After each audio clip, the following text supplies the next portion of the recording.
Right then. Game 1 of day 2. Of day 2, and we have got Chaos Renegades up. So we got John McCarthy from Team Wales versus CT. And I gotta try and find the list now, because they were on table 8. So we got Skaven versus Chaos Renegades, which should be an amazing game. Yep. Right. We are hopefully live. So if anybody can hear us, is the audio coming through, tidy? Oh. Why is our Windows capture not working now? Is it because you were up?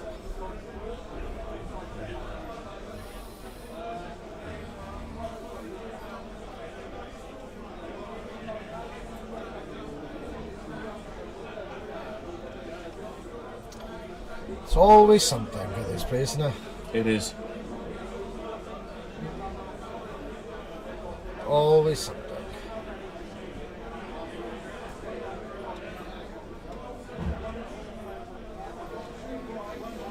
There you go.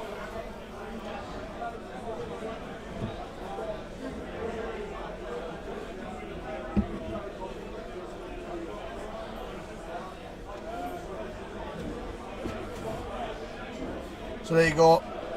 Finally got the teams up. Yep. And have we got teams on the right sides this time? I think so. I can't guarantee that they're going to be on the right side. I ain't fucking with the camera again. So, 2 idiots at an event. Morning, boys. You both sound perfect. Thank you, buddy. Thank you. Thank you, Big Steve. So, hopefully we won't have the same audio problems as yesterday. I do apologise to everybody, because you'd probably be better off listening to it without any sound and making your own commentary. I know a lot of Twitch streamers have done that.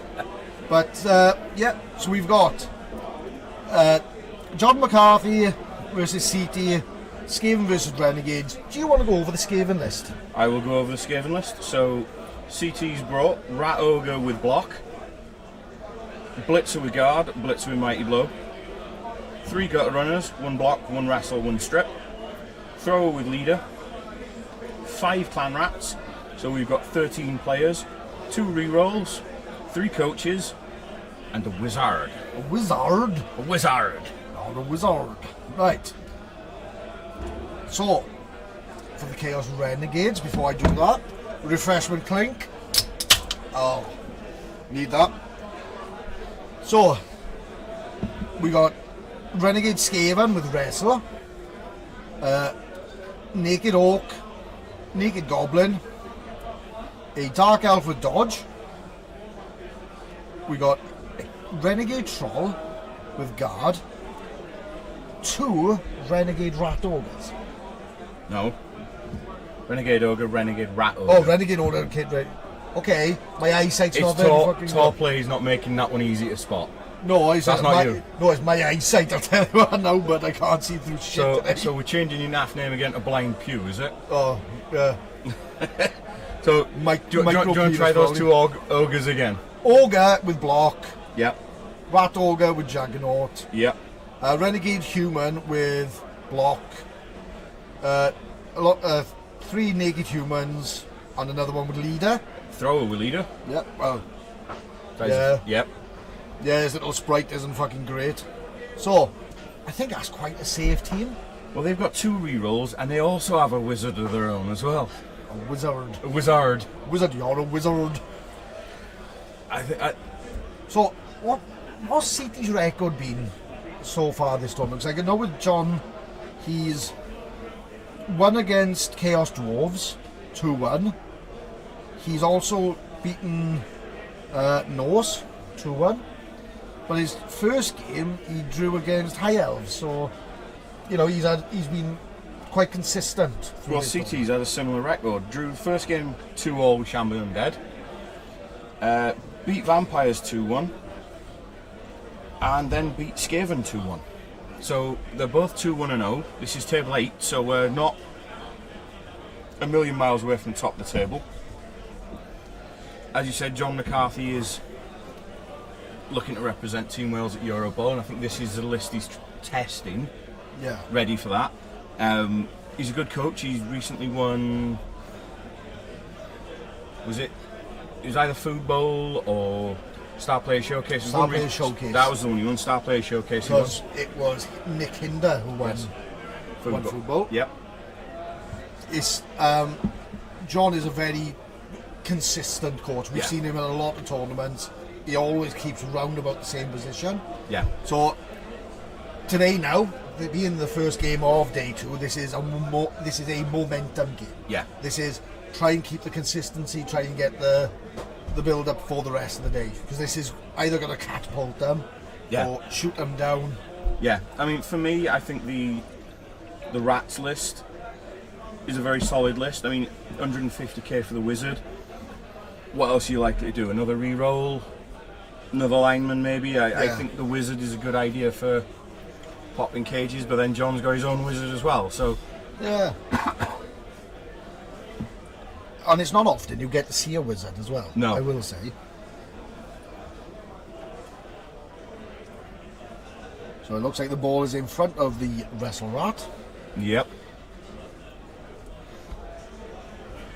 That's not very good if that's the kick-off result.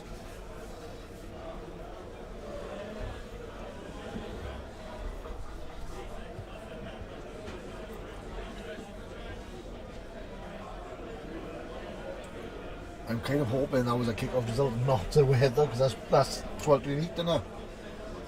That's rough if that's the weather.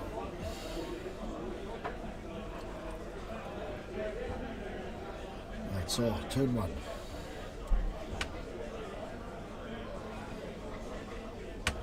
I've played John a couple of times. I really enjoy the games I've played against him, because he's quite good at actually sitting and chatting about what he would have done on your turn as well, and explaining why perhaps you should have assisted rather than going the other way with things. Yeah. In fairness to John, he's somebody I know who, he's there to win, but he's also he's not afraid to, give you a little bit of helping hand, because I'm not saying he's going to coach you. No. But he's somebody who will point out, perhaps strengthen this part, and more power to him, because he's obviously wanting to get the community to a higher standard. Yeah. So that's a little tickle of head cam there. So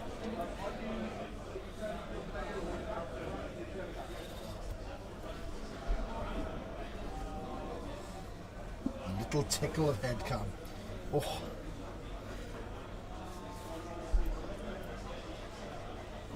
Apparently I was quite mild yesterday, according to some people as well. That wasn't the most colourful I've ever been. Well, apparently last year I was more colourful. Is that a case that you need to up your game today then? No, hopefully it just means I'm chilling out as I get older. But then again, I was just talking to someone and I said certain people who advertised how great Blood Bowl 3 was when it first came out just wanted us all to have a happy wank together. Well, so yeah, I think it swings in roundabouts really, and so, and I'm saying that very facetiously, because he's still a pile of shit now. Fucking hate that. And I'm still banned from contacting Cyanide as well. Because I kind of tagged him in the post where I told him, you're kind of shit. Yeah. So I think the game has gotten better. He still needs to improve. There's still visual bugs. There's still... I lost respect for the game when break tackle and juggernaut did not work. Yeah.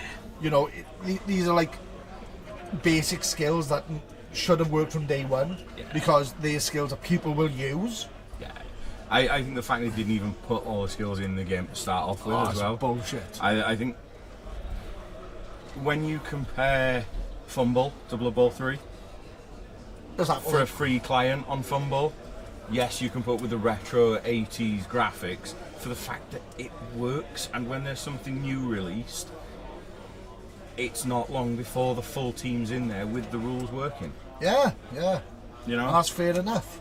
So, getting back to the game, it looks like John is trying to carve out a little bit in the middle, and he's trying to carve it out. We're trying to look to see. Let's have a look. What can we do? There you go. Let's have it. Oh, look at that. We can get in on the action.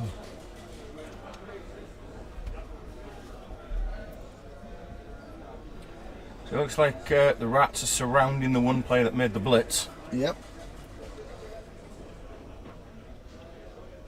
But if he can control the mid-board early on, Yeah. the rats have got to try and get round.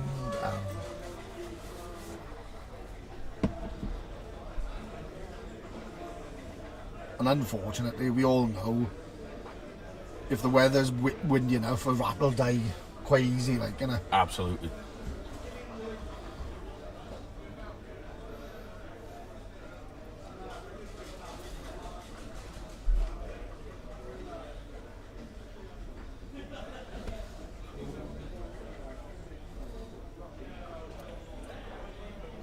So, oh, the rat will go down, is it? Looks that way. First victim of bullying of day 2. I mean, to be fair, if you send your rat ogre steaming like that without any plan to keep it from getting assisted on the block. In fairness, though, I don't mean it's nasty. It's a good distraction piece. Yeah, because look at how many players it's taken to go over and have to deal with. Yeah, let's get a bit closer. So, as we can see it, he's had to throw an extra player down as well. Mid-board is still there. That's quite a wide cage, but you know, that's still really defensible.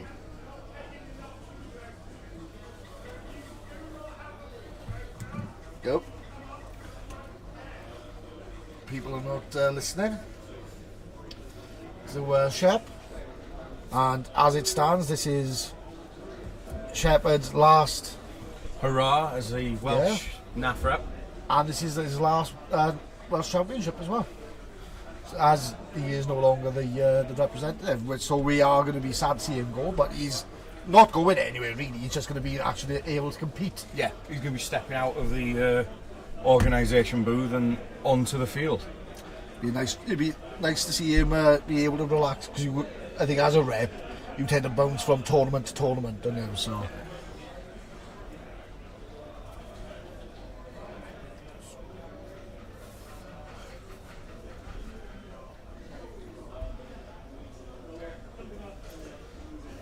right.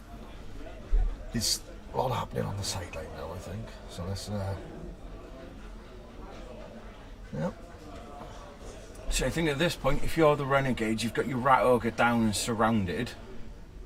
You have choices of either gain ground going forwards, cut down the opposite flank and leave the rat ogre to go, or...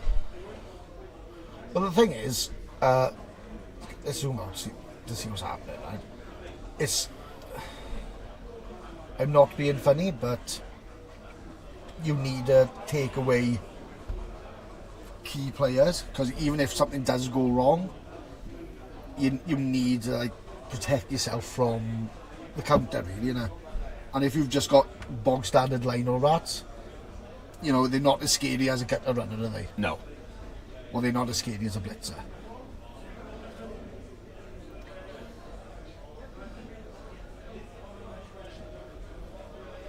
So we've had to zoom out now, because we've got to see the dice action. That's, I think John's just going to gain ground across the board rather than over committing to one flank. well, safest way, you know. He can't use the sideline as protection, but he's then in a position where he's marking both sides. So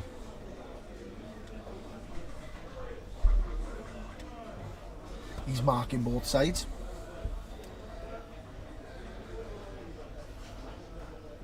Right. I think that extended cage is absolutely the way to go when you've got rats like that can just dive in. See, now that we're speaking, he's come down to this side because he's using, like you said, that extended cage. He's committed bruisers now to like agitate the team. Yep. It's a very steady way of playing, isn't it? So I do think the downed rat ogre is. It's rat ogre is. I don't mind that guy being down as much as, like, say, the troll or anything like that, because he's still quite a swift. Yeah, I dick found kicker, like, in my league with my league team with the Renegades, if the rat ogre, bear in mind it's block, juggernaut, claws. You know, if he's free to do whatever he needs to do, Yeah. it's gaining ground with the frenzy. It's pushing players around. I think in one game I surfed 3 players off the field. Yeah. But my opponent had to commit, otherwise I was free to cut down the flank and score. Well, that's the thing. I think the problem is, I think perhaps I've played too many trolls and too many ogres, but I always find the rat ogre, he's one of the scarier big guys. Yeah. Because he doesn't have, like, he's got the tail. Yeah. He's got, you can slap claws on him every so often, and it's like, I think it's more accessible to, like, as I said, he's a dick kicker, isn't he? Yeah, So he's faster moving. Yes, you have the downside of slapping one of your own players if your nega trait goes wrong. Yeah, but that's why you feed him either like something with really high armor, like the orc, or you feed it something like Snotlings. Yeah. So it's something that you can get away with, but because you know, as soon as if he's up, he's dangerous. Yeah. Didn't have to worry about that when I played you, but there you go, never No, mind. you removed it to turn 2. I think the rat ogre went. Yeah. I think that was more to do with you deciding you needed to do something with it. Yeah.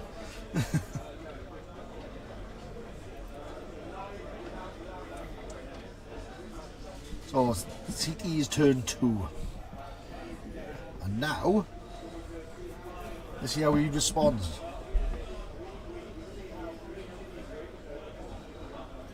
Is it CT or DT you keep getting drawn CT. against? CT you keep getting drawn And against. he's, do you know what? I think he's absolutely fabulous because he's a very strong coach. I've had absolutely amazing games with him. I've had absolute shit the bed games with him as well. Right? I think I played him with Corn against Orcs, and do you know what? He's the nicest guy that beat the fuck out of me, I would say. Right? So he slapped you a few times and you said more. Oh, he was a gentleman at beating the fuck out of me, I will say. I got all the time in the world. He kept the leather glove on when he slapped you out and taking it off. He warmed it up and used Vaz. Yeah.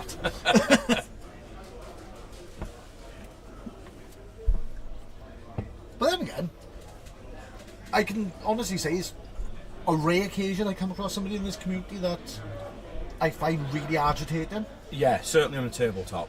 Yeah. That's why I prefer Blood Bowl community really to perhaps I like a 40k or AOS one, because it seems like everyone's there to make mates, have a drink and, you know, get on, like, rather than I'm just going to be pissing you off for the sake of it type thing. Yeah. So, or you get like people who pout because their dwarves don't work tidy. Yeah. Yeah, and they got a nice bald head you could slap. You think dwarves and goblins would be a dwarves v goblins is sort of training ground game, isn't it? Yeah, it's like I got goblins up next, dwarves. Come on, that's like the perfect counter. They could beat the shit out of them. You end up What type quite of coach? casualties. What type of coach can't beat goblins with dwarves in it? Sounds like the type of coach who would bring a star with dwarves to deal with goblins. Still, but you've got to be really, really bad to lose against goblins. Even worse if you take a star with your dwarves. And Yeah, lose. but which star was it they took again? Griff, wasn't it? Was it Griff? Yeah. Oh no, they brought Griff, and He didn't Griff work, or did he? was how many times was he drop kicked? He dropkicked once, he didn't turn up for the rest of the game. There we go then. So, like, got to be a bad coach, and I hope there was plenty of clubs that was willing to help him and point out the flaws. Yeah. Wonder if we're ever going to see him again. I wonder if he's going to give Dwarves and Griff another go just to see if he can. Wouldn't it be a shame if you turned up with Dwarves and Griff and he turns up with Dwarves and Griff? He probably beat me though, that's the problem, because like I'd be crying my eyes out because I'm like, no, I'm too bored.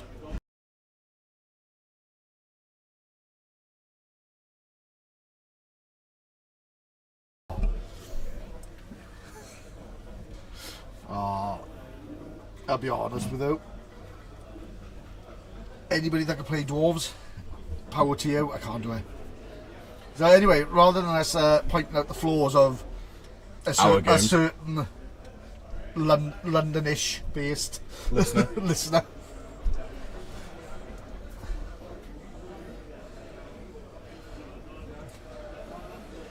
get back to the game. The Renegades have made good ground. The Rats are chevron defensing to make it difficult to get through. They still got a hold of the ball. Rat Ogre's not left the field. No. You got, was it the Wrestle Skaven? That seems to be With the ball. Or behind the ball. behind the ball carrier. He's being very protective. John is looking to come more towards the midfield now. Yep. I do like Wrestle on the Renegade Skaven. Since taking it on there, I'm becoming a bigger fan of Wrestle. Wrestle? Almost as much as Block. Well, yeah, it's... Because you can still force players down to create gaps without turnovers. You can force them to drop the ball. The thing is, with Wrestle, it's like Skaven are not that slow that you're going to miss most of that. Three movement, yeah. Yeah. Like, you could take the piss and turn it, like, do the norms like Wrestle jump up. Yeah. And then you got your full movement from getting that. But... Don't give me ideas for my league team. I think that's a little bit overkill, like, yeah. But it is viable. It's just my problem with norms is they're really squishy. Yeah. But as that game yesterday, wasn't it? As we saw yesterday, though, mind. You don't need a lot of them from to work. No, Snotlings with Morg against Gnomes with Rodney and was it Rodney and Griff? No, it was Rodney Rumbelow. Rodney Rumbelow, yeah. And 2 trees removed early on in the first half. Yeah. Down to 7 players for the second half, and still managed to score 2 past the Snotlings in the second half. Well, when you roll consistently 4 and above for the Fox dodges, yeah. You don't really need to worry about it, yeah. No. So, I think the blitz helped. Yeah. On the kickoff. But then also, I think that was like we said, the opponent, the Snotling, the coach, hasn't played since April. Yeah. Never played a Gnomes team. No. So he didn't know what he was coming up against. I've played Gnomes a couple of times. What's your record with them? I think 1 draw, 1 loss. But the loss that I had was an absolute dicing. No, 2 draws, 1 loss. Because I've played them with my league team, I've played them with Slan, and the Slan game we just both kept not wanting the ball and falling over. Yeah. Whereas my league team and my Renegades, it was a dicing. I couldn't do anything with the ball, opponent doing silly things like long passes with Gnomes, things like that, and it was just nothing I could do. Yeah. Whereas I also played them with Slan at a tournament and eked out the draw. Just. Right, there you go. So CT is now on the attack.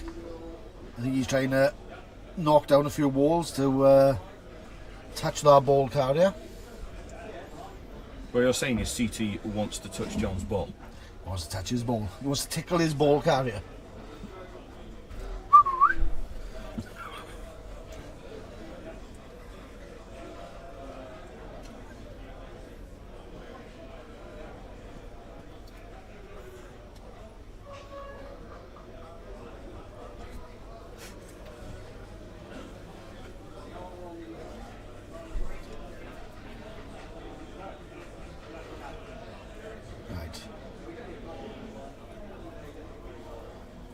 like at the moment City hasn't overcommitted. You know, the big guys are still, you know, offensive. Like there's no boneheads or anything like that. Nope. I think on that front he's just waiting for the Renegades' bad turn, and when it all goes tits up, like, you know. Yeah. Three big guys with those negative traits can be. That's the risk. Yeah.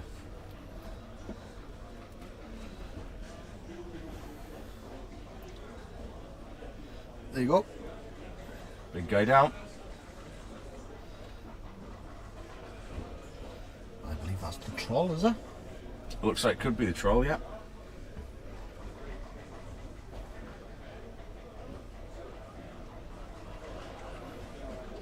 Right. So let's have a quick look at the midboard now to see how that defence is looking. So as we can see now, it has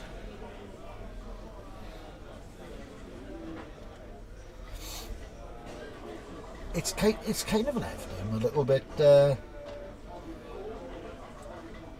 open now, isn't it, on two fronts, isn't it? Yep.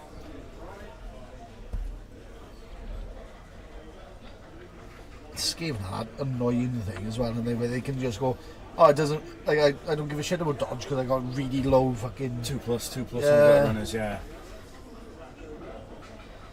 I'm still convinced gutter runners are the best runners in the game. Yeah, probably are, because they can run, because all you need is something like 3 skills and they are protected beyond belief. Yeah. And with that I'm on about sure feet and sprint as well, and that's half a board. Yeah. In a straight line. There's not many people that's going to catch that, are there? No. And it makes it much more of a threat if you lose the ball. But then again, they're only strength 2, so if you catch them, you've More got than to try likely and 2 dice in them, yeah. yeah. You've got to catch them, beat the shit out of them, like, you know. So now that comes back focus. John has got to try and chip away, you know, at the long-legged rat daddies. Zoom out so we can see the full picture.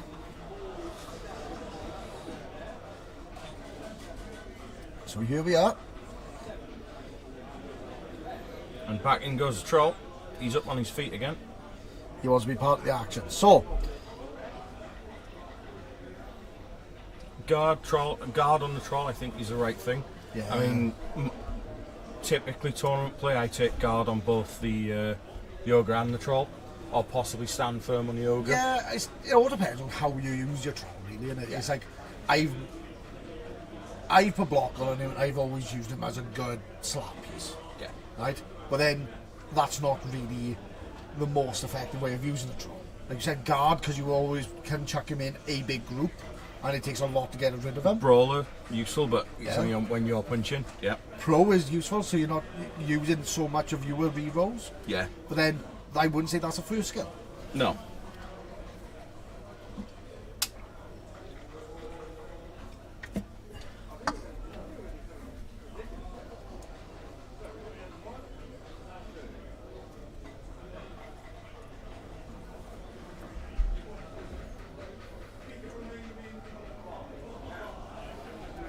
Right then, boys.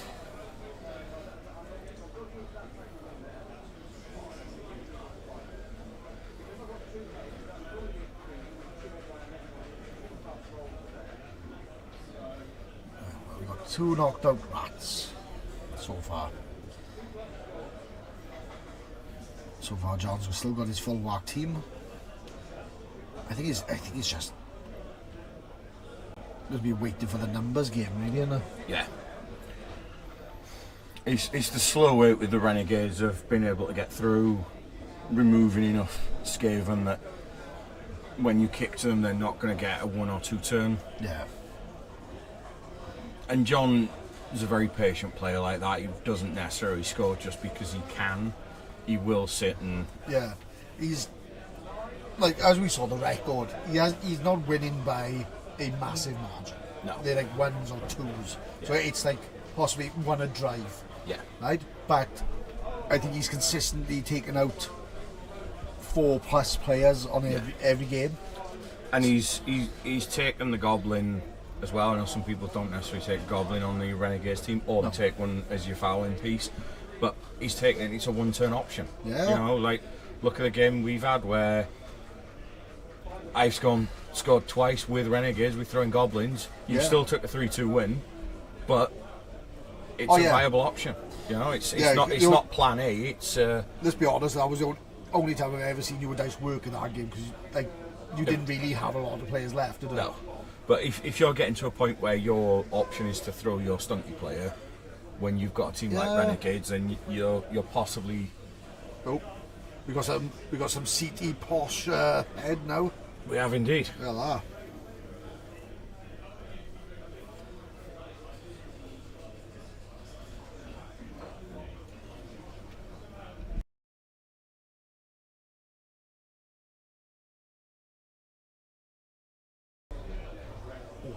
do you want a drink?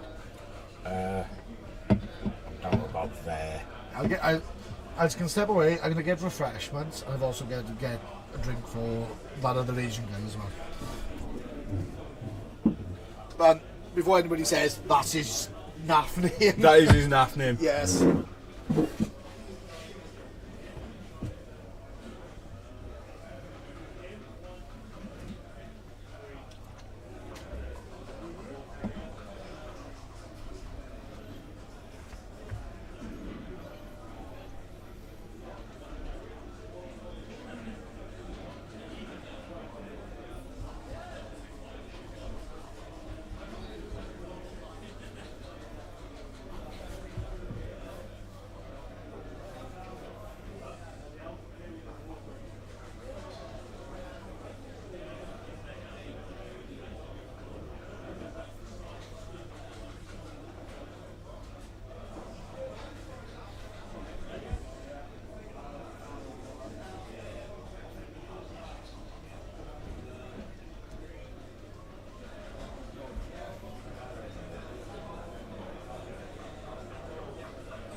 So the ball's now loose. So CT's going there with the ball.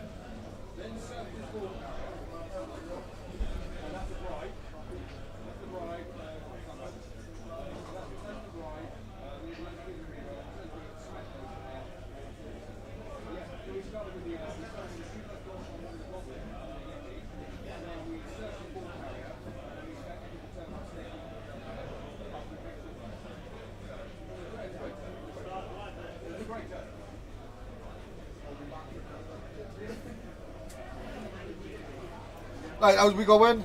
You haven't bored anyone to death yet? I haven't bored anybody to death yet, no. CT's managed to get the ball free. Wow, how do you manage that? I think John just left a gap and he's in. Full in-depth analysis there.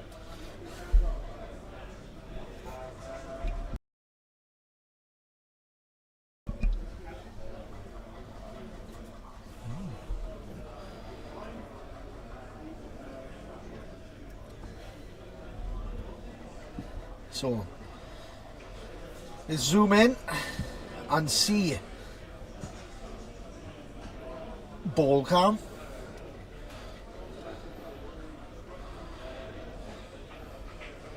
So now, still a fairly safe position, mind, isn't it? It is.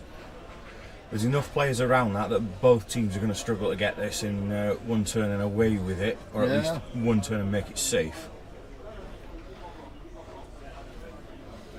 Right, there you go, Wrestle Rat. Doing Wrestle Rat things.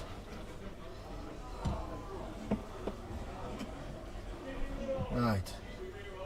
Shh. Sheepy reroll!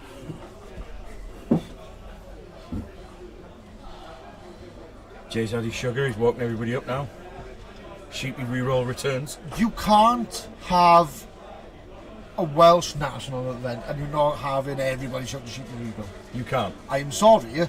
Every year we do get a new sheepy model from Battle Bling, we did mention it yesterday. Yep.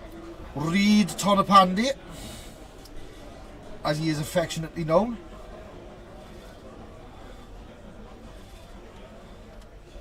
So everybody say Shemai Reed. Well, you don't. You can't fucking say that. You were fucking useless. Anyway. You just looked at me as if to say Bisto. Bisto. Bisto. Bisto. Bovril. Oh, Bov. Gravy. Aye. Gravy. Refreshment click. Dripping, dripping, dripping. Not wrong with a beef dripping sandwich. I guess that just sounds like a lard sandwich, but... Proper beef dripping in front of butchers as the burnt ends of the beef. Well, now you say burnt ends, that's fine. Like, when it's not just beef lard.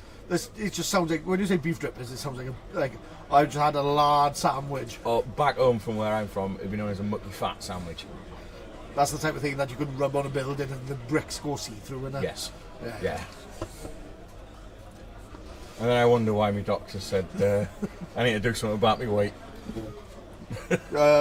Problem is, you went to your doctor's, right, and you think he said, "Oh, I can have a wank at any time I want," when he really said, "You can have a stroke at any moment." Yep. So, you know, I keep misunderstanding things. Mrs. last night said that I'm apparently a sex machine. no, she called you a fucking tool. Yes. Yeah. I love you, Mrs. She's so blunt and straight to the point. Oh, she absolutely is.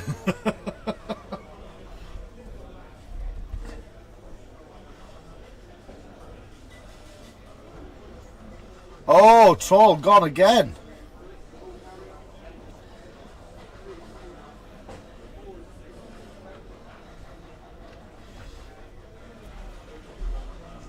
Oh.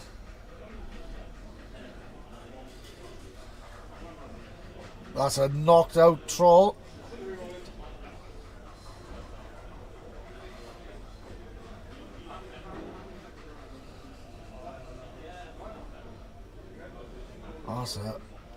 That's a big chunk of her defence gone, isn't it? It is. That's, So, let's zoom in. Rat's got away with the ball.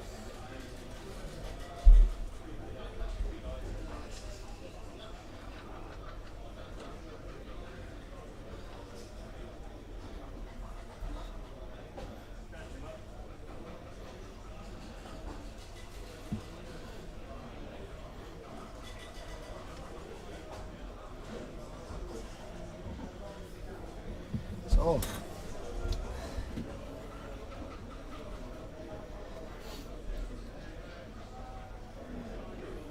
and this was McCarthy's drive as well, isn't it? So it was. So he's. It's going to be a shame to not get the score. Yeah. Especially then having to kick to Rats as well. But this is only turn 5. Turn 5, yeah. He's got time to get the ball back and score. Yeah. It's not like he's managed to get the ball into John's, like, down by his touchline. Or this like, you treat it like a rugby game. It's not beyond the 22, like, is it? So. No, it'd be different if CT had the ball right by John's touchdown line, but he's nowhere near. He's still in his own half.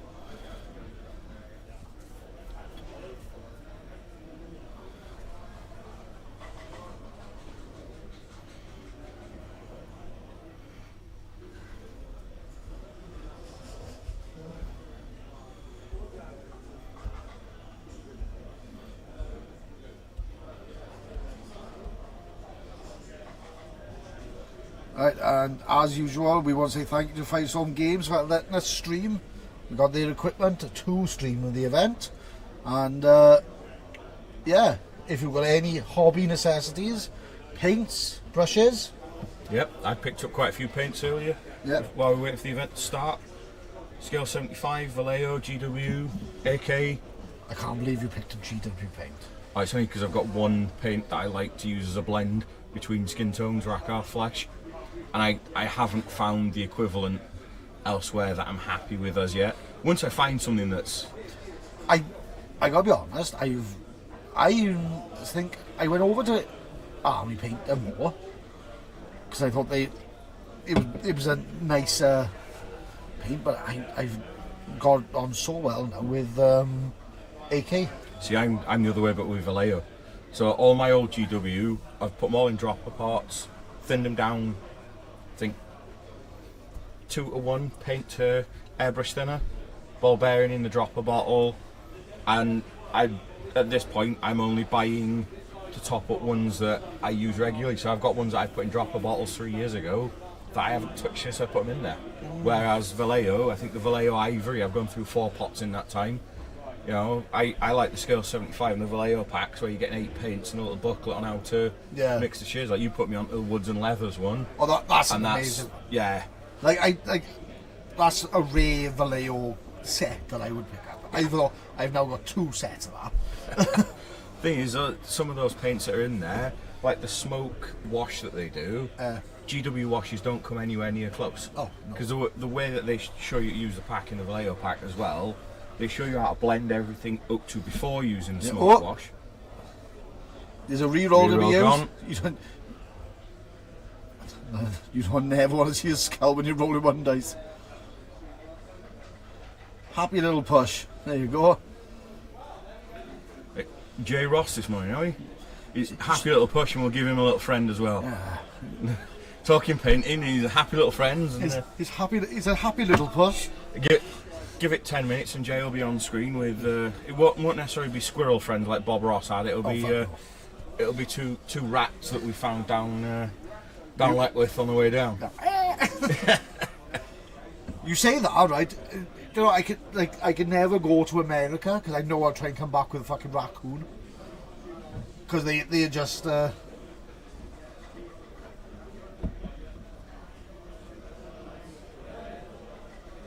hang on.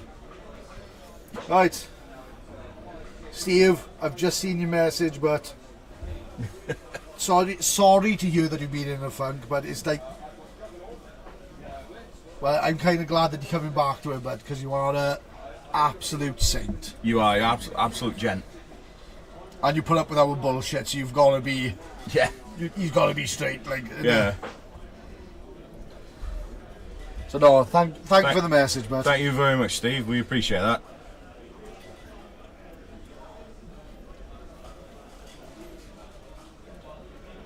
But I think I shade. Going back to pick them while. You know, is that they seem to be thinking there. I shared a picture. I seem like I'm trying to do something different. I've been painting orcs lately, but I've been using the AK Interactive paints. Such a nice paint. And I've tried mixing a couple. I've tried, you know, and I've done models now where I have not needed to do any washes. because I showed you that thrower, Yeah. and all the skin tone on it, not washed or anything like that, and it still looks like there's a nice even blend on the paint, and I think that's why I kind of like the AK stuff at the moment, because it's nice and thin where you can blend them. And Yeah. But I think if you asked me to use them this time 2 years ago, I couldn't use them.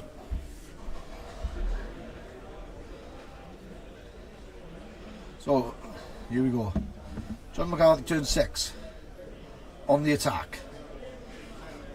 That's a KO gone. Yeah, Rat got hit so much his skill band came off. So that's our version of getting it so hard your shoes stay where they are and you disappear. Right.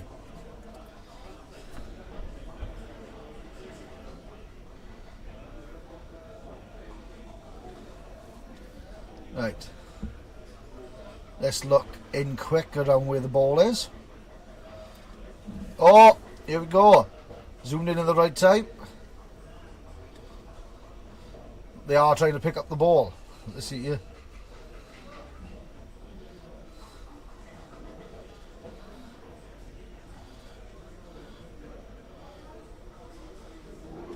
I believe I was successful. Mostly because they're sitting there with their arms crossed, trying to work out what to do next.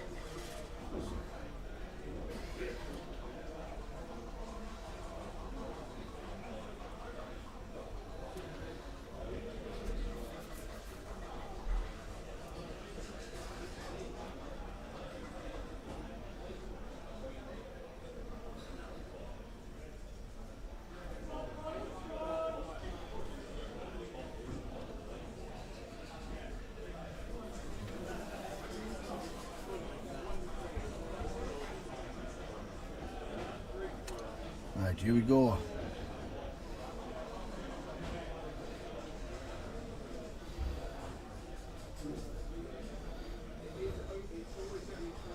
Oh. Here we go. He was knocked down, but armour did not break.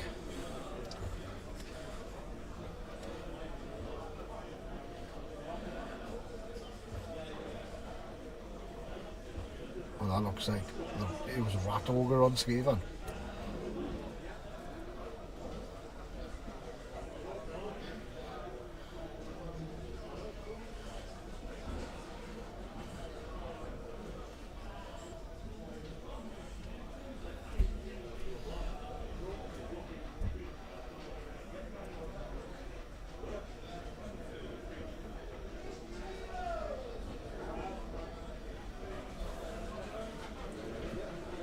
Sheepy reroll!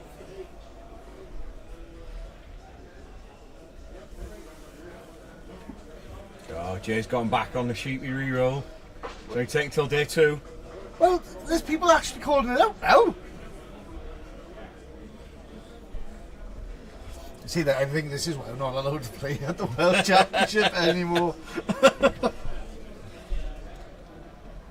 Again, I think people think I'm too loud. I don't know where they get that impression from. No, I don't.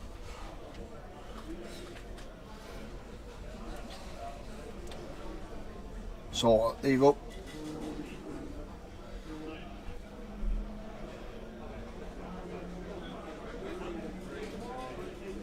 I think this is where John's got to secure safe passage for our ball carrier.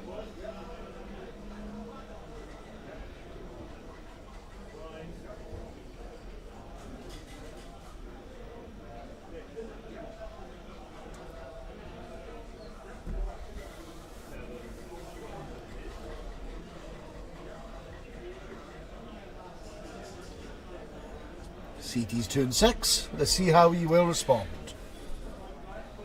It seems at the minute like we're very much going, I don't want the ball, you have the ball. I don't want the ball, you have the ball.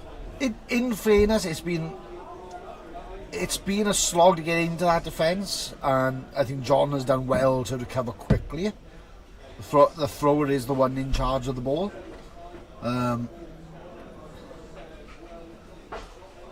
He's Problem is, there's still a lot of open gaps that Skaven can make their way through, but could they make their way in and just be an irritation? Because they're not going to get far, really, because John's got a nice spread out. It doesn't help him when he's trying to protect, but he's got players that can catch up if they go too wide.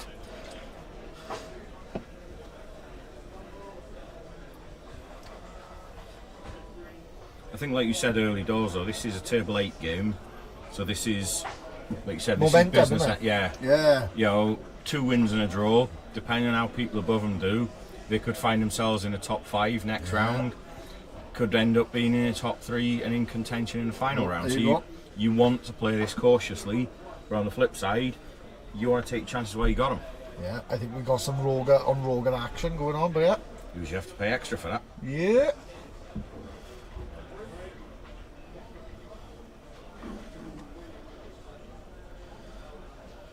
So there you go. I think that was the blitz. So he's knocked him down and then seems to be chasing down the ball carrier now. So what you don't need is an extra body on the touch, is it? You know, it's a bit of a cagey affair, is this one so far? Yeah. Well, it's all to play for, isn't it? This keeps you in contention for being in the top brackets, or does it push you where you've got to fight a little bit harder then from the mid-board, isn't it?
Right then, now the staff have gone out here.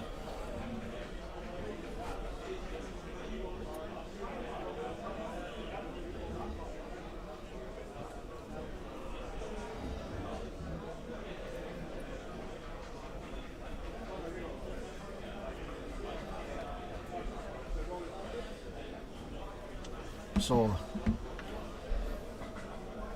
see, there is a gap forming in that middle, but you don't want to overcommit, really, do you? I don't believe a wizard has been used yet either. No, but then I think it's a case of just waiting your time with the wizards. Yeah.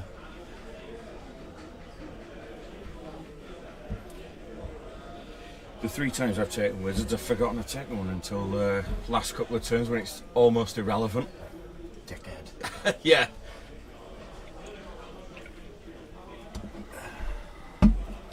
I think what I need to do next time I decide to take a wizard in a league or something is actually paint one up and take the model with me. Well, and remember that I've got it. That's why. Do you know when I done the Massive Dragon Kickstarter for the Kenry team? I bought the coach for the Necromantic Horror. Yeah. Because he looks like a wizard. Because then at least then, if I ever take a wizard, I go, there's one. Yeah. It's the same as when we done that Willy Miniatures. Yeah. Goblin. And it was like, the Wag drummer, the coach, I made sure I had all that in case I ever use them. Because then if I forget it, they're on the side then, aren't they? But yeah, talking of painting, Jay, we've finally what? won a Best Painted. Yay! And I won 2 of them. Yay! And then you didn't get picked for the Welsh Awards for one. No, out of the 4 nominations for the Welsh Awards, I was 2 of them. You done well. Yeah. I will say, granted, it it was only you and somebody else painting that year, mine. But Well, as much as I take the piss, but two best painted. it is. You know, it's the one I've been chasing. So yeah, and it just means, was it whatever you sell on eBay now, extra 15 quid plus. extra 15 quid. Yeah. You know, it's always pro painted. Pro painted, award-winning painter. Yeah. Yeah. Still painted with finger paints and a No. 4-inch emulsion brush. Though I will say, in our shop, Game of Gnomes, even the kids took to taking the piss out of you so much Yes. about the best painted one. Yep. But Like- now that's But they found something else to take the yeah. piss out I'd of like you, to say I silenced them, but only on that they still take the piss out of everything else. Yeah, yeah. Mainly your new one, the Fibro Friend. I'm a bad influence, what can I say, Well. obviously. Bad influence, good coach. Well, I've helped them. Hand in hand. I've helped them, that's all I can say.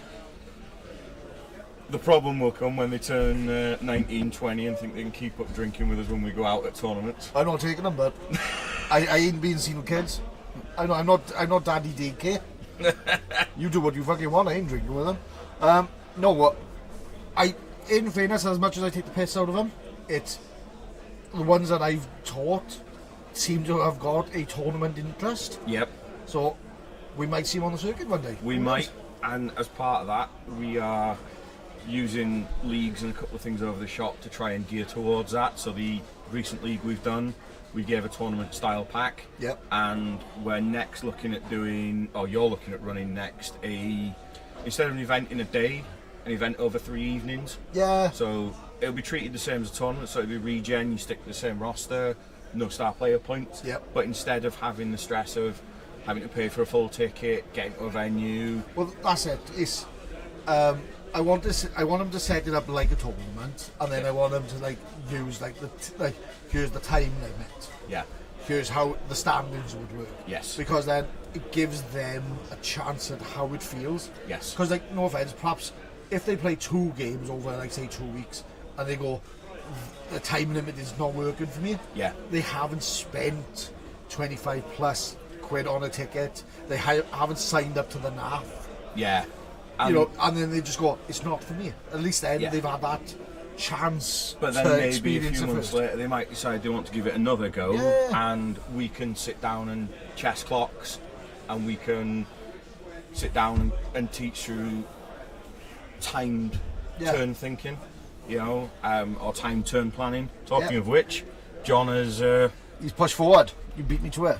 he has indeed turned 7, so it looks like he's going to go over on his turn 8. He's going to need to, because he's going to push as hard as he can now. Because, like, yeah, He's got to push Escape through the this- rat's back door, has he? yes, but Skaven can't score, granted, Yeah. but also at this point, because they receive it next, they've got to, you know, not scoring is as good as scoring for them, isn't it? Rats will either have to look at one turning on their turn 8 or scoring fast in the second half to have a chance for second. I think it would be. I think the way CT would do it is, second half is he would as quickly as he can take it to the second half. He'd probably use turn 8 to try and delete a few players. Yes, that's exactly what I'd look at doing.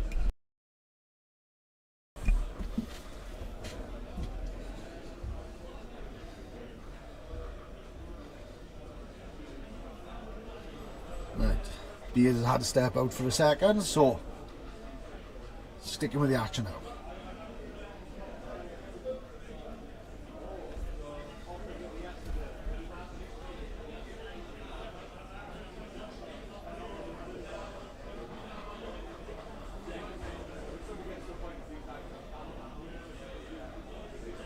At this point in time,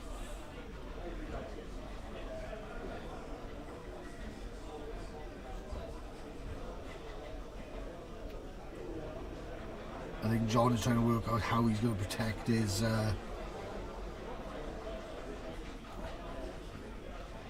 rear, yeah?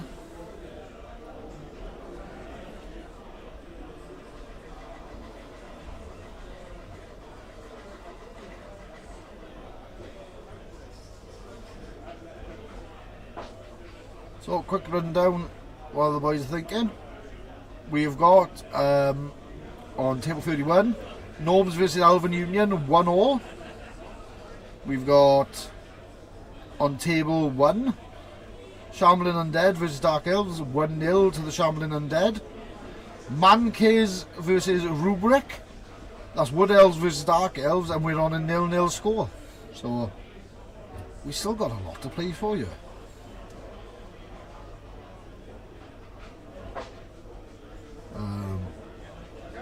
We've got Shambling Undead versus Lizardmen, with Lizardmen are going up 1-0. Norse versus Gnomes, and that's Norse versus Chuck Dredd, who was playing yesterday on screen. He is losing 1-0 to Norse.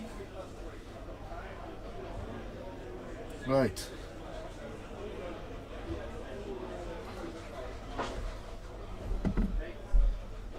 So Skaven now are trying to cut off the pass.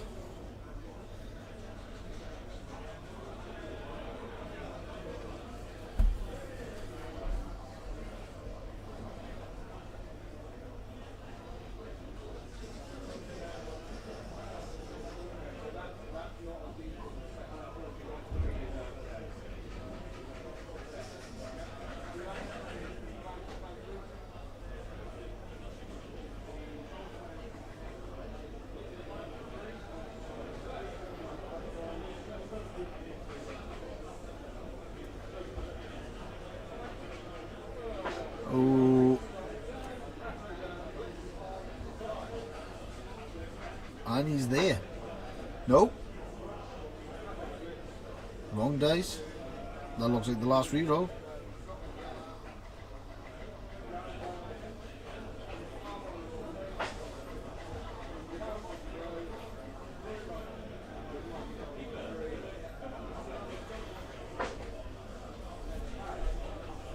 Oh, CT, don't keep us in suspense.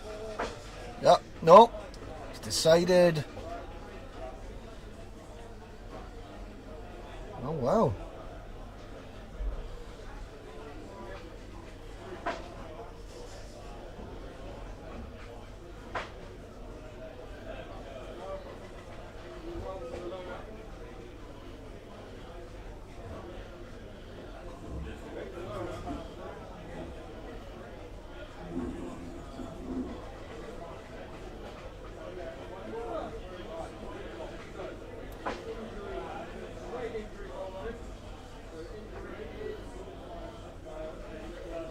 Alright, so that looked like that was the turn that ended the half.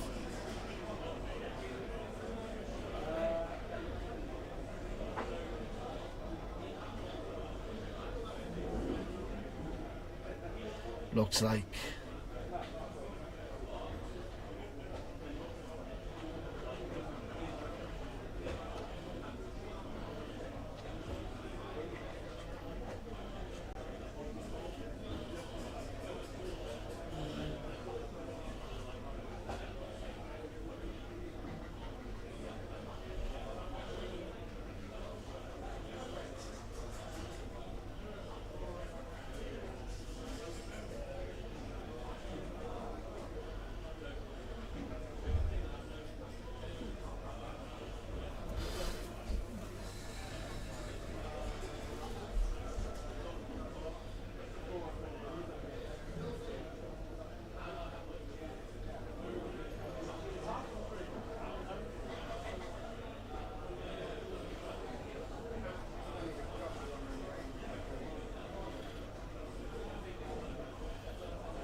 I believe that's the turn of getting heat fucked.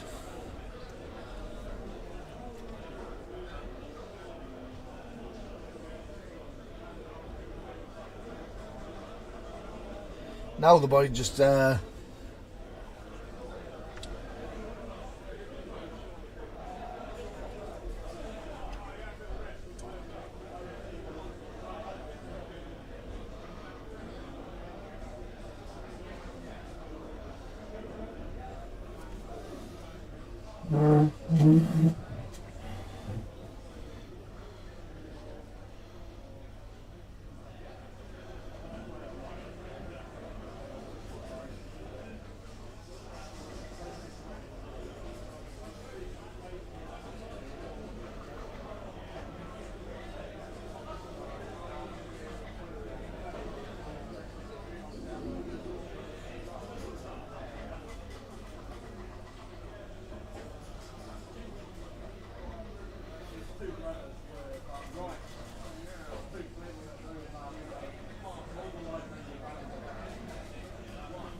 So it looks like the setup.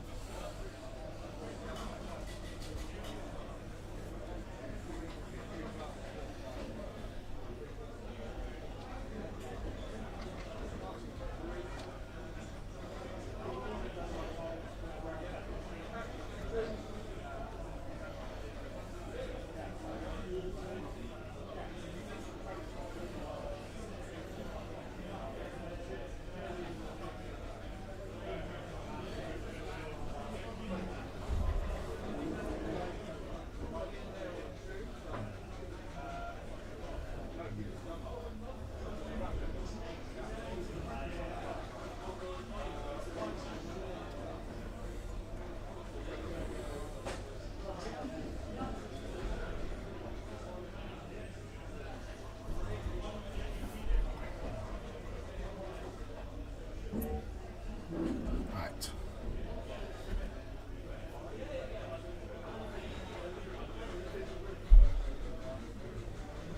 Boys are restarting, so they got to try and work out the best way.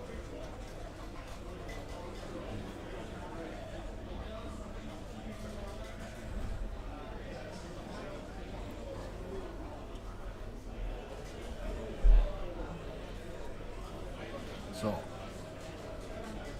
on the Zoom, let's have a look.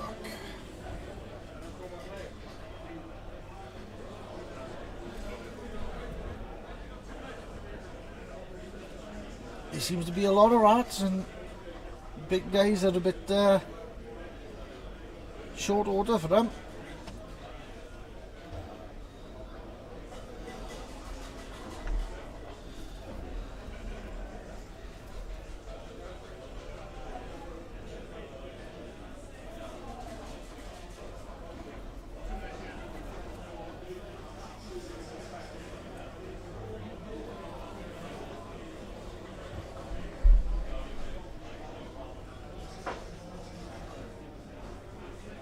See, this is where the game is lost for me. No way I could think this long and hard about setup.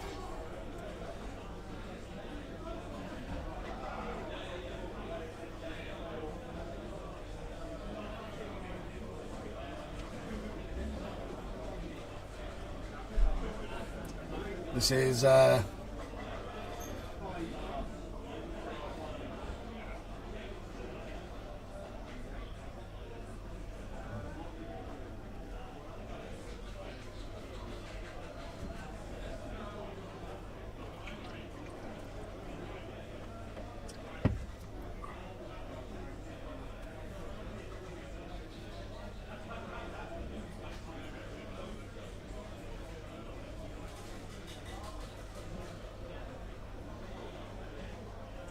so much thought gone into this bit.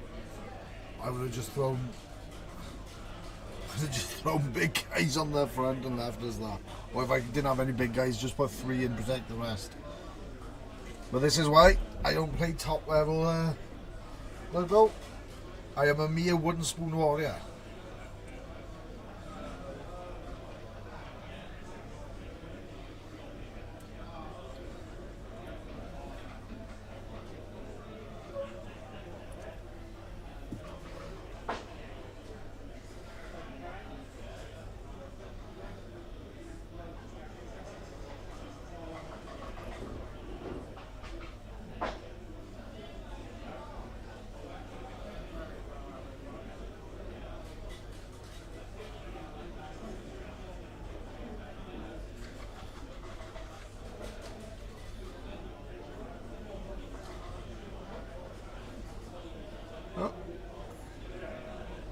I think somebody lost an argument with the ref.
3 dice and the best you got is a push.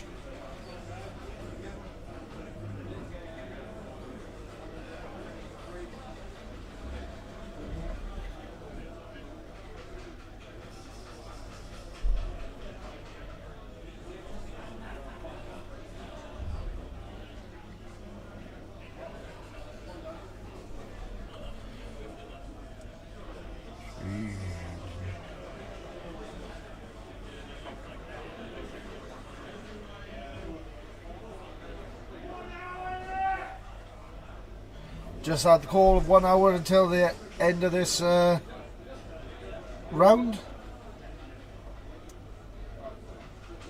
I think the boys need to get a shift on because they want to play a full second half.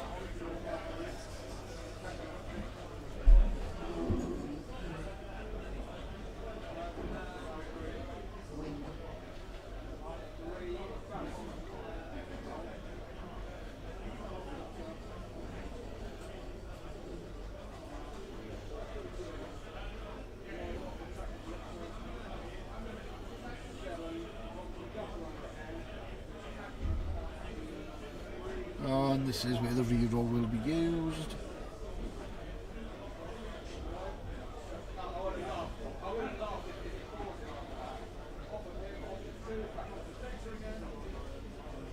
Guessing handoff.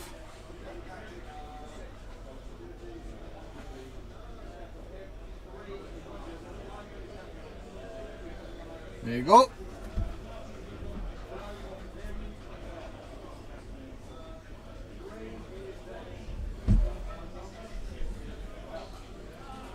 Oh, dear me. And that is how quick rats can score when you think it's all tied up.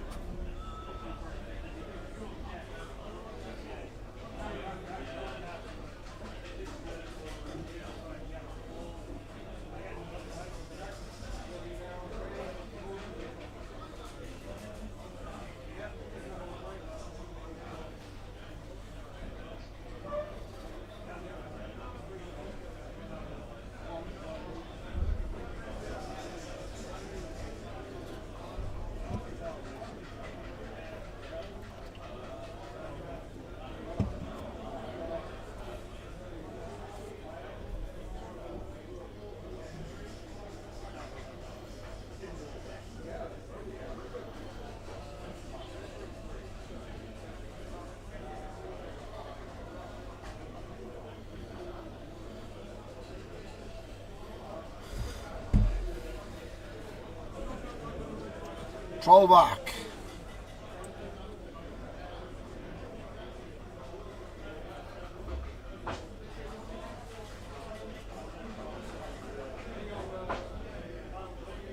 Yes, boys, update. Update. I don't want to guess that it's 1-1. I want people to see it, and I want other people that's watching this to watch it as well.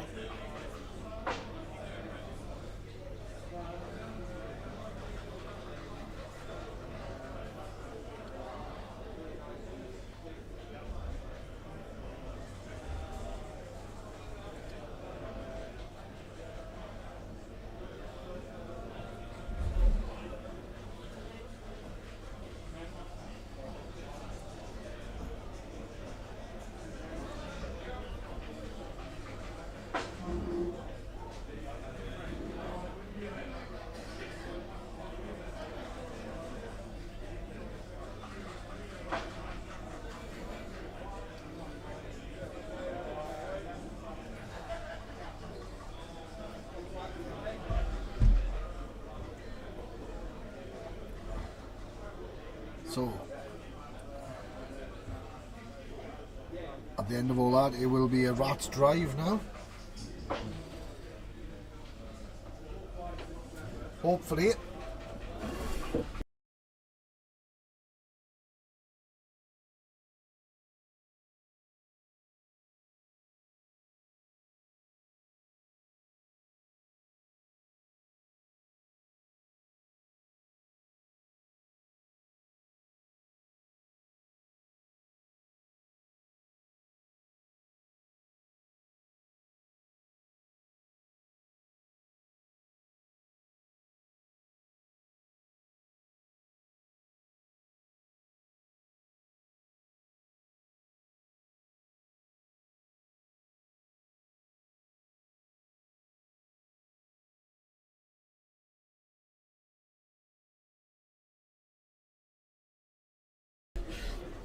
some people you don't want to give them stream time anyway. So anyway, that's our private back. little chat. Yes, we are both back.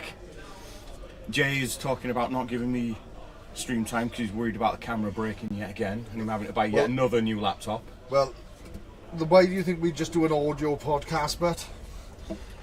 Face for radio and a voice for Silent movies. silent movies, yeah. A voice for Morse code. And they still talking bullshit. I think you could work out bell end on Morse code in a few seconds. Fucking hell, that's the one thing. I find it hard to learn any language, but if you could teach me the swear words in every language, I'd pick that up in under 20 seconds. Yeah, somebody starts swearing at you in a foreign language, you've cottoned on within seconds. Oh, fuck yes. How do you say... How do I call this guy Thrush? Why do you want to call him Thrush? Because he's irritating... I won't finish the rest of that. I won't say why I want it. When I drew somebody for Secret Santa a few years ago, they got a tube of Vagisil. That's fucking good. I didn't let on that it was me, although the person who did the draw couldn't not laugh when looking at me for about 20 minutes afterwards. Oh, I think that's a good one, that is. Yeah. I'm not allowed to do Secret Santas in the office because they're probably scared I'm going to be doing that. Is it because the last 5 you participated in, you just gave everybody a double-ended No, dildo? what it was, I got somebody, the drinking straw glasses? Yep. Took him out to lunch, got him like 5 shots in, come back, and then I dared him to drink hot coffee through the drinking straw glasses. And he burned the side of his face and his nose. Well, that guy's clearly a rookie after what I did in Spain and ended up with a sippy cup where I had everything through that sippy cup. Jaeger bombs, coffee, soup, gravy, beer, tea, whiskey. Not quite jizz, but I'm sure somebody would have tried knowing the people I went with. People you went with, I bet you they'd done that before you even... Probably. Yep, that might have been why it tasted the bleach before I put my next pint in it. Why is this tequila salty? Yeah. But yeah, I still have a sippy cup, and if you see me on the road, you might see me with the sippy cup. Problem is, they were going to try and get you changing username as well. The Captain Sippy Cup. That's how much of a child you are. Yep. And I've done a one-off podcast shirt for the people that were there with Tommy Tippy written on the back after Sippy Cup. Fucking hell, man. I honestly though, I wouldn't change the team that I was on for the World Cup. The only thing I would change about you going to the World Cup was not taking photos of you by the pool, because it was the most pastiest fucking... You've had to sit down with your therapist and go, no, this is the picture that gives me nightmares. No, it's the amount of people that go, the amount of paste on that give me sunburn on my fucking retina. You can walk into Dulux and go, I want this shade of white. You were that pasty, right? The reflection off your belly burned people's eyes. Yeah. You made milk look like it had a tan. Yes. But yeah, the team itself, we didn't go over there with any notion that we were going to do well. And some teams go into team tournaments with the notion of, player C, you need to get a draw so we get a better draw next round. No, we went with, have fun. And but that's the way it should be. Yeah. It should never be, let's wrangle these. I know people do, but it's fucking, I hate it. Although, rumour has it, off-screen conversations have been had with the Tier 3 podcast boys. If the next World Cup is reasonably accessible... What Tier 3 boys are you talking about? Us two. Oh, I was going to say, I don't know these conversations. That Jay may make a World Cup appearance. Yeah, the only problem is I can't have... What's his name from the Spain guy turn up? After your Rugrats comment at the last World Cup online, where he was hunting me down for about an hour when I had my t-shirt on. I was trying to help you make friends in other countries. Well, yeah. But yeah, even if I go to the World Cup and Jay can't make it, I'm going to put a reveal out there now. I may be looking at ordering a life-size cutout of Jay to take to the World Cup. And borrowing one of his t-shirts to put on the life-size cutout of Jay. Nice. Just so that Jay can be there. Oh, you got to, but I got to be honest, right? I can't remember the guy's name. I think he was a ref. for Yes. the World Cup Spain. Yeah. And I don't know why. Everyone's like, oh, look at it. It's Zug in real life. Ooh, look at this guy. He's like a troll. No, you... I've seen your haircut. You look like a fucking lollipop that landed on the floor. Yes. You look like Angelica's Barbie with that fucking line. Fucking hell, get off. The only problem was I done it through our tier 3 Facebook, and like when he saw your t-shirt, he must have saw red. But yeah, we are back in the game. We are 1-1. Yeah. You see, that was a fucking lovely play. But then the Rats fucking opened it up. Yeah. His pick up ball, hand off he went. Yeah, so And shows how dangerous Rats can be if you give them enough space. as a young lad in our local league has found out, you need to be playing your Rats as an agility team rather than a bash team. Yep. There we go. Top player at our end was having a little bit of a hiccup, but we have got the score Yeah. as it should be on screen. Yeah. Oh, it's... I gotta be honest. There's certain games I can't play. Agility games, and I can't deal with overly slow teams, right? So you're that's saying that's either end of the spectrum. I know. What you're saying is you need a mid-tier team, mid-movement team. That can take a hit. Yes. I'm a basic bitch. I like Oaks, Yes. so that's all it is. I'm a basic bitch, Yeah. right? But there's nothing wrong with liking a specific team. Plenty of people do year of with teams like Orcs or Yeah. teams like Slan or Goblins. I think Orcs is one of those teams that I don't know. Like I said, I think I'm there is a story notoriously of me selling a bloody dwarf team at half time. As I was playing it. I shook the guy's hand. There you go. And he walked away with 2 teams. Like, you know, I didn't give a shit. Yeah. It was just when I knew by that time I was never going to get enjoyment out of that team. Yeah. And don't get me wrong, I played old Chorfs, loads of fun because it was a bit of variety. I'm not, like I've said, the fire breathers, I'm not that convinced on them. No. I feel that was a position made for the sake of it. Yes.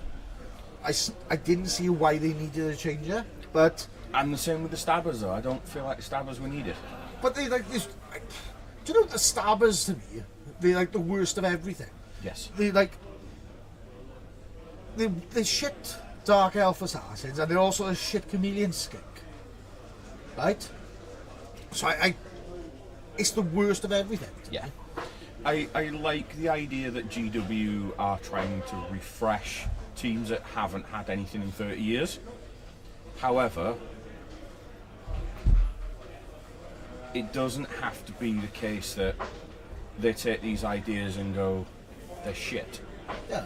And I know, obviously, your top tier coaches are just going to look at certain things like Dark Elves, and you'll never see an assassin on a top Dark Elf team, for example. But GW are at least looking at these teams, and the models themselves from GW. Yeah. It's nice to see new models, you know, because Blood Bowl is definitely an underappreciated models side of things from GW. Okay, I wouldn't have had so much disdain then for what they're doing if they allowed, you know, like the old positionals. Yes. Like if you had Chaos Dwarves, like the blockers, and because what they've done is 0 to 4. If they left them 0 to 6, Yes. so you could take that and fill it out, but then you had the option then of, do you want to like, if you take 4, you could take 2 fire breathers if you wanted, right? So it's a maximum of 6. And then you can swap 2 out, right? Yes. So like to me, that would have been alright, because then you would have gone, I don't like that position, doesn't work for me, at least then I'm not losing anything by not taking them. So you could have had 0 to 4 plus 2 flamesmiths, or 0 to 6 with no flamesmiths, sort of thing. Yeah. Which, again, I think that wouldn't have been terrible, but if you want to only play 1 flamesmith, you are stuck with maximum of 4 chorfs. Perhaps I haven't played a lot of board time with the new chorfs, but I don't like the flamesmiths. It's basically vomit on a chorf team. Yeah, and So you've got vomit and stab. Here's a question for you, right? Flamesmiths have basically got a version of vomit, right? That doesn't work well against big guys. It's because it's always going to be a -1 whenever you go after a big guy, right? So you're never going to roll a 6. You're always gonna, if you roll a 6, it's really going to be a 5. Yeah. If you roll a 1, it's negative or whatever. Yeah. You know what I mean? You've always got that. Is it worth taking break tackle on it though? Would break tackle work? Not break tackle. Multi-tackle. Multi-block. Well, you're adding 2 to the strength, but this is straight armour roll. Yeah. So if they have strength access, you know what? I don't think that's a bad idea. Same with the assassins, because Because you're you not know- making a block attack. You are rolling on armour. Yeah. So just like an assassin stab, you're negating that +2 modifier to how the dice work in terms of block dice, because you're not rolling block dice. You're going straight to here's the armour rolls. Yeah. But you are still giving the +2 strength to things, so that will give +2 strength to most linemen when you're doing that. Yeah. Meaning it's still going to have the negative when you hit Yeah. with the flames. It's an interesting tactic, and It's something I've been thinking about because you're giving up a lot. It's a special action, isn't it? So, Yes. You know, you give up a lot, but if you can get more out of it, perhaps they would seem worth it. yeah, But then I'd have to look into that a bit more because whether like it pays off. You know, people like me are too dull to work hard out. Perhaps like you were friends with Artemis. yeah. So, and certainly now with the new team being in Fumble, it could be something that could be played out and tried. Yeah. I don't think it's a terrible way of looking at multi-block.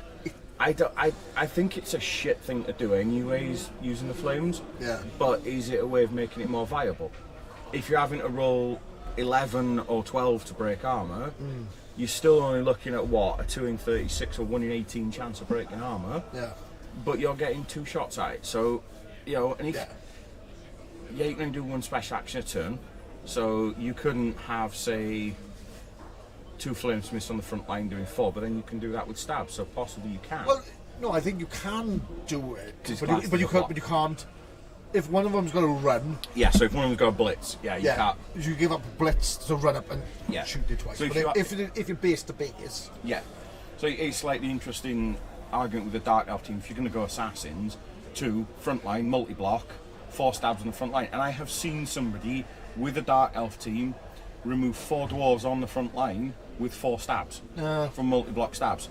So I've seen it work. so so what you're saying is I've kind of talked myself saying Shove's flamesmiths are bad, and then I've kind of worked like slightly worked out how to make them a bit better. Yes, you've worked out how to make them more useful in the event that you ever have to take them. But you've got to get to a point where they can have multi-block. Yeah. So in a league, you are not really going to be... No, but I like Brawler. Yes. I like Brawler, but it's not compensation for block. Yeah. When you go, here's my other members of the team, and I don't understand why they've just gone. Do you like playing these dwarves? Are they the backbone of your team? Have less. No tackle. Yeah. But then again, Motherfucker. it's GW looking at the teams and refreshing them. Will it make dwarves less boring to play against with block and tackle? Probably. But I think then, if you're getting rid of the major team with tackle, Amazons then have no hard counter. No. As a team out the box. Obviously, developing wise is different. Yeah. And this is where I think every team should have its hard counter in terms of the 29-30 races.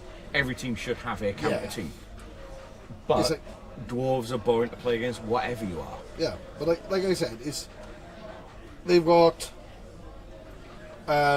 block and thick skull the same as A normal dwarf, yeah. but then they're giving them iron hard skin, which is like, I think that's the one that stops the Stops claws. Yeah. It stops modifiers on armour, yeah. yeah. So They're always armour 10. which okay, but it still doesn't shut down a good dodge team. No. Right, but then I can't justify if you go into normal dwarves. Oh, they got tackle. What's the fucking difference? But they fuck around anyway because OWA is a fucking wrestling thing, isn't it? It is indeed. You've been watching wrestling, haven't you? He's sitting there in his no mercy cap talking about wrestling. Fuck yeah. You got the Old World Alliance. They fuck around with all the dwarves there. Yeah, or armbar. I think they'd be too scared to pull the cord on fucking normal dwarves. because I think a lot of people take dwarves because they like the mass tackle, mass block. You know, I wouldn't mind if they did, and this is an out there thing.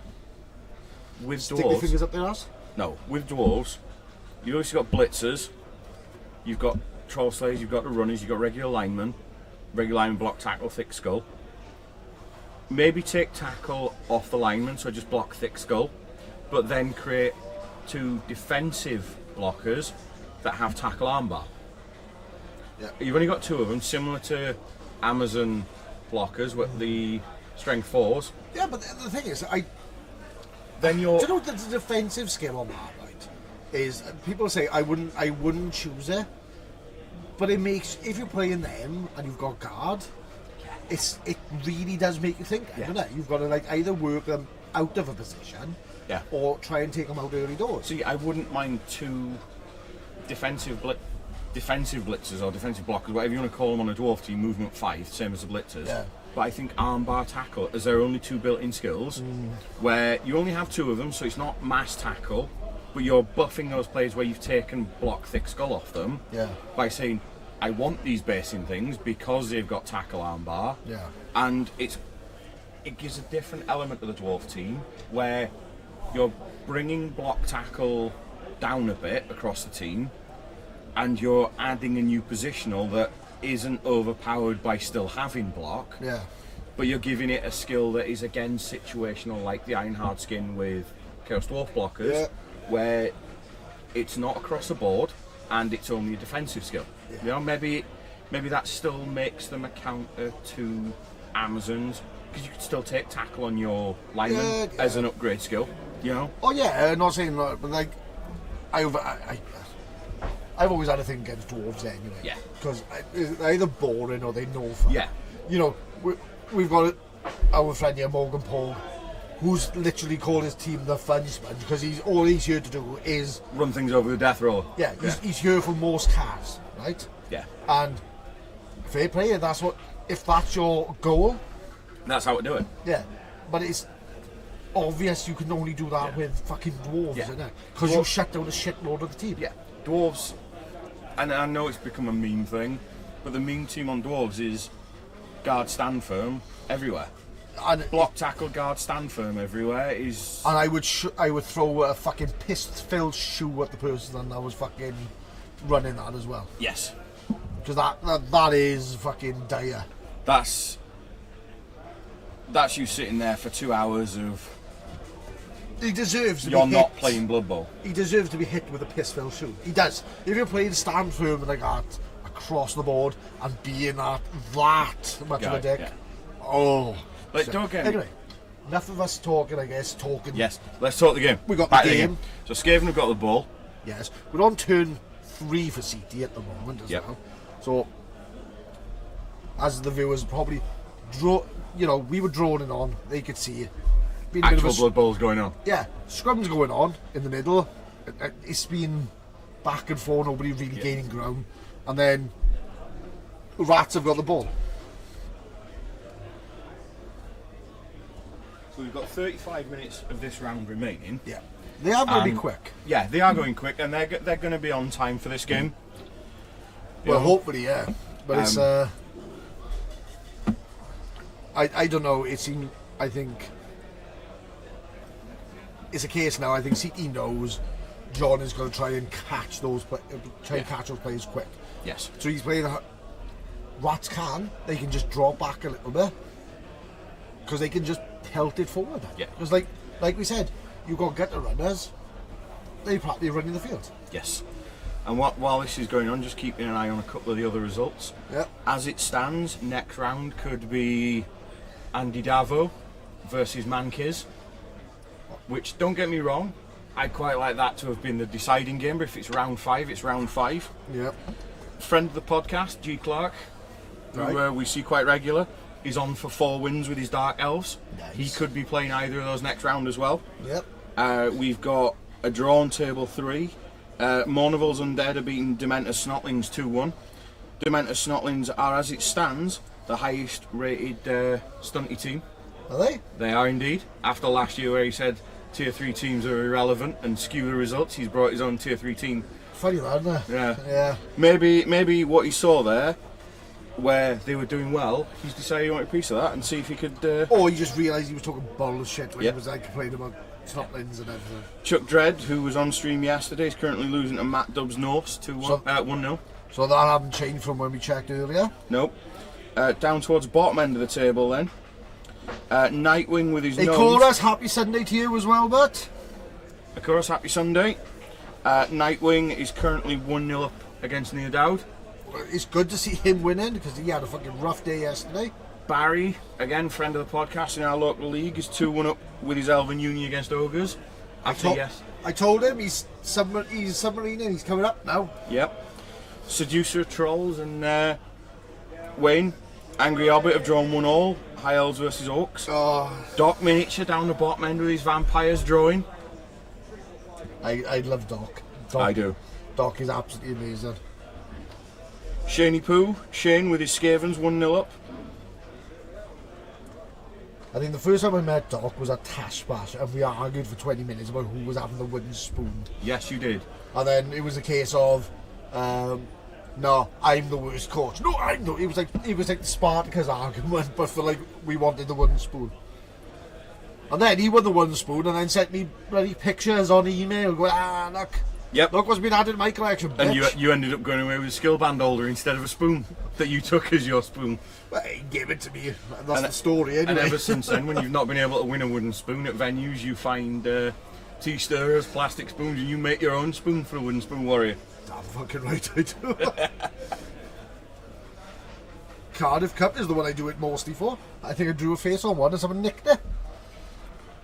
That's probably on somebody's trophy shelf, is that? I know. Bastard. So, again, while we're talking here, Skaven have taken up a defensive hold in the middle. But John's not pulling a trigger on this one. He's sitting back and waiting for Skaven to make the mistake. Yeah, but it's, again, quite early doors. In the second half, yep.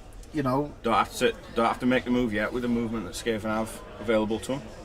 or if you can shut down them getting to at least the halfway line, he's got a half a chance. But you know, it's like we've said, the movement on Skaven is fucking ridiculous sometimes, isn't it? And like we saw for the draw in turn 8, you weren't here obviously, but me and the people watching picked up the ball, hand off, fucking legged it. Yeah. You know, a couple of go for it, and he's fucking had it, like, isn't it? Yeah, and that's always a danger with playing against Skaven. It's that threat of if they're near the halfway line. Yeah. You know, and that's where Skaven, you've got to be able to play defensively, protecting, ready to make that breakaway when the opportunity comes up. Yep. Just to double check, we are coming through better today than yesterday. I just want to make sure that our audio is better. I know we done our test one where it sounded alright, but knowing our luck, we don't want to sound like fucking Mr. Blobby when it all Underwater, yeah. Yeah, blub, blub, blub, blub, blub, blub, blub.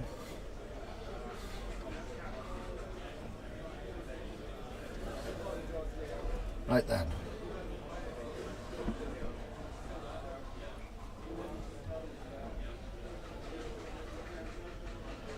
Right.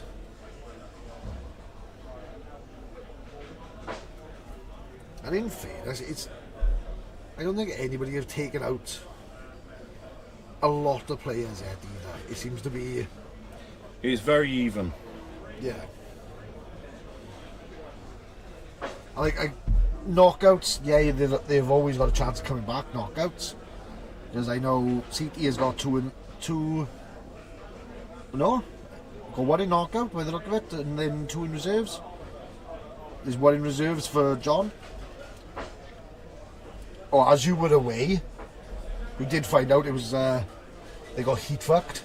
Did you get heat fucked? Yeah, Yeah. because You like that term since I introduced that? Heat fucked? Well, there's no other way of describing it. No. You see them all line up, roll a couple of dice, and then players got removed. So you're like, yeah, that's a bit rough. It was like, and I think that's the only way to describe it. I know it's not, safe for like youngsters. If you have got a lot of youngsters in your gaming group, but fuck it. That's the only way you could describe it. Yeah.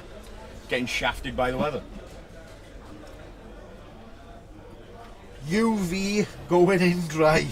I think that's too long to, It is. for a title. And I think for me, part of the problem with it is it's a guaranteed minimum one removal. Yeah. And because it's at random, it could be anything from your main scoring threat to your line mooks that were meant to be on the front line. And as we've seen with games yesterday, sometimes you go into the second half with only 3 line mooks, Yeah. which if you end up having to remove all 3 of those because of weather, Yep. you're then forced to put useful positionals on the line. Yeah. And then they disappear. Yeah. So Right, I'm stepping up a second. I'm going to see what's on the floor. We have had the 30-minute warning.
give him getting knocked down, keep the ball safe.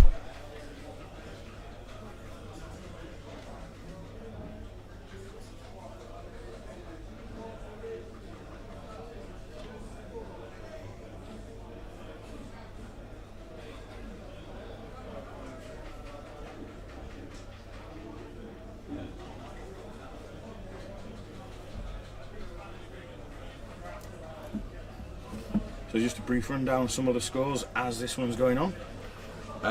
Andy Darvo, top table, 2-0 up at the moment. Mankiz also 1-0, so we're likely online for that being table 1 for the next round. Volcano Shambling Undead is also winning 1-0. G Clark's Dark Elves against Bam Bam Bungle 1-0 at the moment. Mourneville has beaten Dementa 2-1. Cheeky Jimmy and Mike Allen 1-0 at the moment.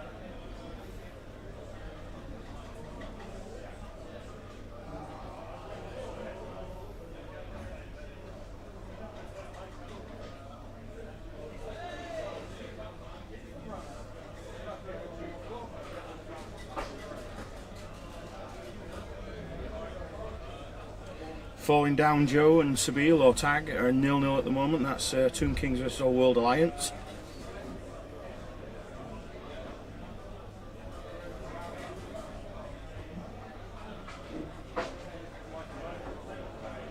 BB Jock against TAOG. 0-0 Vampires against Shambling Undead.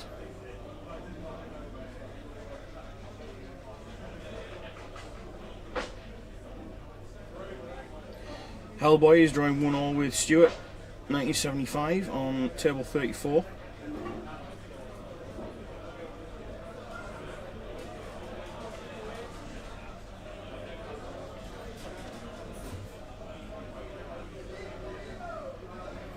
Another sheepy rerolls going round again.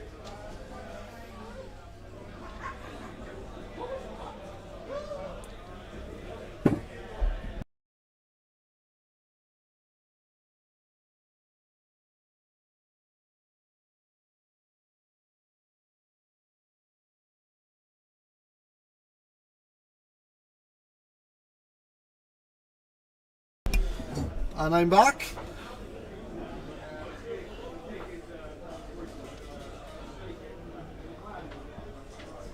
Beer's not here to update me. I've You just been going snuck through. in now, is it? No, I was just going through some of the scores, and I was just having a look to see what the hall's looking like at the moment. There's a few finished games. I believe Brian has finished his game, our friend. He has indeed. I say that's probably most of this bloody event, like, you know. Yeah, we know most of the people here. I gotta stop saying our mate. Mate of everyone, you know. We are indeed.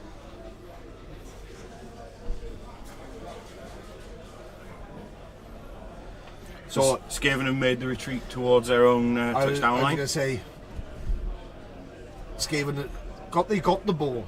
But this does mean they're gonna have to push. But which they John will be aware of.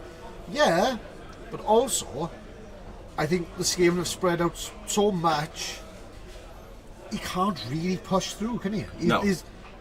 Some of those people have got 2 or 3 bodies that they've got to make their way through to try and touch Yeah. the ball carrier. But by that point, he could be in his half then. Yeah.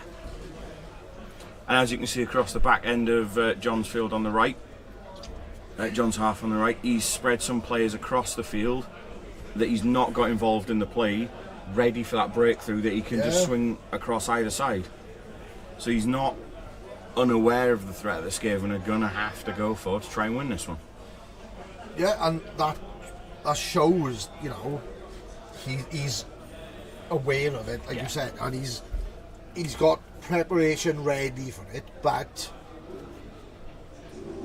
if a couple of these renegades are outmanned, because don't forget, if you get one good hit, just move everyone to other places, he could be deleting other players that could come in and help them defensively, don't they?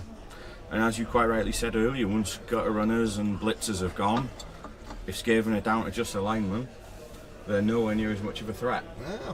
Well, and I know other people say the same, but I do think Skaven thrower is the best thrower out the box in the game. Yeah.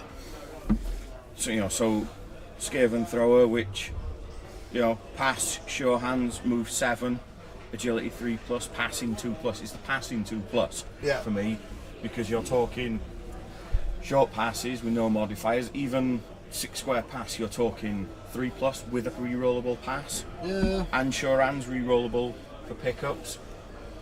I mean, I wouldn't even be averse to a 9 square pass on 4+. Coin flip. 75% success chance. Yeah, I was going to say perhaps the Amazons would have been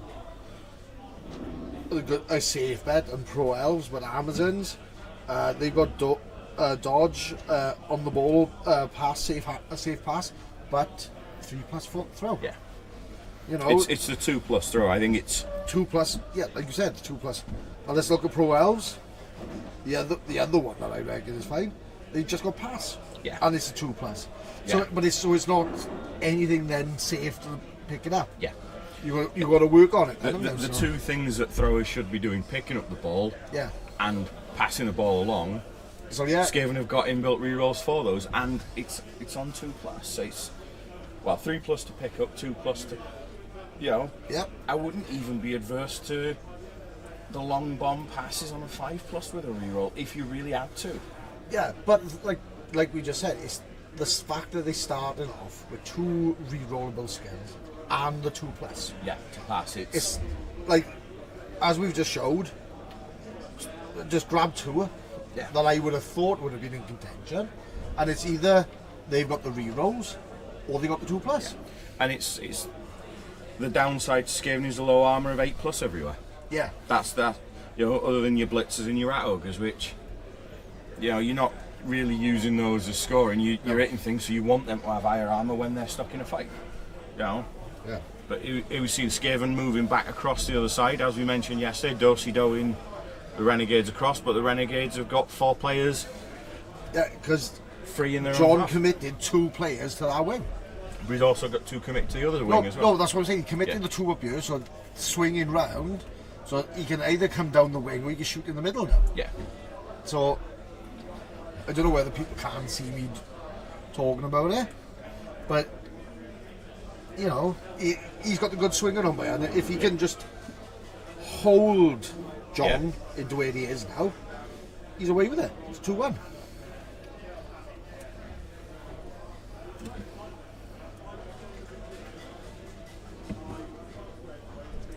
And we were saying about the passing and the threat of gut runners.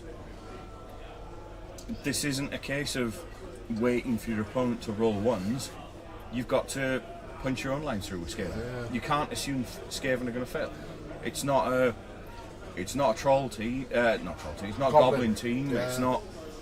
You know, it's nothing like that. It's a case of you've got to. It all depends who plays. Cause we've seen some people who can't roll below a 6 when it comes to goblins. Yes. Bastards. There's some people I think have got 6 plus on 6 sides of dice. Yeah. No matter how many times I look at their dice and I look to see the 1, 2, 3 and all that. Like every time they roll a dice, I only see the 6s. Like.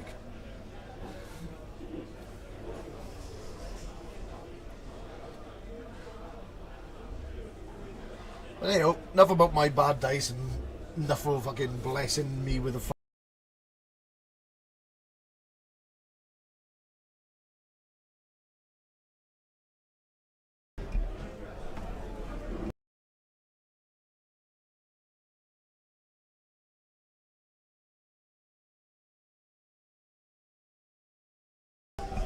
So, CT dodged out.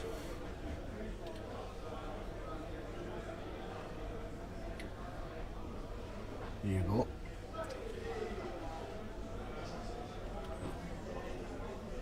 Oh. Rerollable.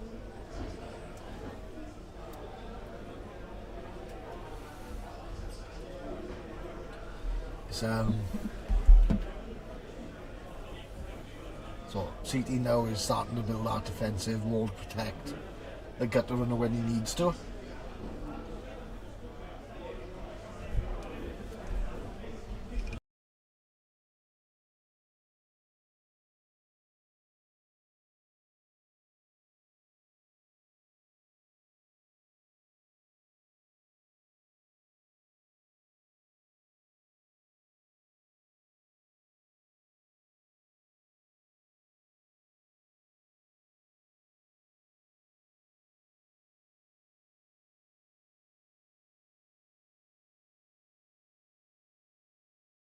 Right, and we're back.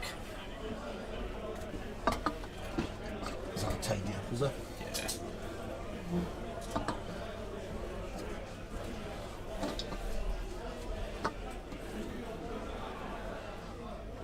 There you go. And in one turn, CT has now effectively cut off John from getting to the ball. Yep. He hasn't had a base people, but he's put a few layers of dodge and defence.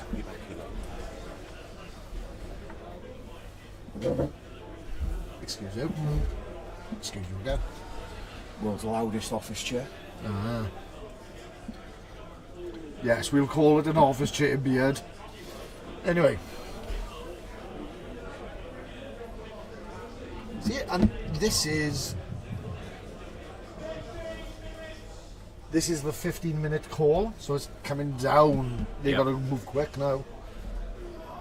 We've still got half to play here. Yeah. John's having a good think about what he's doing. Yeah, well, in fairness to him, in one turn, he's just had that sideline cut off. Yeah.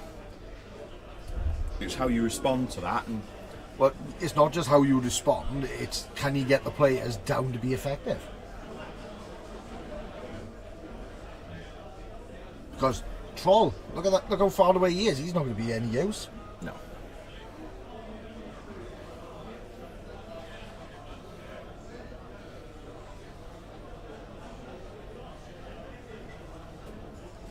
Just going to go get rid of these. Yeah, you go get rid of the empties, but chat will keep me company.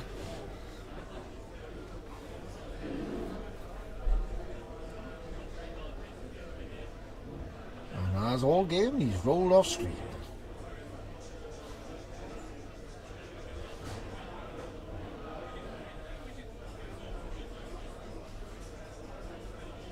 Right, so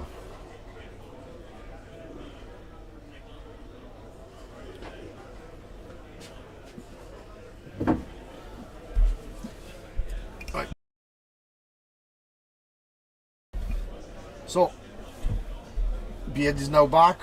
It's we're just watching John try and sweep sideways now. He's managed to get the wrestle rat down with a couple of nice rushes.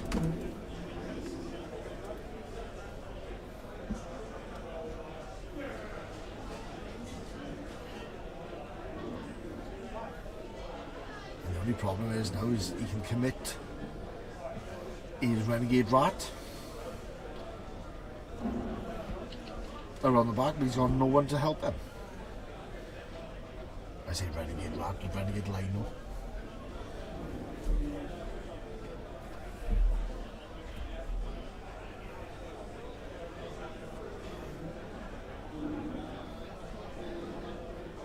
Oh, I think we see a blitz or dodge. Mostly because it's off street. There you go.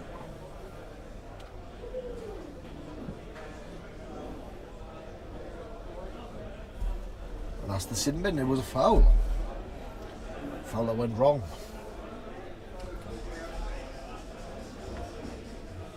Thing is, you've got to say that gamble when Skaven, as you said, are so quick. Yeah.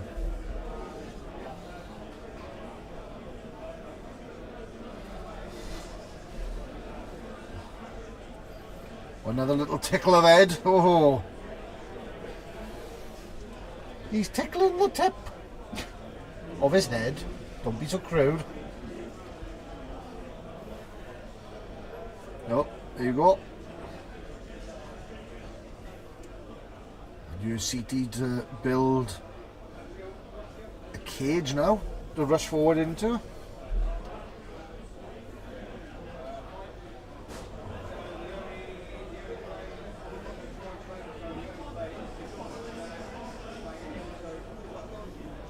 Oh no.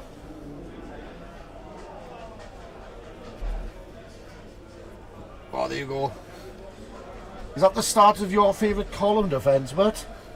Well, the Chunt's column. Yeah.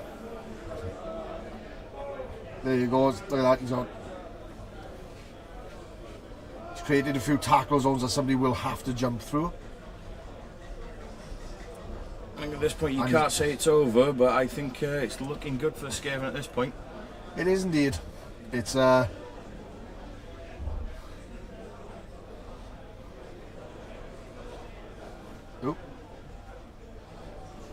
Don't think that went as planned.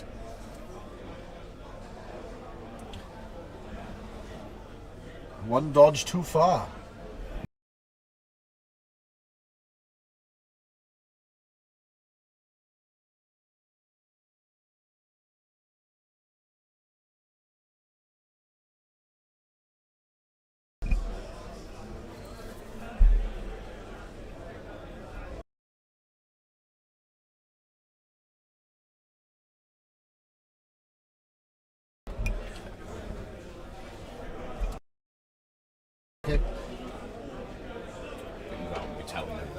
Yeah, you go out, you arrange the next game to be On seen. camera, yeah.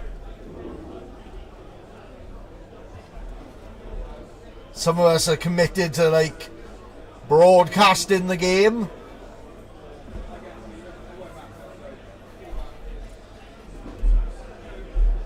Grabbed his stick today because he wants sympathy, I think.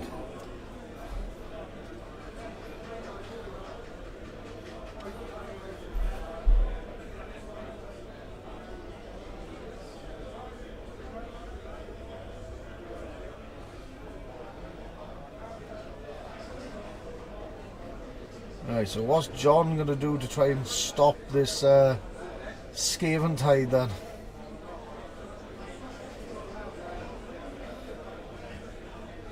Right, he's touching two players. Doesn't mean nothing when you dodge away, really.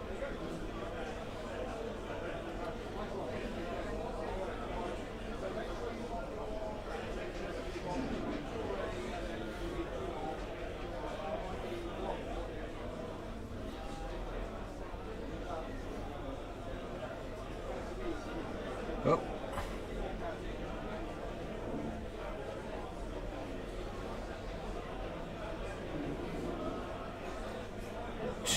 I think we've just seen a blitz. That's a reroll. I don't think it's the result he wanted.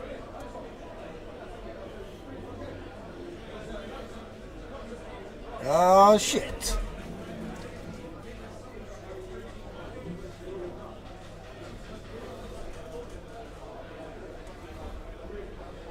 And that rat did not, that wrestle did not work very well. This is where CT just get the game done. CT, we haven't got a lot of time left, but You need to get the score in before you timed out. yeah.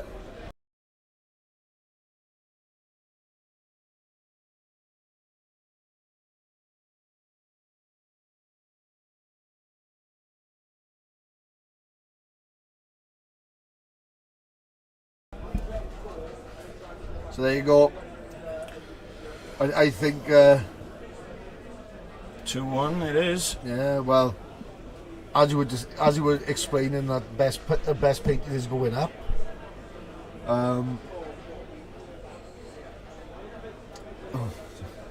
The usual suspect lineup. Whether is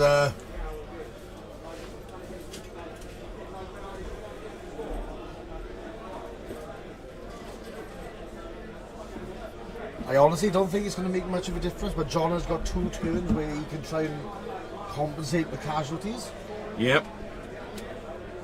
So, And it looks like weather is still they're having to work out who's getting heat fucked a second time. yep.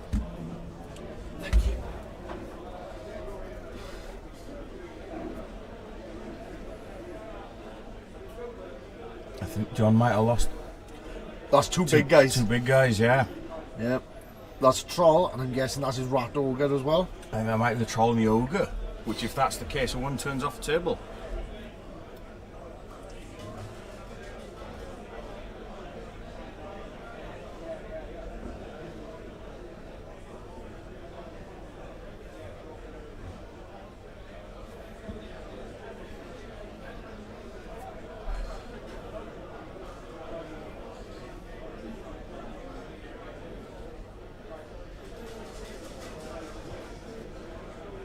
No.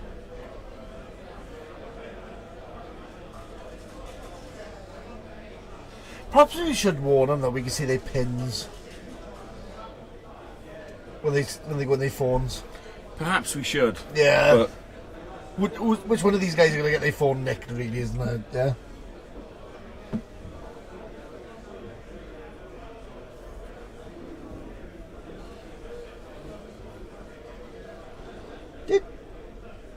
Did Andy Darvo beat Mankis? no. Andy Davo and Mankis are currently the top two. Andy Davo is currently first as it stands based on strength of schedule. Mankis is going 11-2 on touchdowns. Andy Davo 6-0 on Right. touchdowns across 4 games, which is based on strength of schedule. So the people Mankis has beaten are lower down in the table compared to the people Andy Davo has beaten. That's the only decider at the minute. Right. We currently have 3 players. Volcano's also on 4 wins, 6-0. Again, strength of schedule puts him in 3rd. However, there could be another person joining them, possibly another 2 joining them on 4 wins on the bounce. Do you know what? Mank he's a consistent player, so I kind of hope that he doesn't lose out to Andy Darvo. Yes. And if Andy Darvo doesn't win, it couldn't happen to a nicer bloke. So, oh shit! I said that mic goes on then, didn't I? You did. Oh fuck it. Anyway, I am waiting for the day that you have to sit opposite him for 2.25 hours. no, wouldn't happen. Never happen. You'd sit down and say, "I call it a win for me," and walk away. Well, no, it's. I think I've been quite open. Yeah. With how I feel about it, but And the about fact, Blood Bowl 3. yeah, and the fact that he tried to argue with me that it was fantastic when it was a shit shambles, Yeah.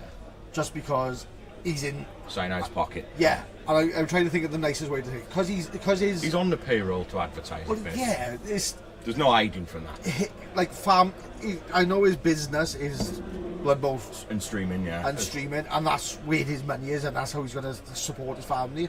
But you can't lie to people to get money. That's fucking treacherous. Yes, and we've got eyes, and that's the yeah, other part. So we can see that it's yeah, trash. The fact that Blood Bowl 3 was so far delayed past when it was supposed to originally release, and when it did drop, it was such a shit show when it dropped. And as per usual, same as with all these companies, can't get most of their fucking functions right, but they made sure the fucking Shop worked. Yeah, They made sure you could spend more money with them, yeah, but the game itself didn't work. yeah. And the fact that they try to be, worse with the fact that goes, do you want to buy this fucking customization? Yeah, it only works on one player. And I know now they've changed that, but when it first dropped, that was clearly what they'd intended. They were they They basically made sure the shop function worked because they wanted to milk players dry. And I've said it to Cyanide, and that's probably one of the What got reasons you the why, ban, yeah. is the fact that you're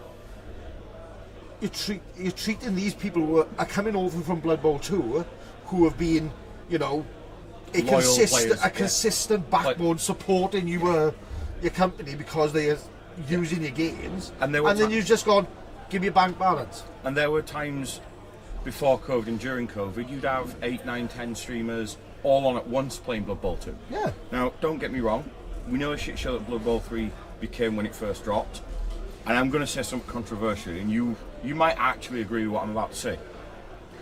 If they'd released Blood Bowl 3 on time and it worked, A, the player base would still be there because it had migrated over and they'd have been happy with the game, but B, all those sales that Cyanide have gone, 18 months down the line, 2.5 years down the line, when we're selling you another team for £8 every 3 months, Yeah. people would still actually buy them because the game works. Because they've lost so much player base so early on, where they've gone 2 years down the line, we'll have how many thousand people still buying, or however many hundred people still buying all the teams. Now you're talking probably double-digit figures, if that. Yeah. And if they got it right, they wouldn't have lost the money that they've lost. Yeah. Rumours It's like- of whether GW are going to use a different company for next edition of Blood Bowl. Yeah.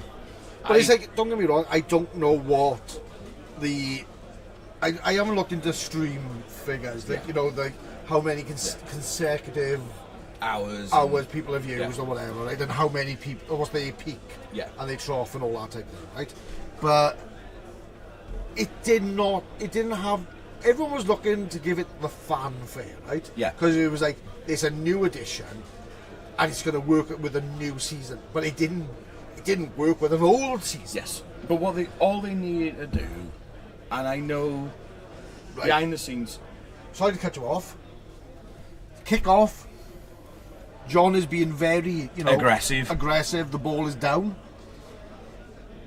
I think we owe it to the listeners to actually continue talking about this rather than me bitch about Cyanide. But Yeah, perhaps that's a discussion that we can log on, get on. Yeah, there was an another online time. chat. Yeah. It's just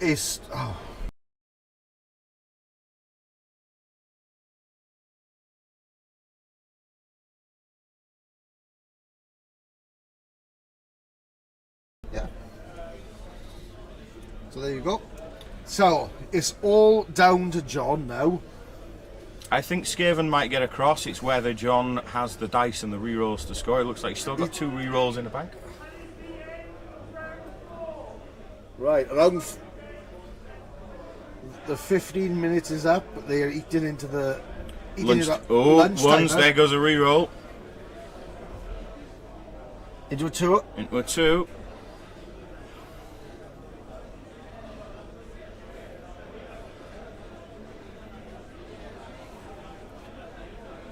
As with many events, when you hit into... Hang on a minute, hang on. Is that a both down?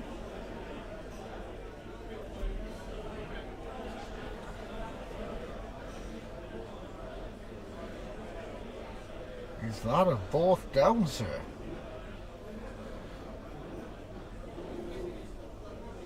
I think so. That looks like a both down. And that's on a player that... yeah, he's taking it. He's taking it. The thing is, it pops the ball loose. It's going to force John to roll dice to get the ball. Yep. As if John survives and... Well, they've both broken armour by the looks of it. Ball's Oh, bounced. no, the ball's bounced. So he's bounced back onto the wrestle Skaven who had the ball. Ooh. Down to another down player. It's gone. And that is the worst scatter possible for John at the moment with 1 turn left.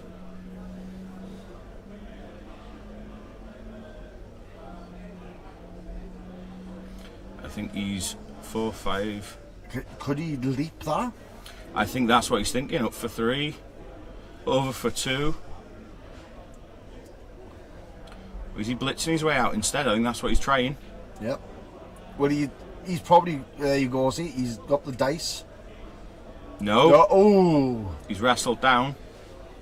Maybe he's got another way around this. Well, he has got a backup player there Yep. as well. So there you go, up for 3. Got the ball. Hand off. Hand off.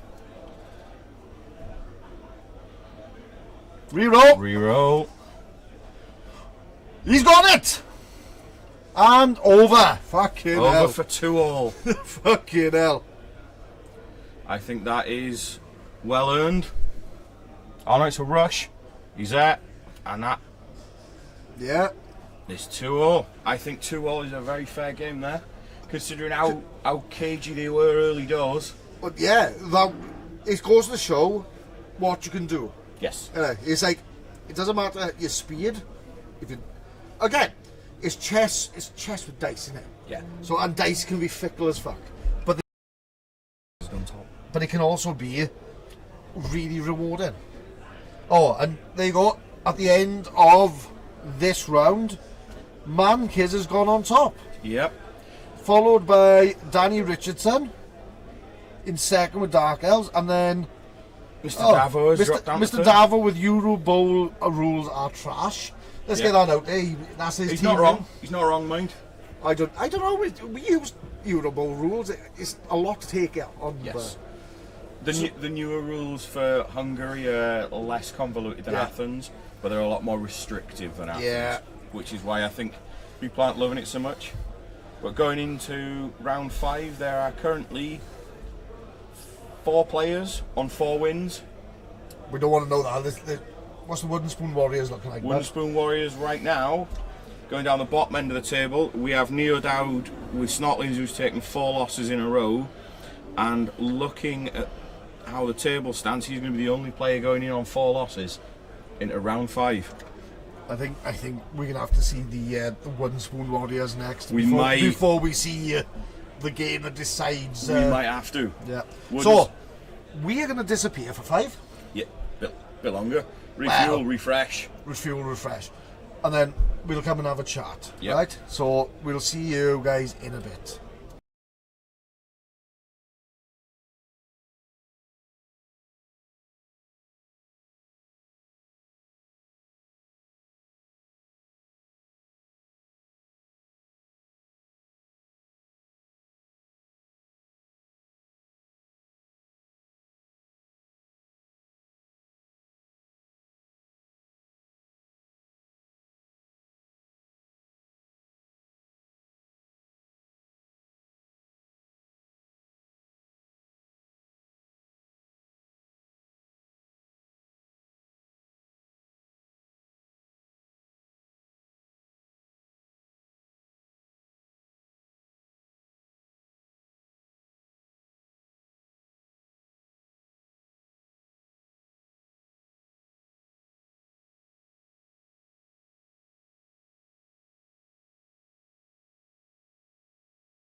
And we're back, guys. We are looking, because it's coming towards the cool down of the day.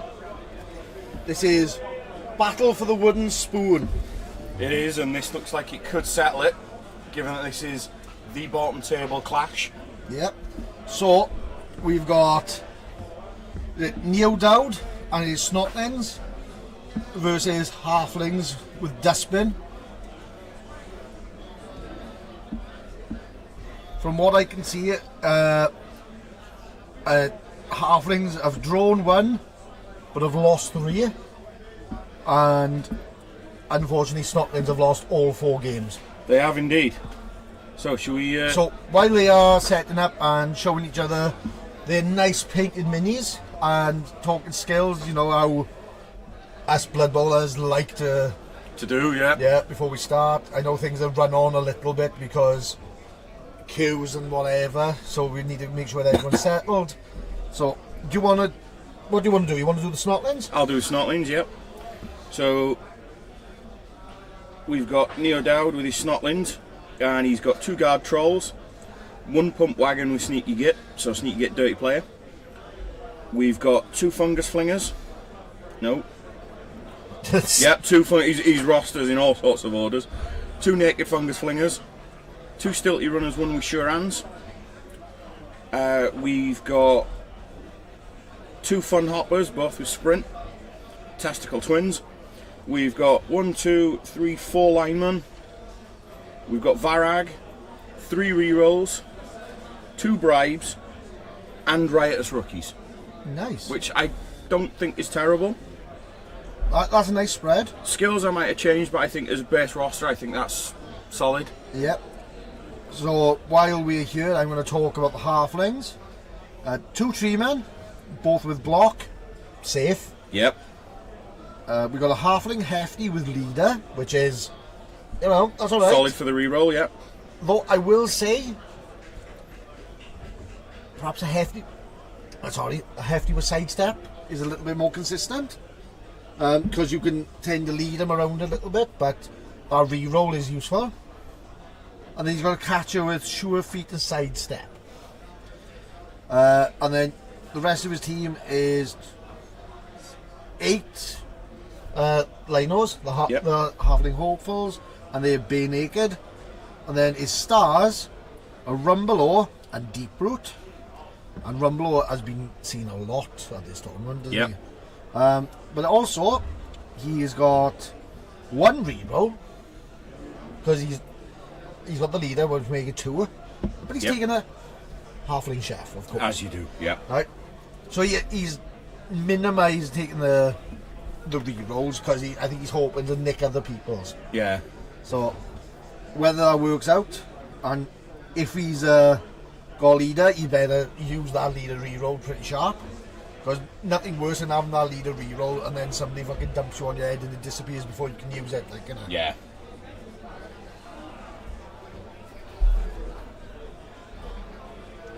Nothing worse. Right, guys?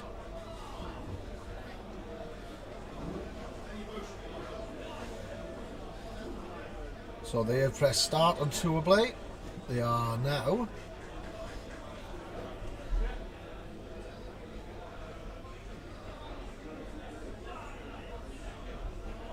I think they're getting ready with telling each other skills. Nope.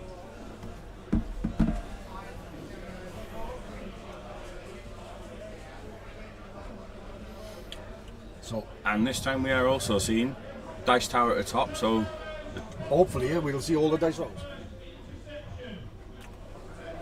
Oh, there you go. First interception is this round spot prize. Yeah. Don't see a lot of that. Might not even go. It might not even go as a prize. Oh, yeah, that's true enough, actually, yeah. Well, here we go. We're seeing dice rolls. We're seeing who's... So the riotous rookies, there's all 7 of them. Yeah. I mean, 7 loner rookies. Their body's in the way, especially, you know. Well, yeah, that's all it is. That's yeah. all it is a road block, innit? Yeah. Right, I'm going to stick my head out the door.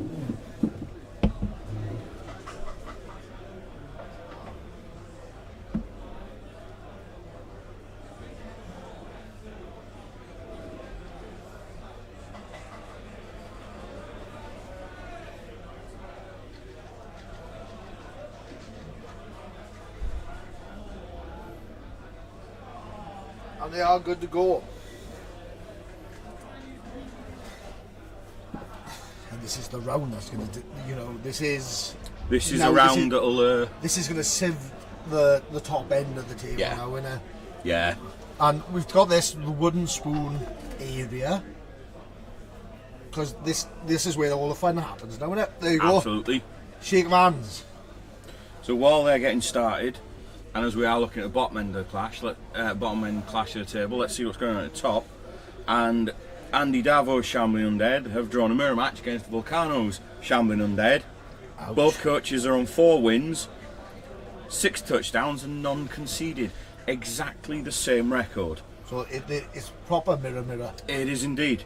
The only thing separating them is Andy's on 12-3 casualties, whereas Volcano's on 9-6. So that can all change. It can indeed. I think that's going to be the decider now, because what was it? Who's Mankiz playing? Mankiz has got Danny Richardson's Dark Elf, so you've got Wood Elf, Dark Elf off on the top table. So you've got Elves fighting for first. And you've got Shambling Undead fighting to get onto the top table. Wow. So it's looking at it, unless something happens with draws there, you're likely to have some form of Elf against Shambling Undead on the final table. Yep. Unless that's a nice full reserve box, mind, isn't it? Look at that. It is indeed. I think, never mind a reserve box, that needs a little stand of its own, doesn't it? With all the little. Yeah. I think at this point, what you want to do is just put one Snotling on there and dice with just a number of how many are in there. Yeah. The only thing is though, when you've got all those bodies, it can only go in the middle of the pitch. Yeah. That's a But lot of bodies, but then if you've got it quick enough, you can't get around it, can you? you can. But then it's But like Snotlings and Halflings got are the that- same speed. yeah, you got green tide then getting around them, haven't you? You do. So I with Swarm, even without swarming, I'd be tempted to put a Snotling back, probably halfway back on the field on either side, Yeah. in the wings, and then with swarming, put 2 similar line back, but within. Well, the thing is, like, if you are looking for that one-turn touchdown, I would say you should always put that one troll or one tree 1 square back from the line, Yeah. because at least then, yeah, okay, they got further to run because it's only by 1 square really, but you're guaranteeing that you're not getting extra negatives then on the front line, innit? Because if you can't clear that front line, Yeah. The one turn's less viable in this because let's be realistic. You're only 1 turn in here if you're throwing. yeah. Here we go.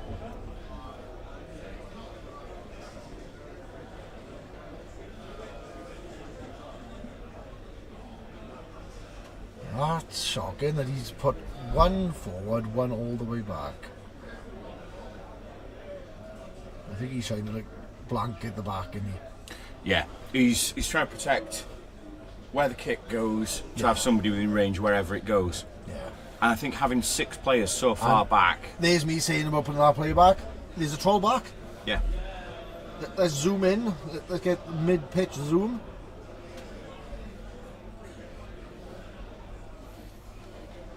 When this camera wants work. So there you go. All the big guys are not on the front line. Which I suppose if you're kicking, it's worth not having them there possibly, because what are they going to be punching instead? Snotlings. Which if you've got swarming and riotous rookies, Yeah. you afford to take 3 casualties and still have the bench. Yep. I would say I'm not opposed to this tactic, but then this is bottom of the table. But then again, you've got your pump wagons that are going to be just moving around a lot as well, isn't Yeah. So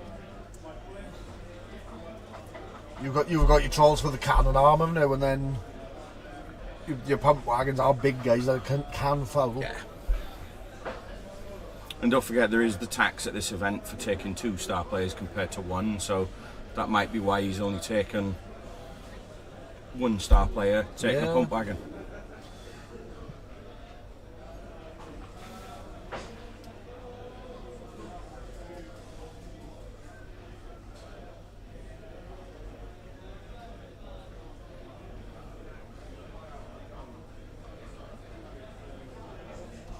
I've just noticed the little sprites on Tour Play on the game page. It shows you the inducements.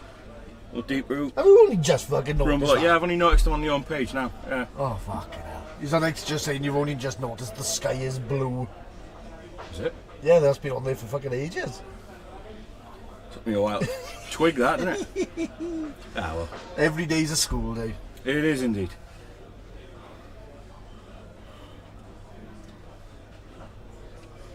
Right.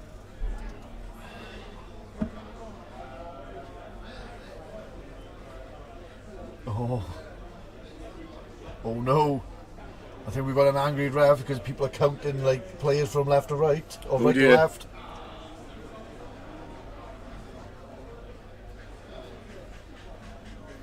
I played Neil Dowd at Food Bowl, day 2.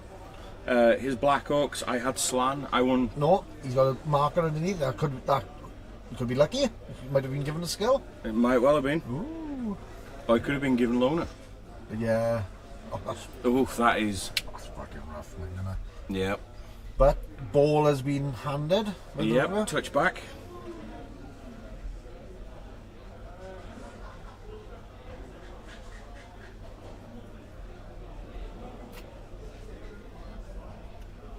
So halflings in this situation then, what would you do? Would you like drop back, make a cage, try and get those 3 men back? Or would you try and get as close to that? I'd try and force damage and cage up with trees. But I wouldn't, I'd be bringing the ball forward near a last action. Yeah. The thing is, it's like, yeah, okay, halflings are stronger than Snotlings, but when you've got all those bodies, and it's not like they're hard to move about as well, especially with a 2+ dodge. Yeah. That doesn't worry about tackle zones or anything like that.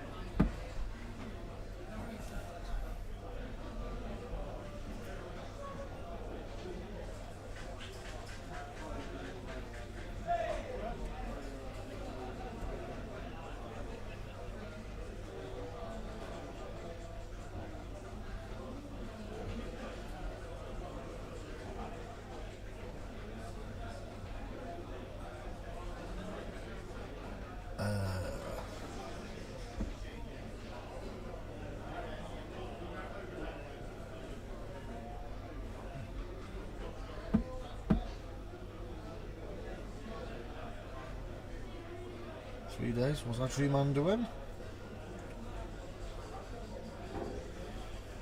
He's laying down Snotlings. That's what he's doing.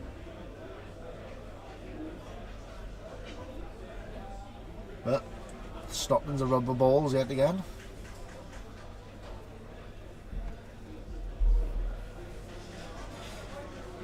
See now, this is why I could never use a dice tower. Is I feel like that's stopping you from like actually free rolling. Yeah. I know it's a sham. It's a stupid idea. It's the same as I don't like using the fucking cups. I fucking can't stand it. It's like if it's in my hand and roll it, that's the way I do it. And my dice tray has been turned into a fucking just dice holder now. Yes. Mine's exactly the same. I'm too much of a basic bitch. I don't even use a dice cup.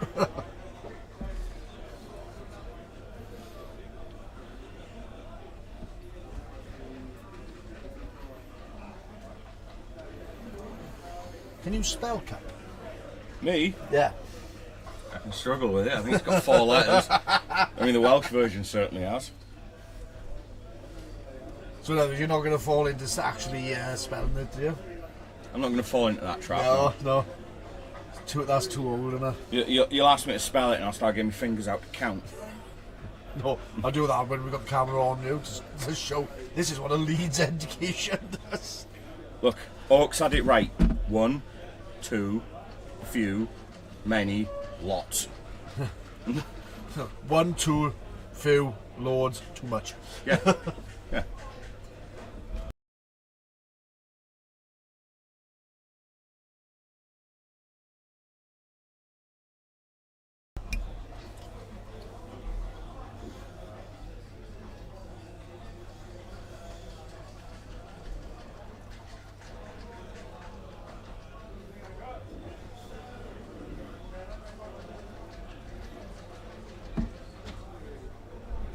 There you go. Right. I don't think I would have gone over that far. No, I think I'd have kept that ball much more central at this stage. Yeah, because what he's done, because he had 3 people be at the back to protect the ball, I would have moved them close to the middle and ball carrier 1 behind. Yep. At least then you've got a bit of a screen. Yeah. At the moment, he's put his ball carrier in line with the others. Yeah, okay. Stop him coming around the side. But how many Snotlings are going to go around the side when you can just go straight down the guts, like, you know? Yeah.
Right, well, that's a bit shocking.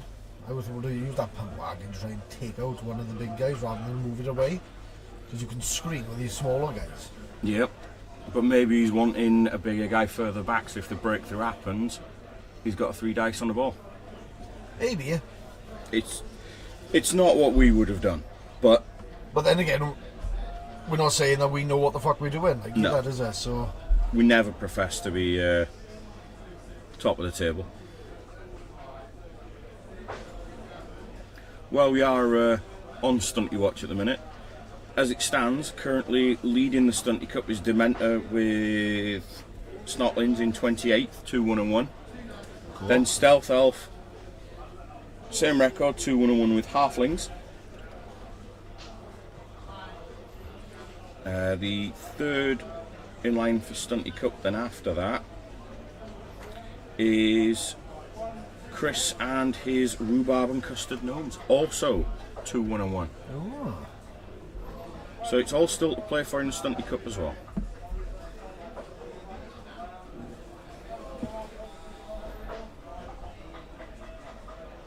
So, that is middle of the pack. See, now the thing is, by you, he's brought his pump wagon over here. Towards the flank, yeah. I would have tried to threaten this middle bit. Yeah. And that's what I was going to say before your Stunty Watch, but like you said, we don't profess to be in top tier tactics. No. We don't profess to be other podcasts who tell you to set up with 14 players when you're not playing I Snotlings. wonder who you're talking about. Would this also be the people that do a printing service and then don't print enough and still don't do it a year or two later? Might be, yeah. Yeah.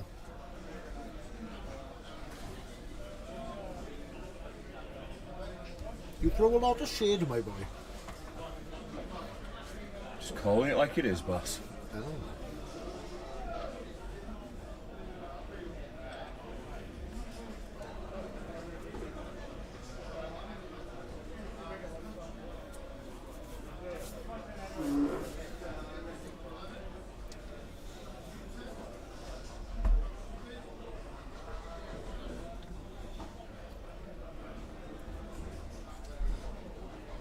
Right then.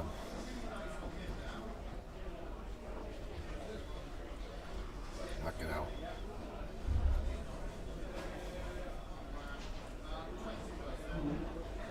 Early doors at Snotlings is always a bit of a fucking pain in the arse, isn't it? There's just bodies. Yeah. When you're talking Snotlings that roll well on swarming and have the deep bench due to riotous rookies, you have to chew through them, and you have to chew through them quickly. Otherwise, you're just going to get bogged down. And 2+ dodging everywhere. Yes, 2+ rerollable dodges fail. Snakes happen, more so to some than others, as you felt for a long time. But you know, you can base as many of them as you want for the next turn. If they're walking away on 2s and you're not able to remove them, column defensing with 11 is strong. Column defensing with possibly 14 is even stronger. You know. That it is, my boy. Refreshment is. Yep. Oh. I think it's not even like it's a fucking can of beer. It's not. Fucking it's can of Monster. And it's the same colour of how it comes straight out as well.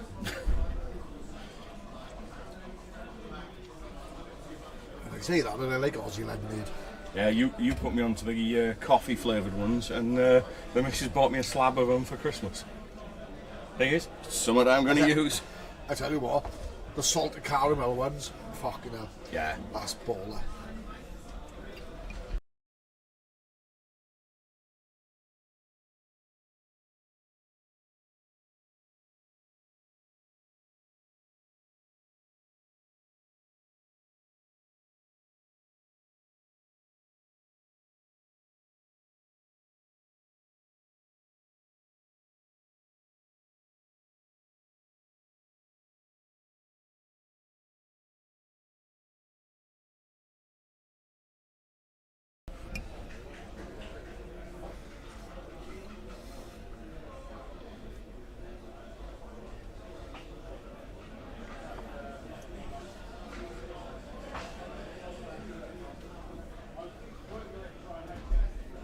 Right then.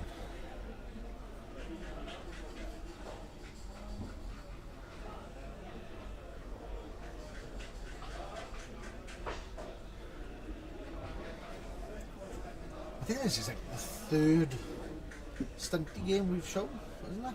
Third Stunty game, yeah. Yeah. I think we've done more Stunty this year than we did last year.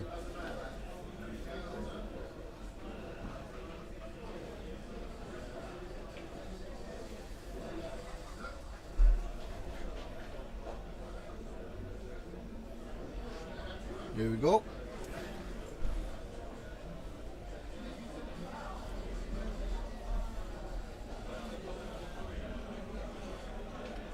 Oh, I believe the tree is rooted.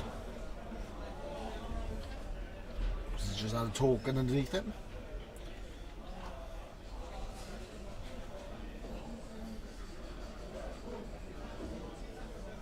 See, this is the game where they should have had wizards and stuff. Yes. Can you imagine dropping a fireball in the middle of all this? Well, I've been toying with the Halfling Master of Ballistics on a gnome team. Was it? That's just a poor man's fireball, isn't it? Yeah. Yeah. But it's, what, 40k or 60k, something like that? That's why I call it a poor man's Yeah. fireball, isn't it? Yeah. But, you know, if you've got that kind of cash left over and you filled your roster out with everything you need, and you've got the bodies and a keg, what else do you take? Do you know what I mean? Exactly, and there's gnomes at the end All of the the toys. day. Still won't be the fire belly, but Firebelly and Wild Drummer. best combo ever. It's expensive, but it's the best combo. Especially when you can put all your ducks in a row and you roll really well. Talking of which, I'm now going to leave the commentary booth, go cry in a corner for an hour. Oh, it's been a good couple of years, but come on. No, I'm telling you, people have slept on that. Granted, it's hard because a lot of tournaments either don't do the Fire belly. the death zone, or Yeah. they don't allow you to do a set. Yeah. So, But it's one of them where, like people took Giants to Food Bowl, sometimes if you can take something as a one-off, try it, do you know what I mean? Like, don't get me wrong, the Giants didn't do so well at Food Bowl, but how many opportunities are you going to get to take a Giant and see a Giant? exactly. I played against 2 of them and didn't do so bad with them. yeah, but you were also frogs that can jump over everything as well. Yeah. So, when you roll, okay. Yeah.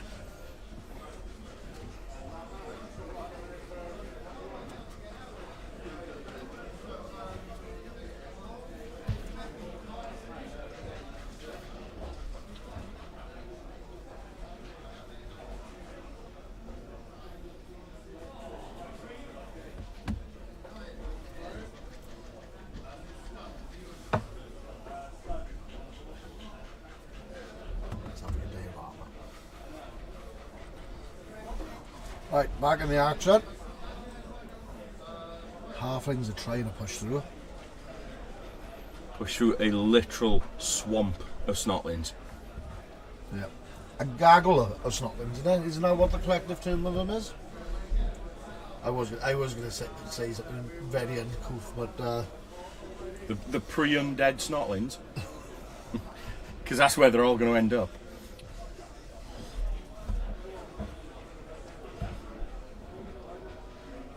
Are you green? Are you under 18 inches tall? And have you turned up wearing one sock that you robbed from a washing line and half a football as a helmet? You'll do. aye. What would you call a group of Snotlings? Is it a cocksock of Snotlings, or Depends which side of which coach you are. If you're the opposing coach, I think a cocksock of Snotlings is definitely the expression. If you're the Snotling coach, cocksock of Snotlings? ablative wounds I don't know. for those who are about to die. The terrible taint of Snotlings. Terrible taint of Snotlings, yeah. Do you have a gaggle of goblins, don't you? Yes.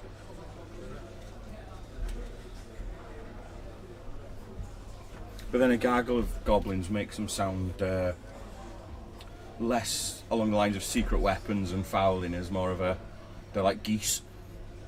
And I don't think goblins and geese fall into the same category there. No. Probably both have the same bad attitude. No, I was going to say geese have got a worse temperament, don't they?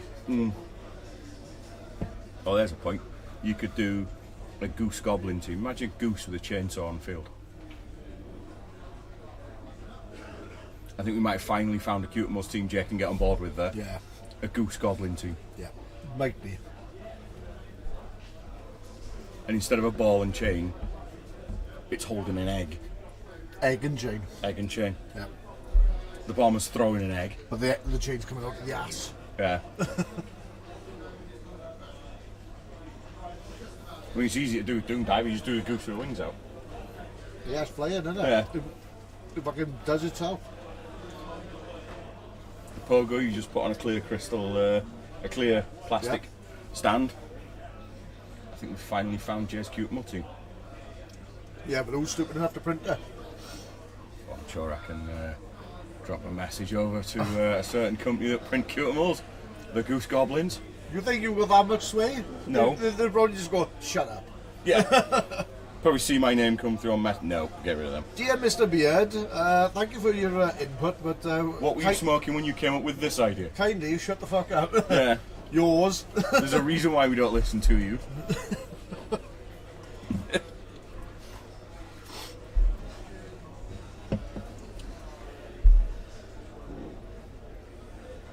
And then near doubt. Back in the middle.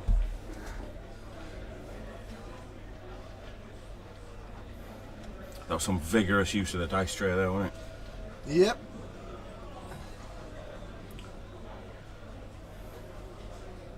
Now let's zoom. Oh, the ball's in the middle of all that. Every man has got his hand on the ball.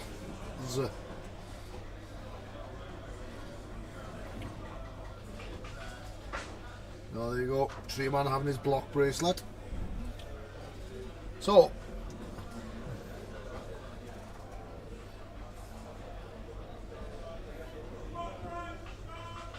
spot prize is gone.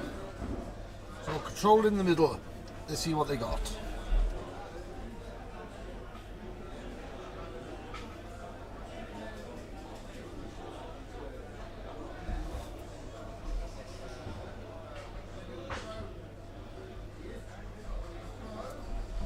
And at this point, it's been a contest of Iron Fist and a Velvet Glove, because nobody has been knocked out or cast. Nope.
Right then, come on, Snotlings.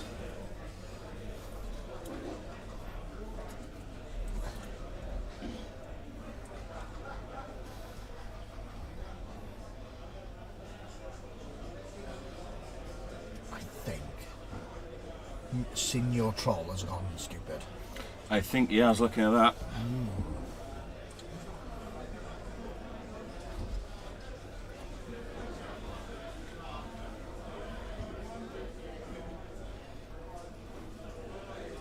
Back into action. No.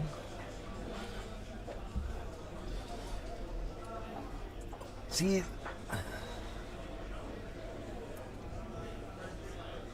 looks like Snotlings have got the ball there, because it looks like the one with the toot. Yep. Right? But That's the Stilty runner with sure hands by the looks of it. With a yellow band. yeah, but that's Yellow for agility. But it looks like two trees that can reach out and just fucking bad touch you. Yes. Yes, it does. And I think one has just reached out and fucked him. 3 days. 3 dice, that sidestep down line. You're still going down though, even with sidestep, and that's. Fucking hell. Don't tell me a tree man with mighty blow couldn't bust Snotling armour. That's why you don't use dice towers. You feel more in control of your own fate, do you, when you're shaking them in your hand? He didn't so much as bust his arm, he tickled the fucking taint there, didn't he? Yeah, he did. He groped the shaft a bit, like, you know.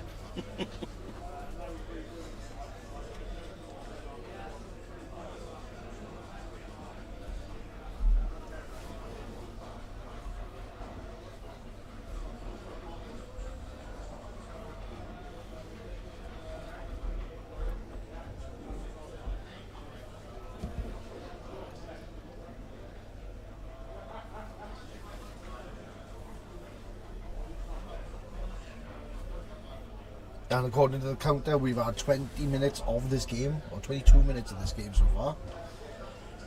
far. We're on turn 2, I believe. Looks like it's turn 2 for, turn 3, sorry, for the Flings, And then, because they received the ball.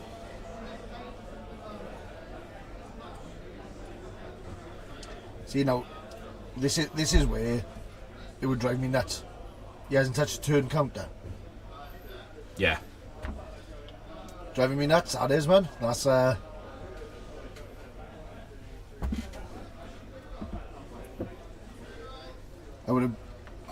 busted you with fucking knuckles over these, but I'm going to go see to this. yep. I remember back in the day when you were teaching me this. Not moving your turn counter, what was it? You got a ruler across your knuckles, but. Illegal procedure, lose a reroll. Yep.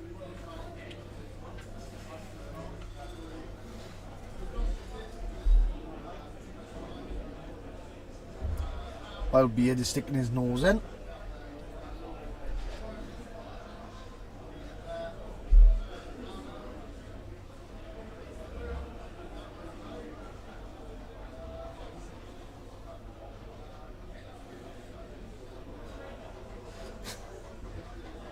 Think we see where the problem was.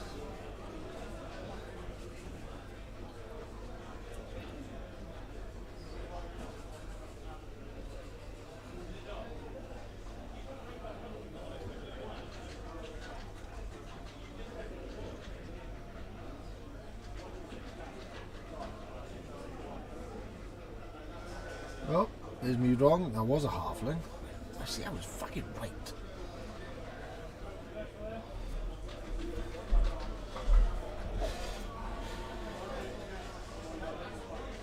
No, so I take back what I said.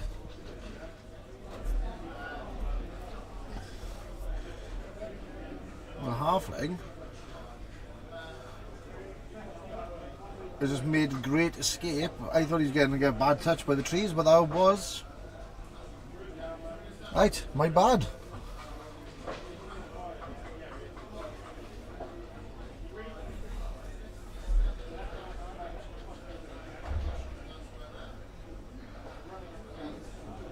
Could be very interesting.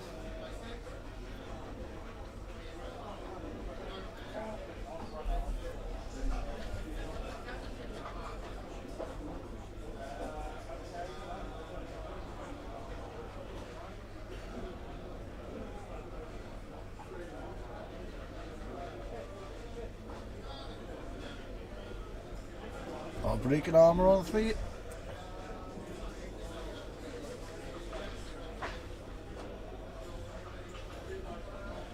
And he broke armor and he's off.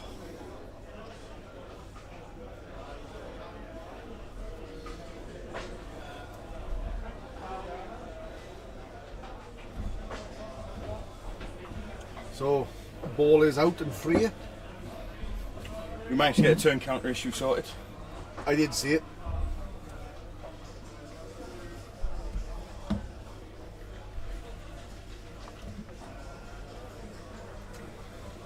And shout out to Average Joe's painting studio as well.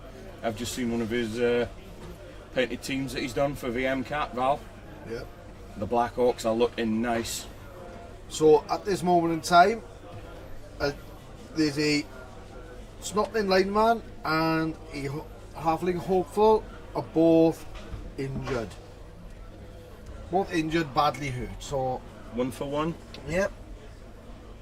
You know what I'm surprised we haven't seen? What's that? Many apothecaries. Well, you know, you're right. And I know they're generous with the gold at this, so most people can afford at least 1 or 2 bench. Yeah, but the thing is, do you really need an app? Well, I say that. Do you really need an app if you're looking after your star players? No. But as we saw yesterday, sometimes shit hits the fan when you lose your big guys, your stars. Yeah. Some of the things we've seen on camera, you'd have wanted an Appo for at least. Yeah. Yeah, and I know online some people use an Appo for a KO if it's a key player. Don't bring your online. Don't bring your Twitch people into it. Different game online, isn't it? But League, absolutely. I think an Appo is needed. Yes. Tournaments, I think it depends on. I think the if you're doing a league and people are learning, it might be a case of an Appo is fair, because sometimes they don't realise if they're learning about positions and tackle zones and stuff like that, they might lose a key player when they're doing it. Yeah. But I wouldn't say it's like one of my first choices when I go for inducements. It's like if I got spare after I've done other things. So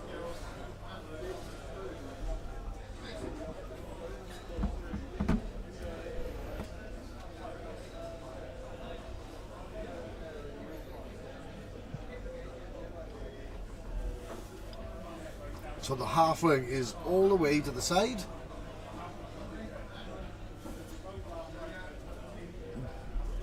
And away with the ball. Yeah. We were wrong. We thought it was the toot Snotling. Oh, did we? Yeah. So we were wrong. It's his Halfling catcher. Yeah. Well, I said he's going to be reached out and touched by those trees. Well, yeah, of course he was, because he's going to get fucking launched, wouldn't he? That's the only problem when you've got the fucking webcam of fucking... Doom. Yep. Try my best to see something, but you can't see shit half the time. Do you know what? You appreciate how fucking detailed models are when you can't see shit from above online. Yeah. Is that a halfling? Or, I don't know, because all I can see is the fucking top end of a kettle, like, isn't it? Yeah.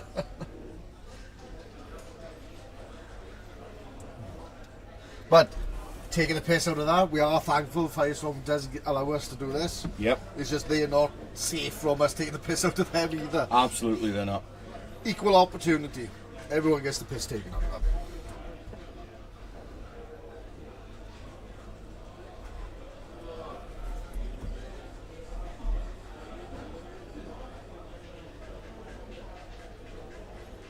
Right.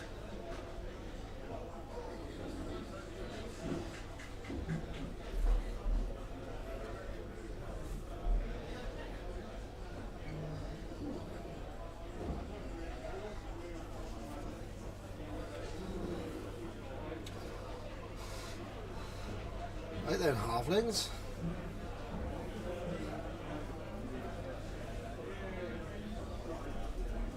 Here we go now. Right. He's got to stop any type of Snotling getting to that line. Yeah. But if I was the Snotling guy, I'd be trying to take out players. So you either try and take out a couple of players, force him to go over early so you get the chance at throw-in, or you can fuck him up for the second half, really, can't you? So just try not to let the game run away when you do it, like, innit? And that's the thing, when you're running Riotous Rookies and you roll 7 for your Riotous Rookies, plus your bench, you know, Snotlings, you can afford to throw a couple of extra bodies that might get knocked down and removed. Well, yeah. Whereas Halflings, every removal is going to be a lot more painful. Well, even if they're down, even your Snotling's down, that's a fucking hand grenade ready to launch at someone, isn't it? So, yeah. I think being able to throw a player from the floor was a big change. I don't think it was a game-changing change. Oh no, it's useful, but like what you got to remember is they are really fucked up when they hit the floor. Yes. Right, so you are 9 times out of 10 gonna lose it. You're gonna lose that player that you throw, right? But as you said, it's the hand grenade tactic. You're not doing it to score. Yeah, like you've seen it when we've gone to tournaments when I've done it to stop runners going over because they've gone too close to the line. Throw it the cage, throw it the runner. Yeah. Especially cage where you're talking 5 out of 8 squares. Yep. And like a chance of hitting something. And don't get me wrong, I've done it with Black Orcs because they've got those the goblins with thick skull. But you know, that is Halfling score. Yep. 1-0.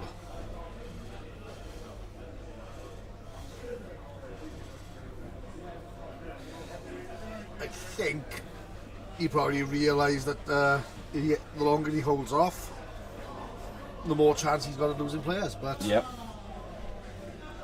Plus scoring early, pump wagon, likely to go. Did he bring a bribe? I want to say he did.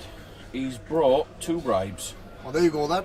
But he's also got the 2 flingers, which if they were on the field... I think he's probably kept them for the second half. Pump wagons first, do the damage. Don't know why, but it really bothers me on tour play when people can't put a roster in order and keep stuff together. So for example, this roster: troll, flinger, runner, wagon, flinger, hopper, lineman, hopper, lineman, varag, lineman. Is this like your OCD kicking in? Why don't you just put all the same positionals together? Troll, wagon, 2 hoppers together, 2 flingers together. You can see what you've got Do you then. know the next time you fucking run any type of thing that you're going to check? You're just going to put yours in the Oh, row. it's going to be all over the shop. And it's going to have weird numbers as well. So it's going to be 1, 2, 3, 4. It's going to be 139, 105, 2. And then when you see it in that order, I know it's going to really piss you off. You look fucking mad me talking about And do you know what I will do? Put them all on square bases? No, I'll burn the list. I'll get Cutimals onto square bases, but you will be playing a roster of all rotters. No rerolls, no inducements allowed. Let's be fair, if I'm playing you, but you were dicing me fucking atrociously. Yeah. That should be alright. Oh. Fucking hell, I wish people saw you were fair, son. You did look like you had this cross on your face that you didn't know whether to fucking headbutt me or cry. That's how fucking annoyed you I were. could probably do both.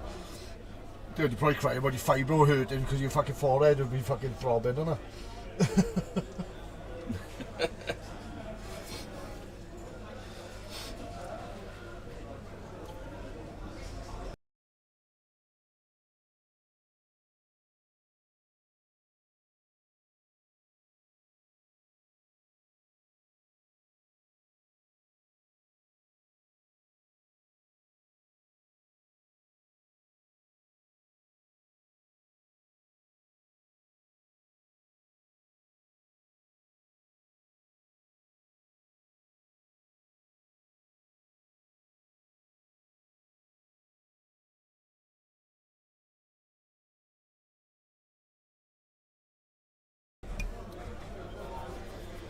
Right. Re-racked, and now the great debate going on in New Dowd. Where to put the trolls. Right. Shall we have a look at the line of scrimmage? See what's going on that front line. The line of scrimmage. Here we go. He's again not putting big guys on the front line. I really don't know how I feel about this. The thing is, one big guy, fair enough. Is he hoping that he's not going to roll any lower than a 2 and get him away because like they are the line was, you know? But I don't know. I think I just think if you're taking 3 big guys, you've got to chuck them on the front line to try and get removals. yeah, I know you the don't. Halflings here is to just remove everything that's useful. Yeah, but it's Neil Dowd's turn, so it's not like he's going to get punched straight away, is it? No. So it might be the right move because, like, now the tree man can't turn around and go, well, I'm going to punch you straight away. They've got to move and then do it, haven't they? So Yeah. he's got to commit now 2 turns to chase them down if he wants to do big guy on big guy, big men slapping meat, like, you know. Yeah.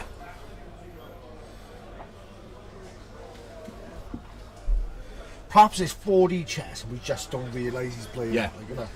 Perhaps they're sat playing chess and we're sat here. If you say checkers, I'm going to fucking kick you with a dick. No, I was going to say we're sat here trying to play Snap. Oh, that's alright then. Right, we ain't got as complicated as checkers yet. Uno. Yeah. But yeah, it's okay. I see a thing, but I would have put at least one big guy on the middle, even if it's just to like rush and touch one line or that and things. You haven't got 3 big guys, have you? No. You only got 2 big guys, and then he's gonna have to sacrifice a line over. Yeah. I mean, we both know. But there you go. That looks like 2 big guys storming down one flank, doesn't it?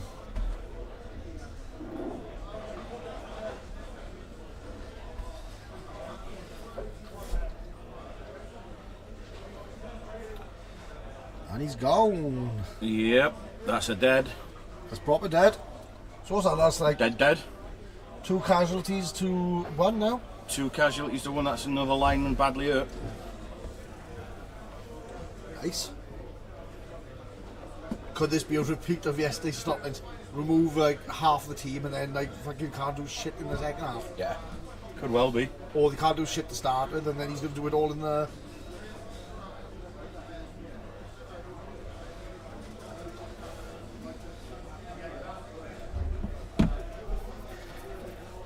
Did score, didn't he? He did. It is 1-0. It is 1-0. They just haven't fucking updated it. They haven't and he hasn't updated. removed his fucking score thing up there. No. Fucking hell.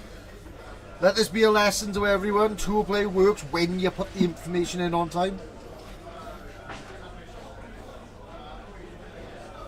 I have a feeling Jay's waiting until the clock hits 2 p.m. and he's just going to run out and take a re-roll off each of them under the old illegal procedures.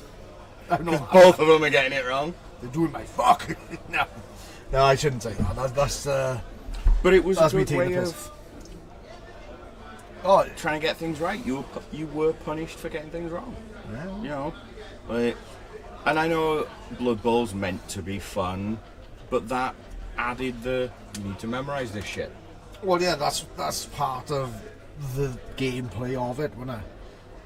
And bloody hell, I think the amount of times I fucking slapped you on the hands and nicked your shit off you, like when it's like you were quite fussy about it now. Yep. Admittedly, there are times where I don't move my turn count till the end of my turn, But I still move it, yeah. And I'm very fussy about moving my rerolls as I use the reroll. Do you know what I find funny though is one of the regulars from Game and Homes, right? It's the good lady at the shop. I won't give her name. I'll give her a bit of privacy. She will sit there and watch Blood Bowl games, not interested in playing herself. But I viewed her go, marker, Yeah. because people are not touching them, and she will correct people. Yeah. I don't know whether it's just rubbing off or she just gets annoyed with the same shit.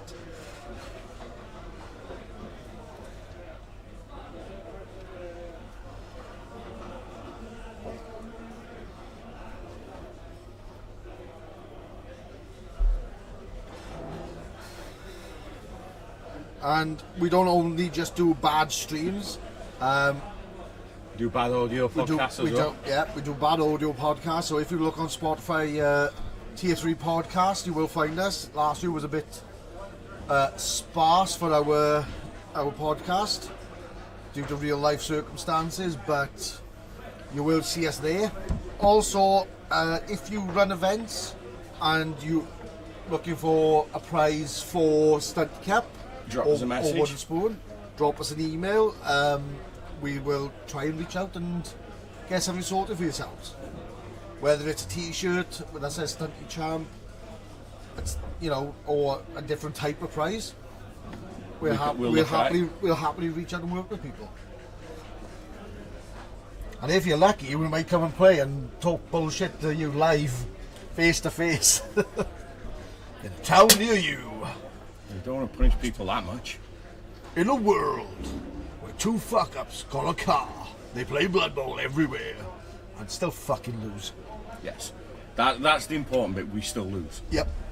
You'd think after all this time we'd stop getting lucky with the occasional win. No, not at all. Consistent Wooden Spoon Warriors.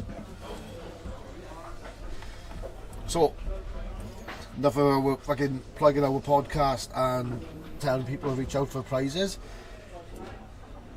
As it stands, Snotlings have got the ball, they are caging. There's enough bodies on the pitch to cage and double screen, yeah. Yeah.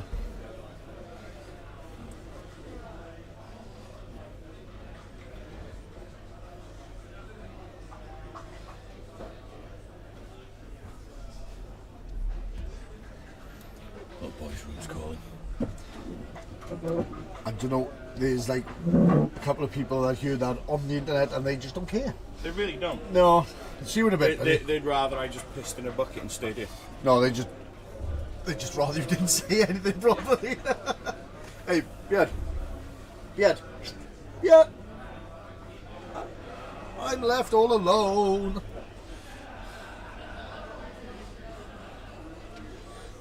No.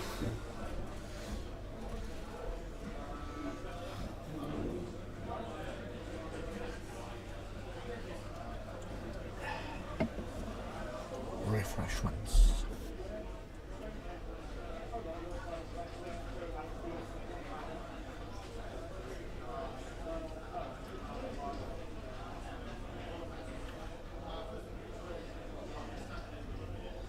Right, so Halflings now are trying to work out best way to hold off this swarm.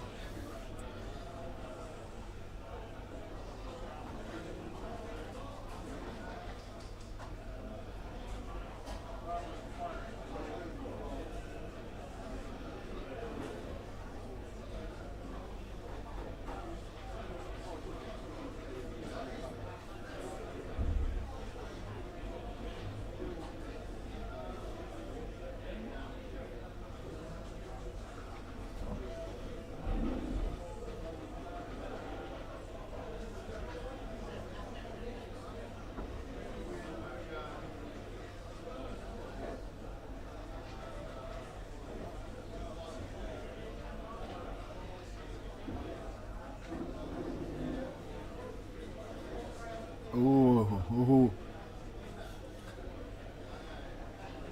Right. We look at a throw. Is the throw teammate going to be successful?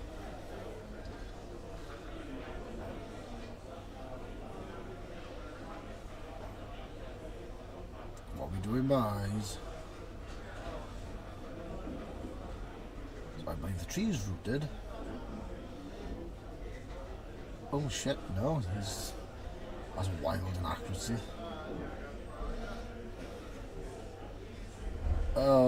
And he landed on his face.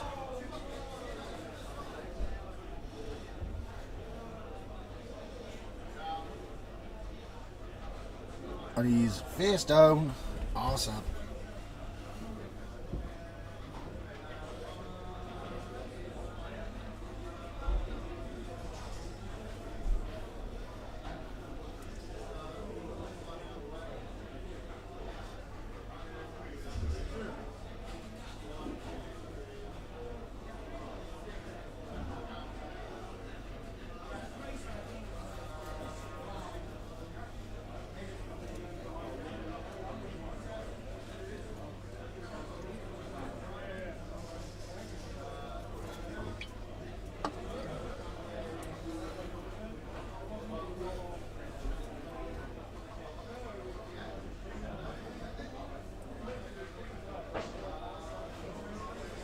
Oh, another halfling gone.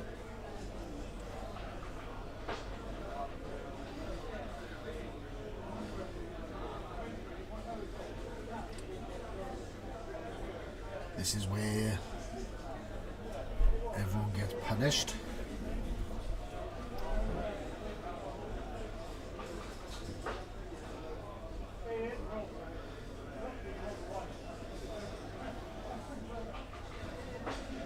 So that's armor break and... No, is it an armor break? Come on boys, make up your mind.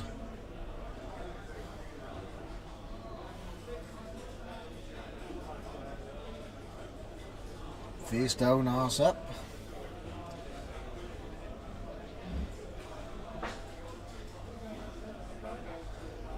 Fucking farmhand.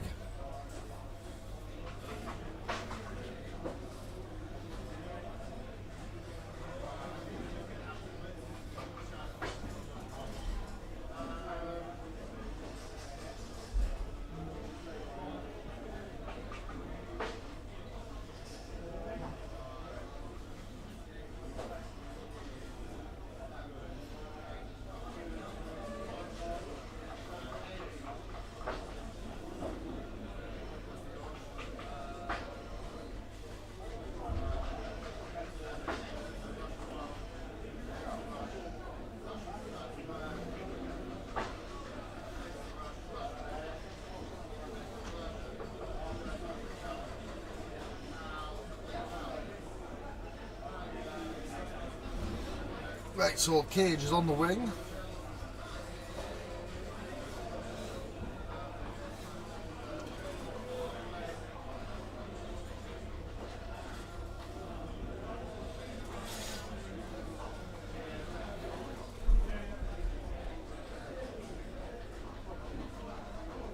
Just goes to show, guys, when you've got more players, your drives do go your way.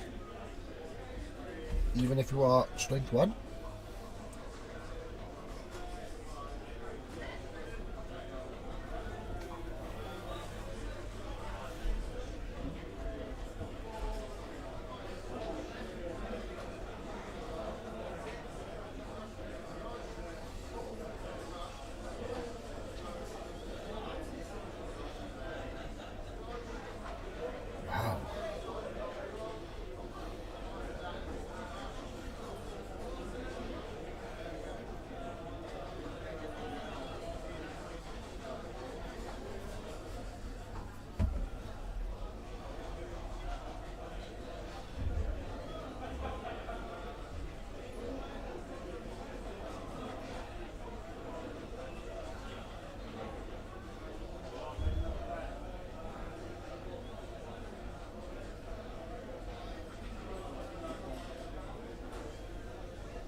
Right then, while these guys are deliberating, table 1, Dark Elf versus Wood Elf.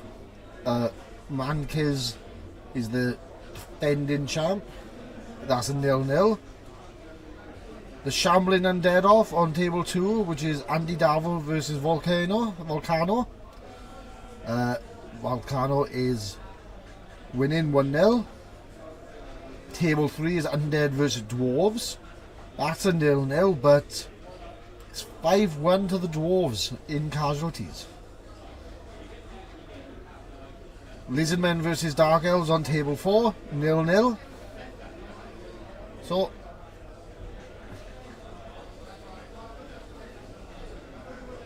still Lords, still playing.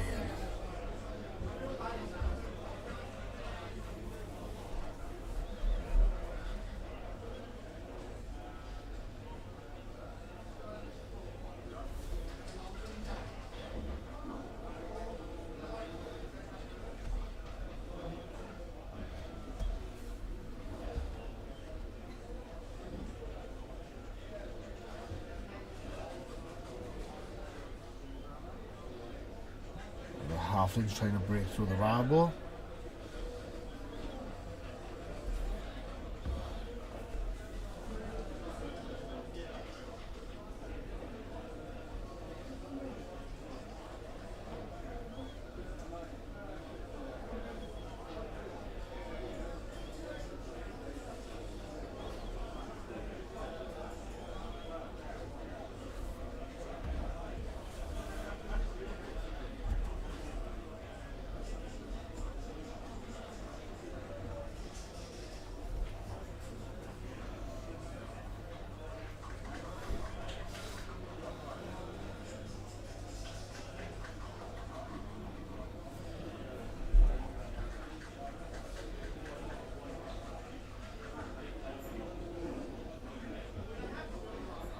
Oh, there seems to be a lot of people committed to Varrock.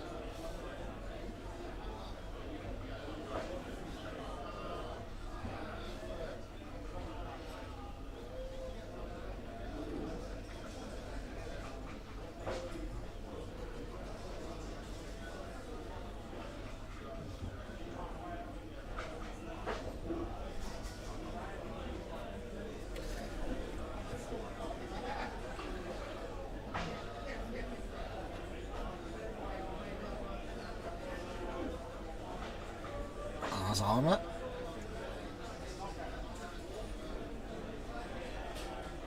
And that's Varrock gone. I think somebody's very happy with themselves with there.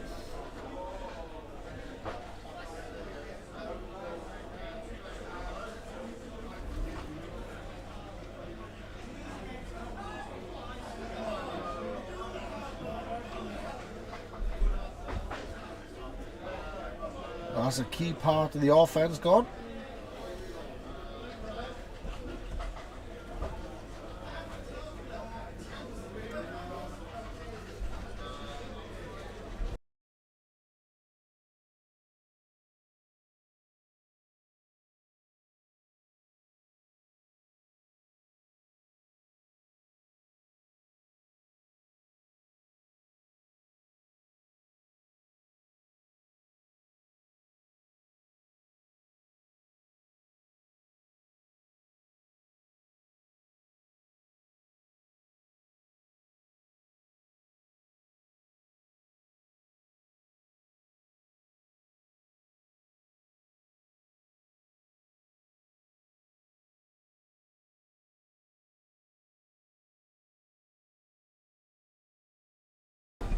speaking to the coaches, told them to put their score up. So it's 1-0. Varag is et shit.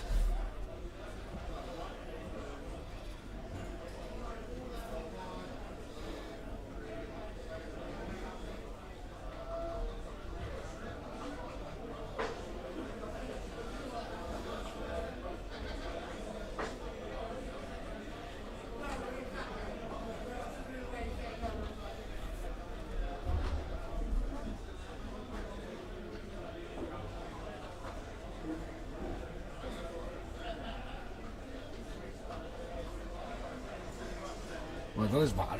The troll have just ate shit.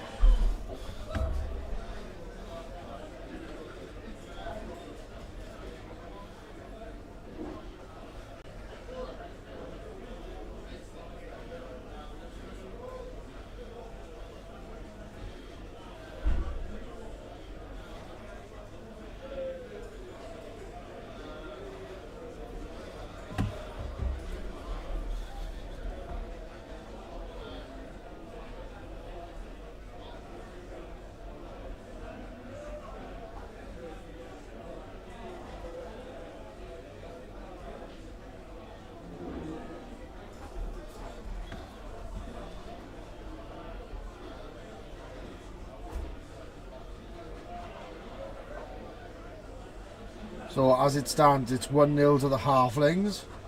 Casualties, it's 3-2 to Snotlings.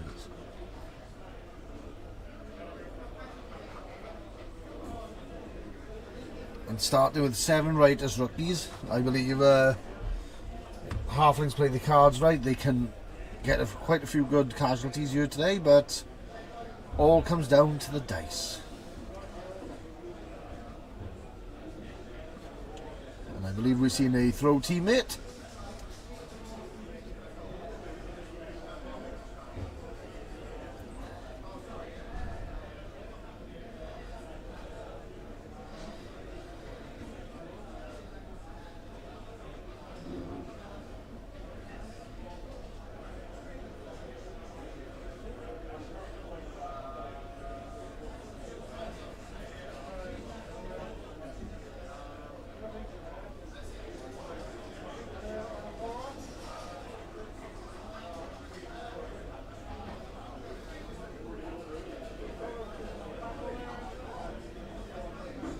Ooh, that didn't...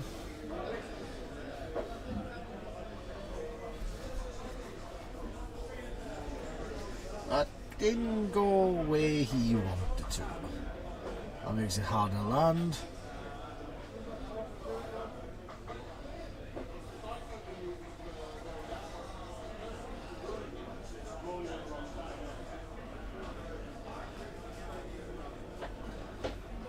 And I think the term is Snotling ate shit on the landing and lost the ball.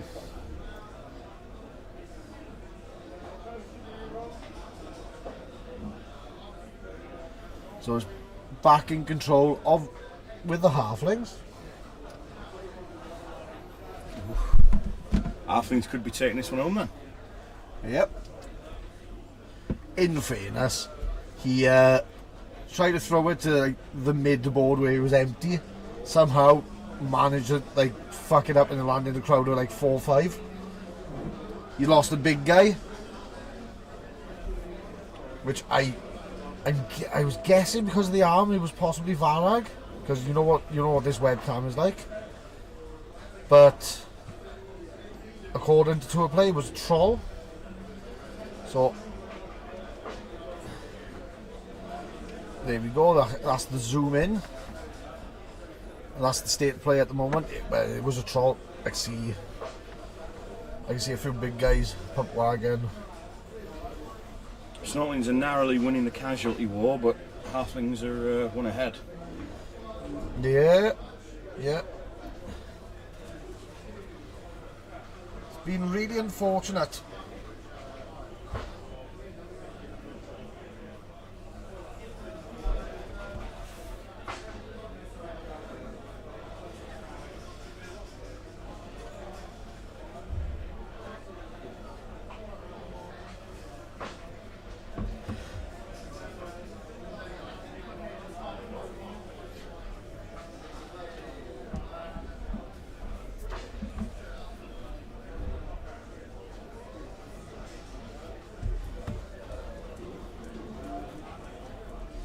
So I think being this late into the first half, Halflings don't really have to overshoot now. No. They can just Keep the ball safe and yeah. but they've got to kick to the Snotlings in the second half. Yeah, it's not so bad. Like they are quite a few men down. It's gonna be a narrow game. Yeah. Like it was very unfortunate the Snotlings lost that one, but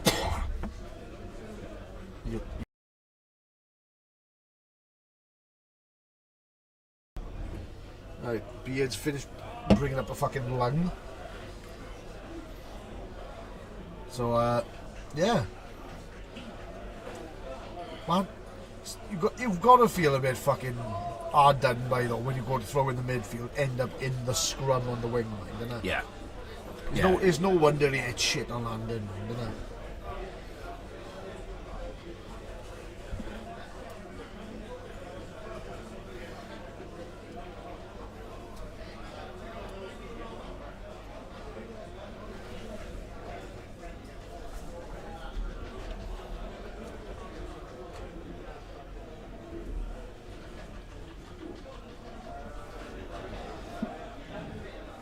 So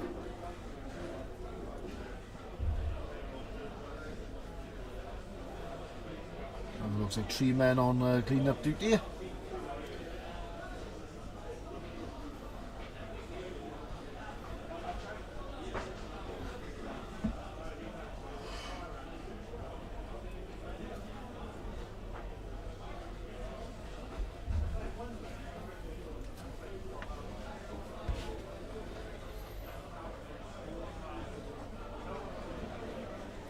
Hand off, is it?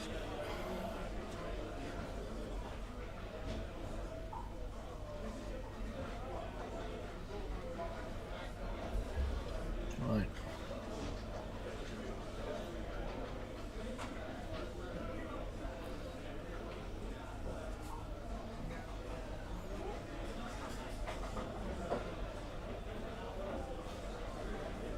Right, well, there you go then. Big meaty man up. Yep.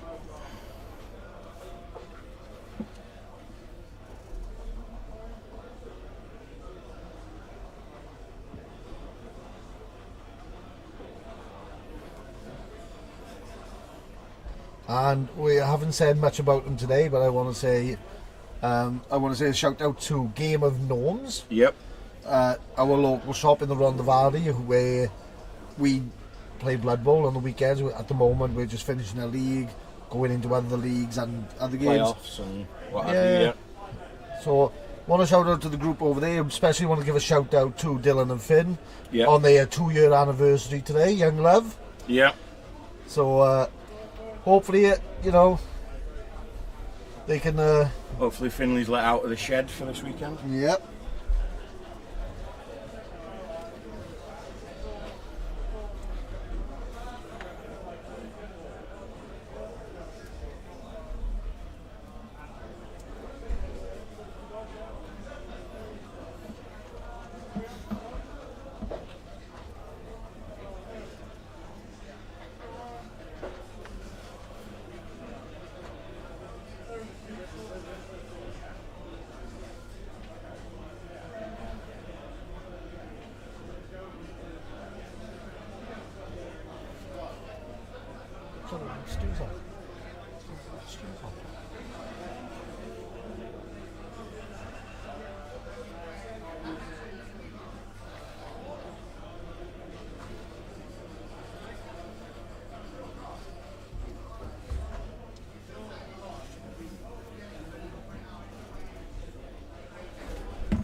Right, so ball safe on the halfway line. I think going sideways with it is the safest point there and going to turn 8. Yep. as far away from being able to throw the ball upfield as possible. But here's the thing now, is like, you know, one turn, could he risk throwing that one guy now?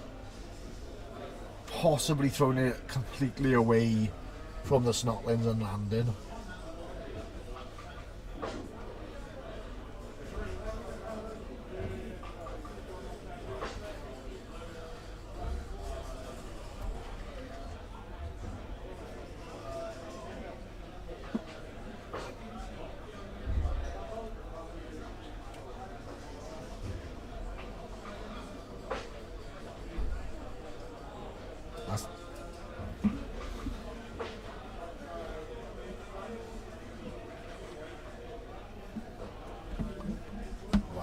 So, being at this moment in time, do you want to give the top 3 tables a shout out for the scores? Yep. So, as is tradition at big events on tour play, the top of the table itself has been hidden now, so players can't game and work out who they need to play and when. Yep. But on table 3, we have Mournival's Shambling Undead versus Unsullied Dwarves, and Mournival is currently on a run of 3 wins and a draw.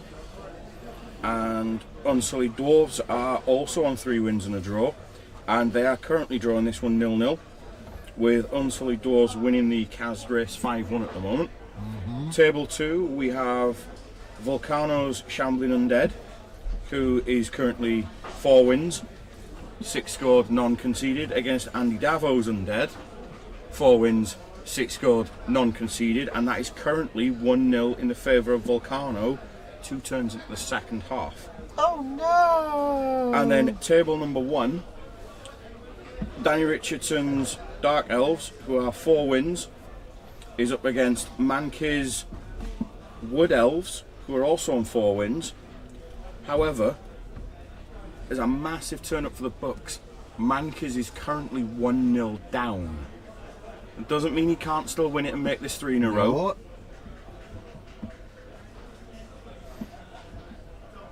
It shows he's not unstoppable. It does indeed. Guys can fuck up the best of us.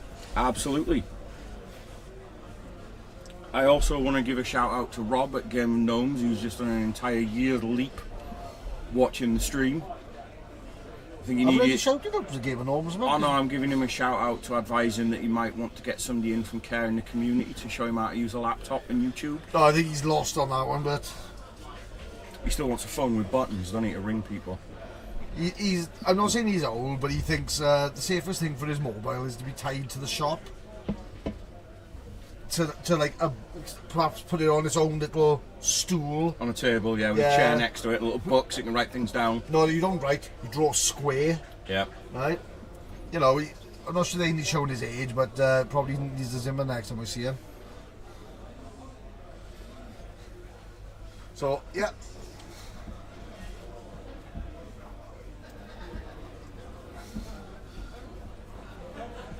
So we will be going from bottom of the table overall this round to potentially the title decider, depending on how the table looks after this one. Yeah. We're going to be shooting from the contender for the one spoon all the way up to the nosebleeds. And this is why we do this stream, is because it's the only time we ever get to the fucking top tables at the end of the day, you know? It is indeed. Oh, first shot of head. We shouldn't tell him about that bald spot that's fucking growing on the back of his head. We really shouldn't. Just might want to time to comb his hair the other way instead. Straight back. Yes, I'm not saying he's going bald, but you could cover that with a can in it any bigger, and you'll have to like admit to it, then, wouldn't you? You would.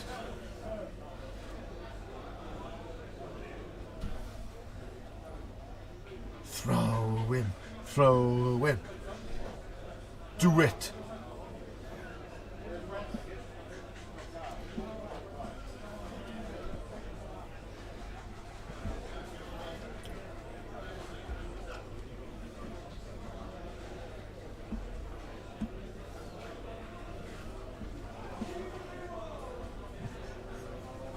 Did you just hear that then? Sheepy reroll in use again. Oh, I love There's it. now a J-shaped hole in the commentary booth doors. He's going out to join them. Oh, I would, but nobody gives me a heads up. Oh, bless him.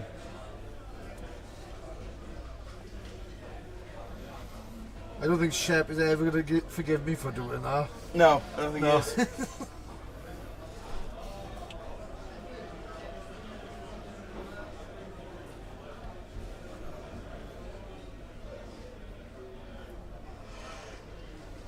Right, come on then.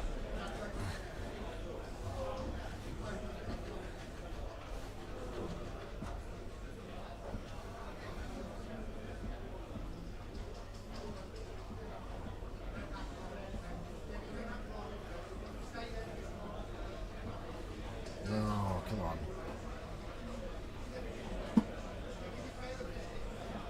If you're gonna beat them, you better beat them. Throw in. So, mid-table scrum. It looks like we're going for a throw. Let's zoom out for this one.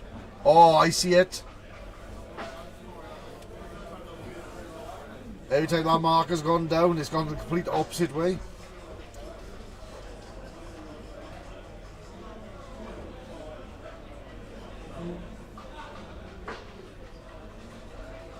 Well, there he goes. Fuck me, he landed it.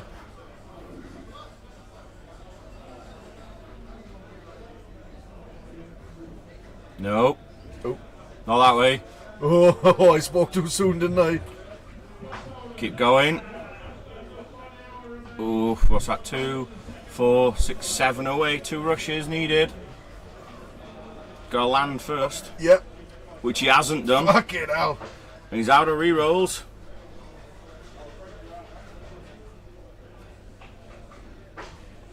And that halfling He's knocked out. is knocked out. Fucking goes to show Stunty 8 is fucking down and out for the last couple of games, doesn't it?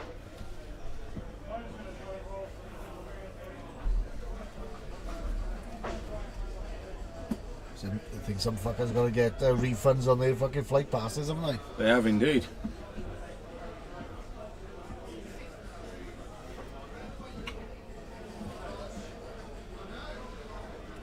So, having a quick look through the tables now. As we've already said, the top 3. We've got Lizardmen versus Dark Elves 1-1, and that's table 4. Table 5, Shambling Undead versus Norse 2-0 Shambling Undead. And that Shambling Undead are done by Nick Hinder. Nick Hinder, he's been a very consistent player for Wales. In contention, I would say, and I think he's had 3 wins, 1 loss. So he's not had a bad record today. But I don't think he's going to win it. Well, Given now the top, given top 2 tables are going. given how I would say before they hit the table, it was the top 4 or 5 players seem to have the same record.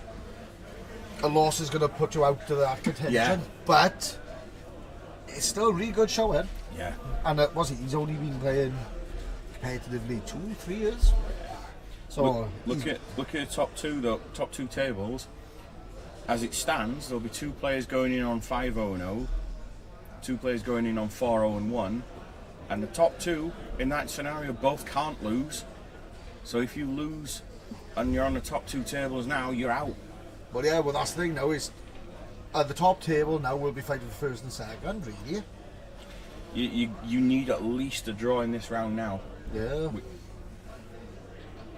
I may even go have a quick nosy at the boards to see how they're looking. No, don't you dare, but come on, we're going to stick this one through.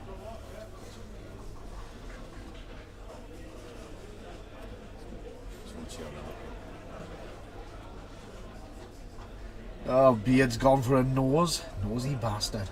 Worse than an old granny.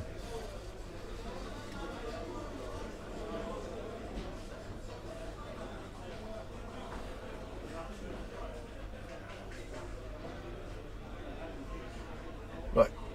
Shout out to Rob, who's messaged us. Yes, like we said, you are old. If the printer from the shop can beat you. Well, we can't say anything, but it's time to get your granddad slippers on and put your feet up, boy.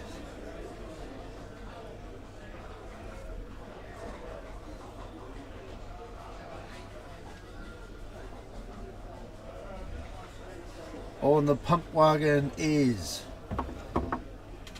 off the field.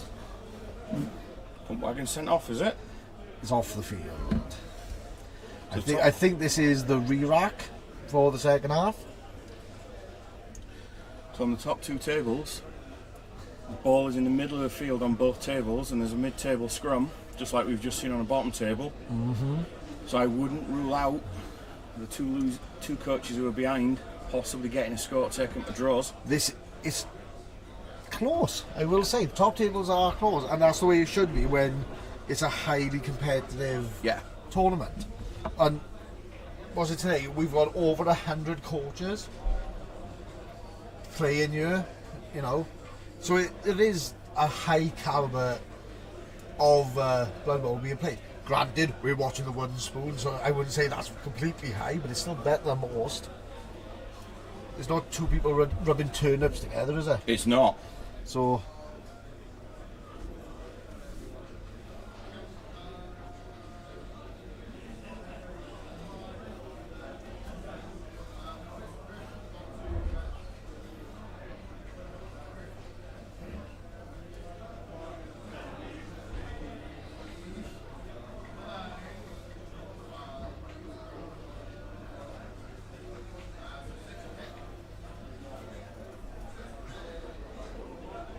Right, there you go.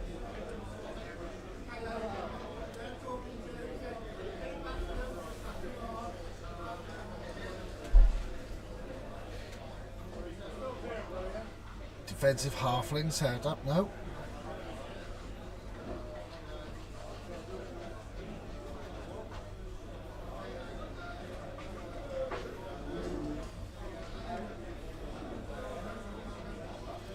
Where we can see here. Both trees are dead on the line. He wants to hold people up this turn now, doesn't he? Yeah. Absolutely he does.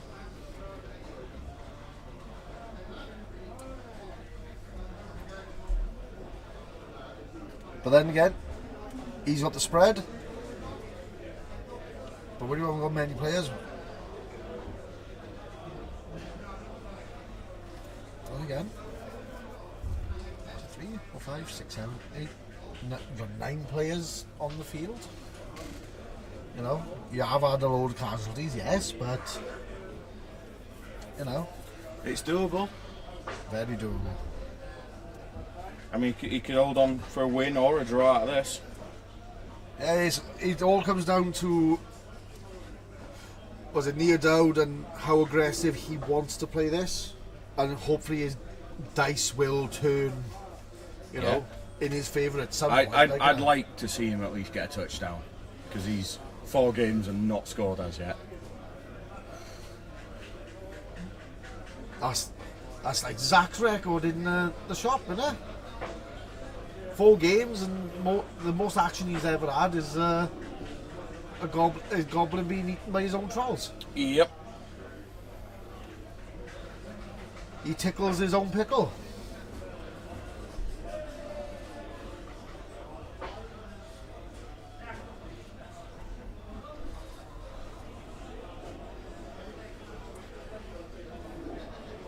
Well, now that's a defensive setup now. Snotlings. He's got his line. We've got nothing on either flank at all as yet. I know he's still setting up, but this is... Say he's receiving the ball. Well, here's the thing. Has he only got line Snotlings left? Because, like, the pump wagon is... You got one pump wagon off. Swarming doesn't work then on, you know, like the fun hoppers or anything like that. So is he, like, trying to fill out as much he can in the middle to, like, push through?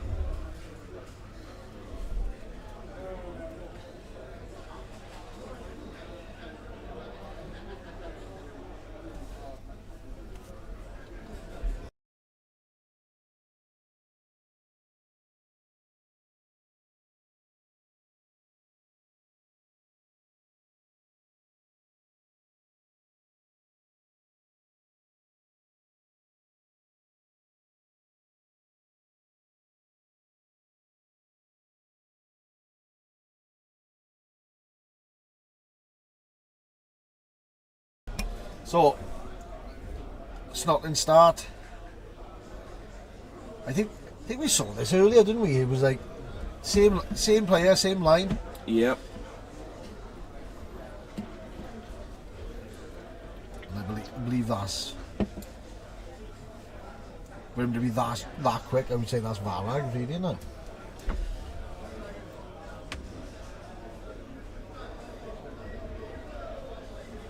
Touch through Sure, I just heard a sheepy re-roll. There's loads of them.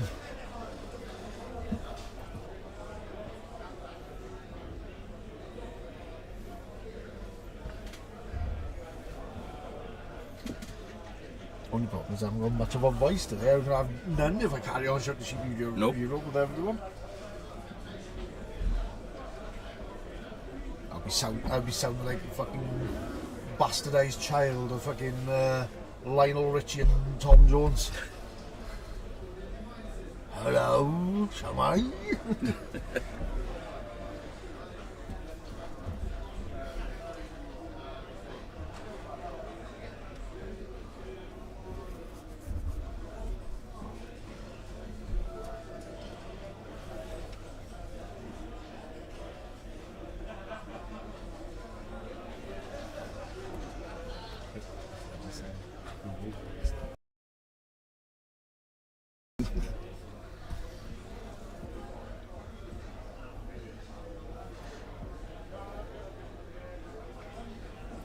Well, would you look at that?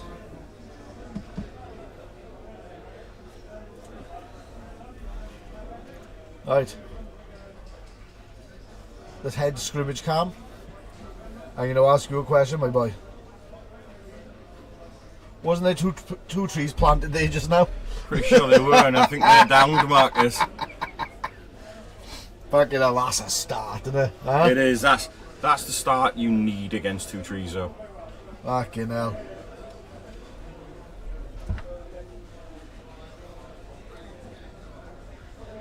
The only way he could get better than that is if they died, wouldn't it? Yeah.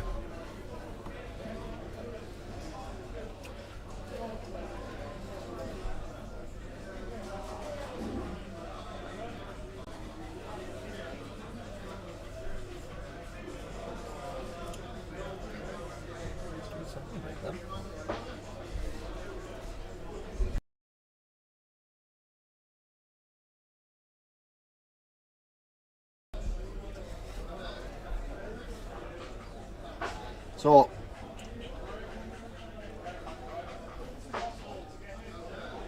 Halflings turn now, and Snotlings, pretty good start out the gate there, taking out the trees,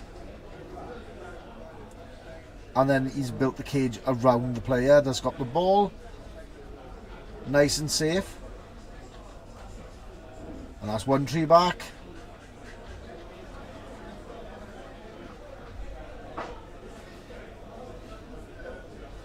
Don't do it. Don't waste a reroll on a tree. Don't you dare. He is thinking. It's too early in the half. Don't do it. He's gone for it.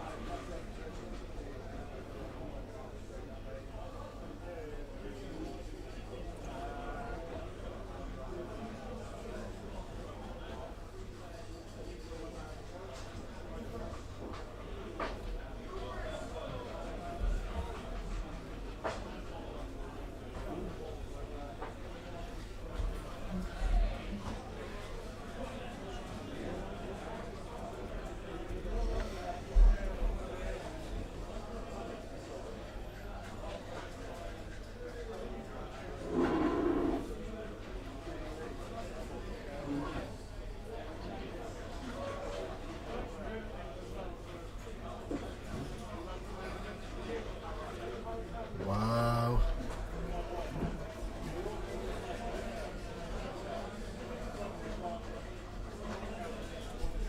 So, as we can see, there seems to be a defensive huddle around those trees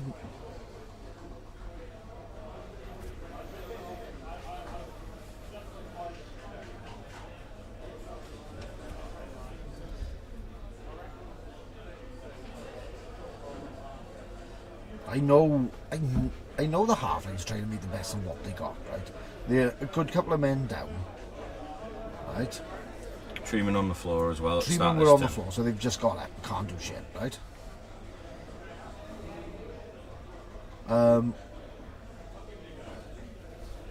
It just doesn't seem like it's working really fair for them, mind, does it? The amount of bodies they've got to get through, but that's Snotlings. yeah, but also we've seen how fickle dice are. You can have a whale of a time all the way through a tournament. When they don't want to work, it doesn't want to work, does it?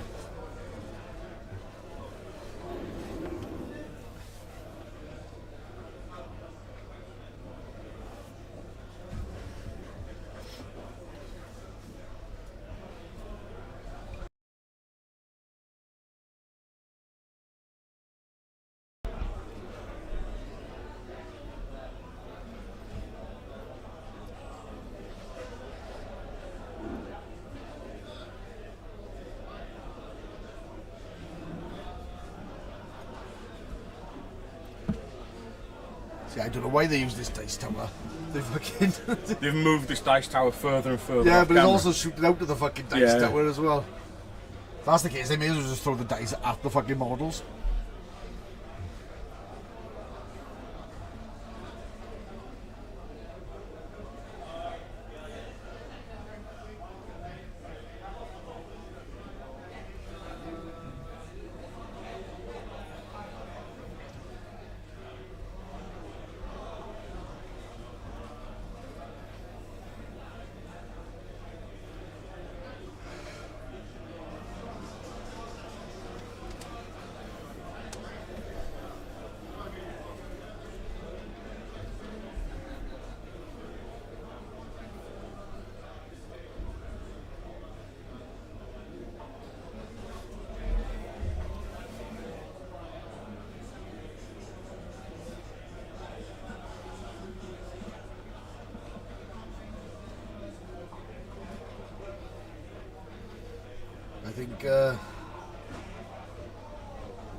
I think we're trying to see Snotlings clog up middle of the board with bodies, but I think he should be thinking about swinging up and around. Yeah, absolutely. I think that he's got enough bodies on our side. He could probably force down one flank there quite easily.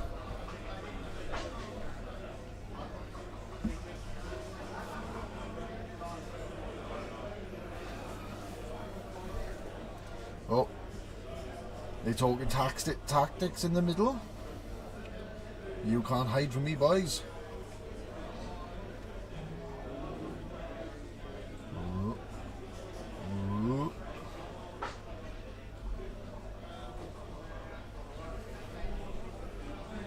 trying to catch our dice roll.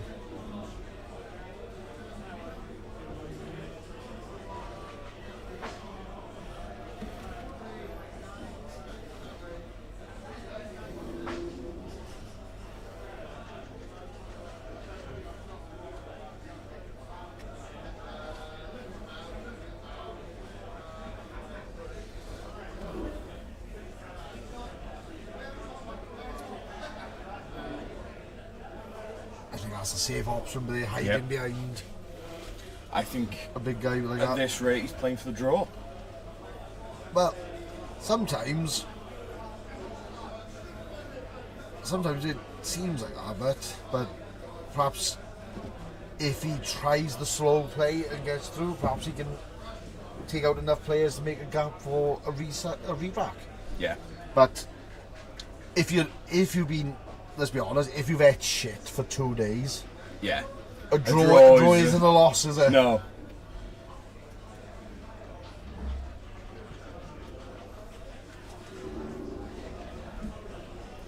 And let's be honest, when you've lost all your games, and they haven't been like small losses either, some of them been like 4-0, is it? Right? So as it stands, No Doubt has gone from the start with his Snotlings 3-0 loss, 6-0 loss, yeah, 1-0 loss, 2-0 loss. And so far in that order, that was Humans lost 3-0, Vampire lost 6-0, Goblin lost 1-0, Gnome lost 2-0.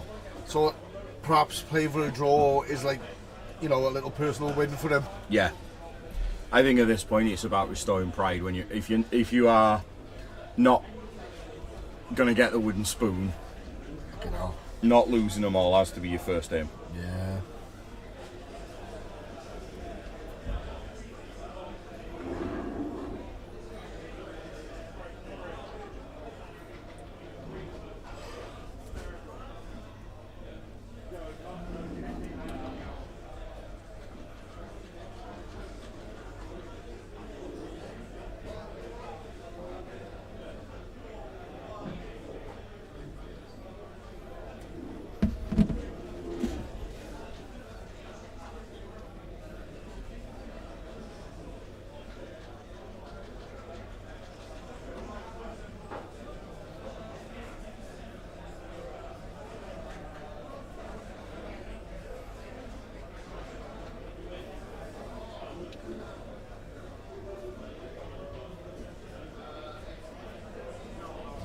It's with the halflings that got to try and get that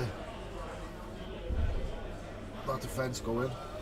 Yeah, and the Snotlings have to take advantage of the fact they've got more men on the field. Like, don't get me wrong, it's hard to take advantage when Payview are like dodging on 2+, don't give a shit about tackle zones, and Yeah, you know, it's your advantage from, you know, for playing other teams. It's kind of gone when you're like in that position against somebody else.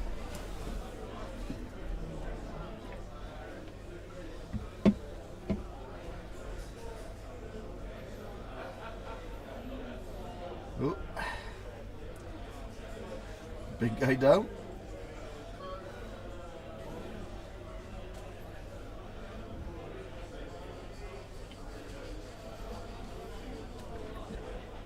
I think that was a pump wagon because he broke his armour on a 9.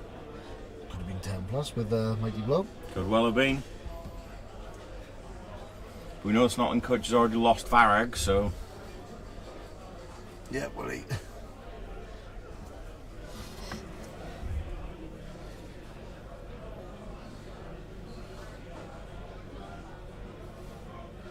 Fucking hell.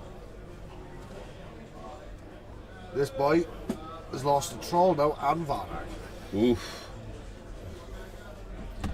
And that's where Snotlings is starting to lose what Snotlings do there. Yep.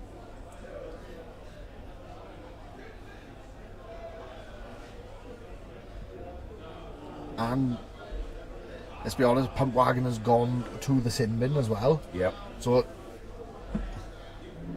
doesn't even have like a strength advantage anymore, does he? No.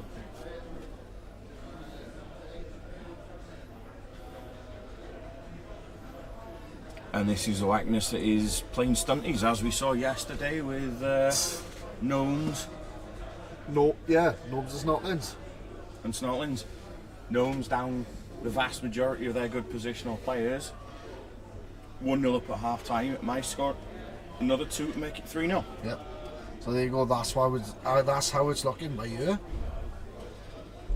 It's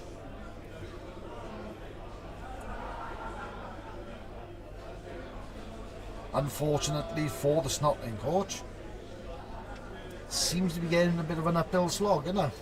It does.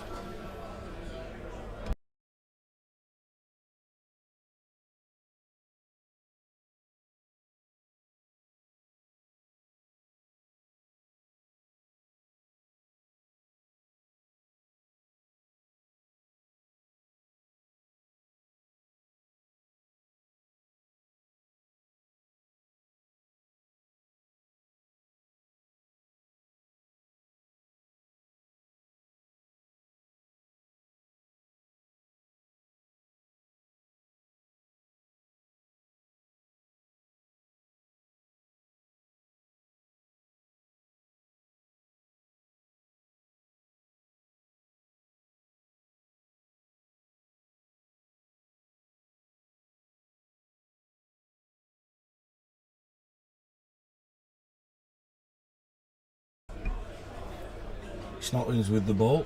You've got to be looking to move forward here, but then the Halflings do have, what, 4, 5 players totally free.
Snotlings starting to look like they may want to get this score in so they can get down for a second. But we are on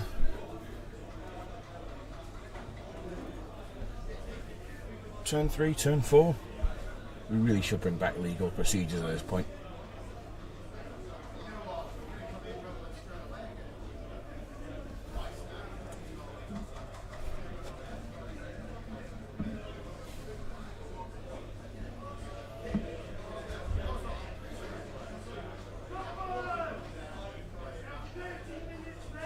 And there's the shout for 30 minutes at the left of this round.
The Snotlings have advanced. Cool. Oh, you know, I'm not saying I've drunk a lot of Monster, but I'm sure my piss is caffeinated. Like, oh shit, mic's on.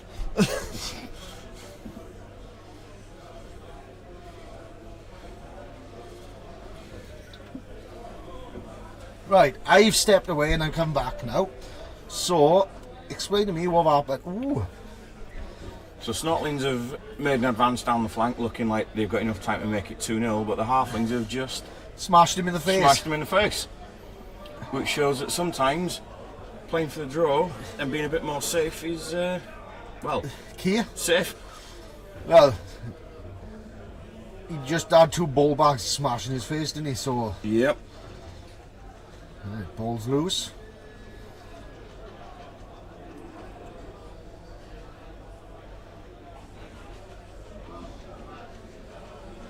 But, like we said, he's lost a lot of big guys. I think he's lost a Troll, he's lost Varag, his pump wagon is off the field.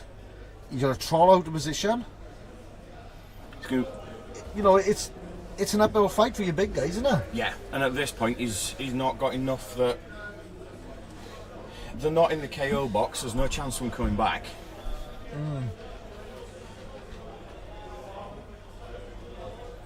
I think you'll feel hard done by you, not getting a score. Well, to be honest, but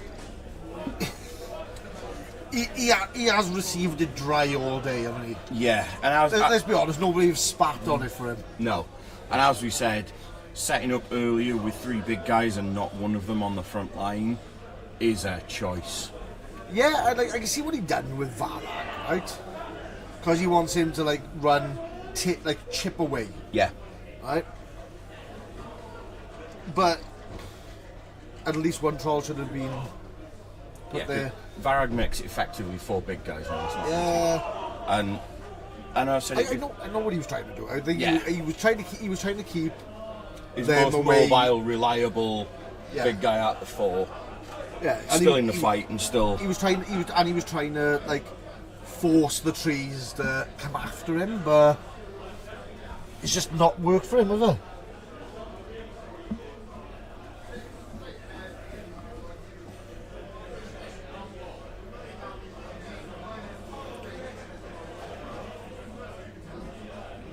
And as we know, the Game of Gnomes boys are listening. Give you an update on how Barry's got on. Yesterday wasn't a great day for him, having lost the first 2, 5-1 and then 2-0. 5-1. 5-1 in the first game. Didn't he bring Oh, Pro no, out? sorry, 2-0 in the first game he lost to Sabile's Old World Alliance. Game 2 he lost 5-1 to Queen of Spawn's Wood Elves. Game 3 he lost 2-0 to Taurian Beast Dwarves. Then first game this morning he's managed a 2-all draw. And then first game of the afternoon he's managed to beat Dwarves 2-1. Submarine in that is but He is indeed. hopefully that will put him outside of the top 100. You know, just outside, because I think he's lost a lot, he's conceded a lot. I'm not going to say he's going to be number 59 or something like that. You know, there's been a lot of coaches that have been high, even if they've been draws, it's been a high turnaround. Yeah.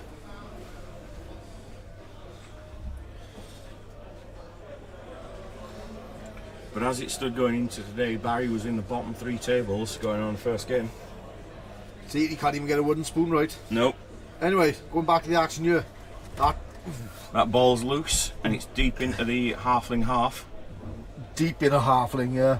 But that board is looking sparse now, isn't it? Considering How many were on the field earlier, yeah. there was, you know, there's, I hate to say it, it's been where we thought it was, the field was a bit clogged up, been really ineffective. Gaps have opened up massively now. If a halfling can get to the ball and get it to another halfling by a tree or just get through. It's not even that. All you got to do is play keep away. Yeah. It's like, as soon as he didn't even have to pick up the ball. If he puts enough players around there, it's forcing the Snotlings to try and either dive in or slowly chip away. Yeah. He doesn't even have to leave that spot. No. And I think... And then all the errors will be coming from the Snotling court. Yep. And like we said, they look massively out of position. Yeah. You've mentioned it a few times across yesterday and today, where teams have spread their players out, and I wouldn't have even said coaches have taken advantage of that, because we've been streaming games up and down the table. Yeah. It's been a case of where teams have been spread thin, gaps have happened. So there you go, that's the middle of the board, right? we'll keep away from the ball carrier at the moment. But considering he had man advantage, look where those Snotlings are. Yeah. They're all over the shop. There's no way that he can even try and threaten for that ball at the moment. No.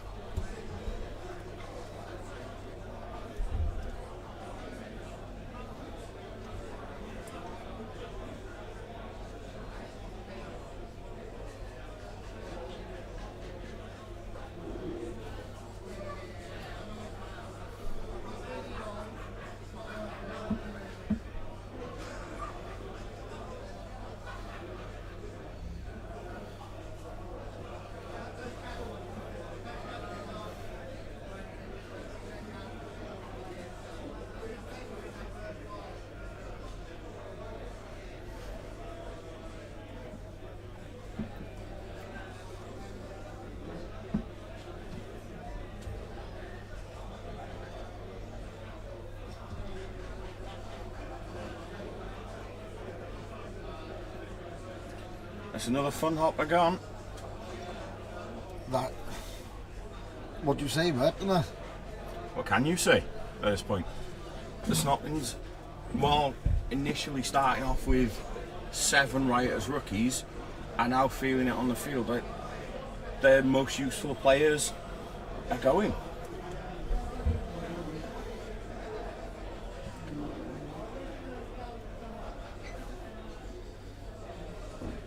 This is where we were saying, wasn't it? It's like certain skills.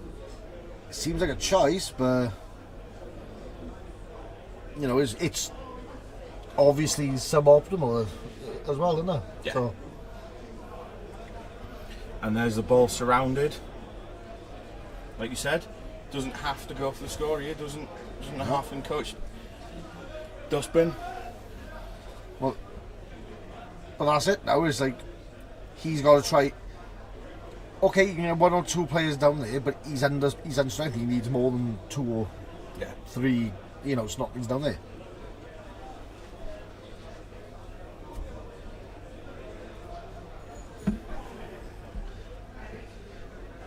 It's like he's had 2 guard trolls, right? Perhaps rather than the sure hands, a sneaky git pump wagon. Perhaps he should have thought more about, like we say, pump wagons. They're there for a choice if you want to go for most cars, right? Perhaps he should have just gone. I got to put block on something, like, because if it's not like orcs where there's block and helpful skills all around, is it? No. I mean, you know me. I like Snotlings with fungus, and I think fungus might have done more than he might have. The wagon did. Yeah, and he's cheaper. You still can get a bribe. And taking a bribe anyway. Yeah. Because what's it? The pump wagon is strength 5. Fungus is 7. Yeah. Yeah. It's just the only thing is you don't control his movement. But you haven't got really stupid on there. Yeah, and it doesn't matter if he touches a tree, either, does it? No.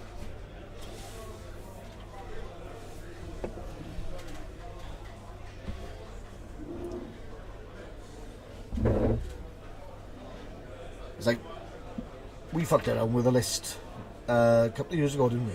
Where we managed to get a fanatic, and we worked out we could put creek and fungus on it as well. Creek and fungus within a goblin list. Yeah, and a shit ton of bribes. Yep. You know, it's like if you wanting to fuck about. If fanatics is your thing. Yeah, you go all hog. Can you imagine going? This is my last drive. Here's 3 fucking strength 7, like, innit? It's gonna fucking make someone have a twitchy ass, like, innit? There might be next time we go to a tournament that we're allowed to take creek. That might have to be a thing that I do just to see people's faces. Next time we're allowed. Yeah.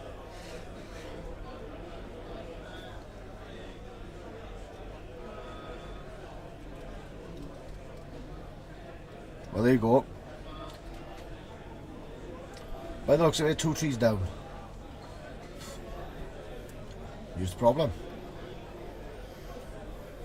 what advantage has he gained by doing that, though? It's, okay, you haven't got the big guys, but he's well out of position.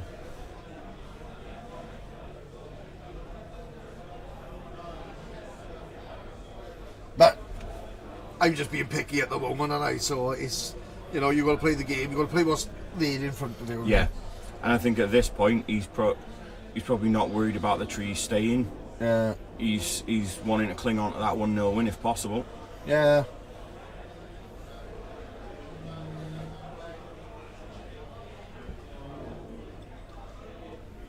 And there's been enough casualties that, you know, they are, even without the trees throwing, there are massive gaps all over the board. Yeah.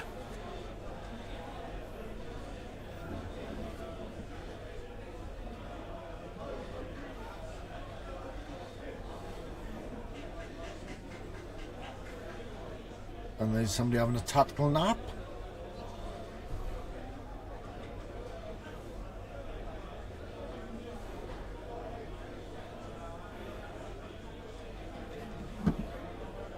So there you go. The ball carrier is on the move. And moving in the right direction. Well, yeah, and it's... But, no matter what he does... Given where the ball is, the Snotlings can still chase him down. Yeah, but there's not enough of them to stop anything, is there? No. Because, like, you've got to put 2 or 3 of them together to, like, get 2 dice. Yeah. While we're waiting on them deciding what's happening next, I just want to give a shout out to Nightwing, who had an absolutely awful day yesterday. Losing 3 on the bounce with his gnomes, he's turned it round today to win 2 games out of 2. See, submarining is a thing. Not everyone turns into, is it Ocean Gate, is it? Yeah, Team Ocean Gate. Yeah.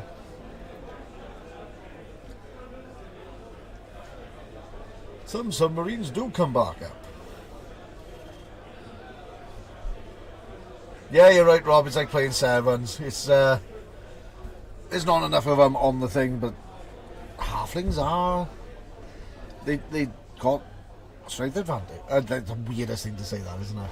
Yeah, it's a weird halfling strength advantage. And there's a 15 minutes call timer on the round. Yep.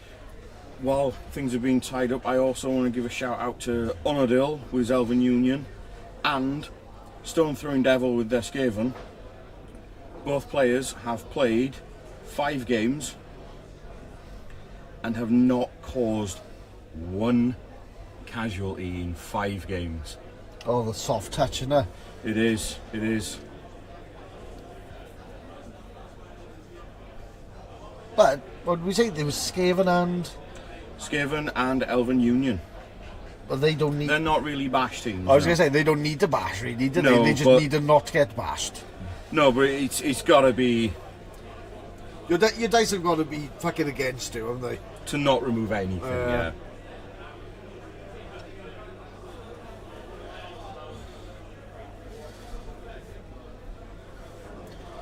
Right, here we go.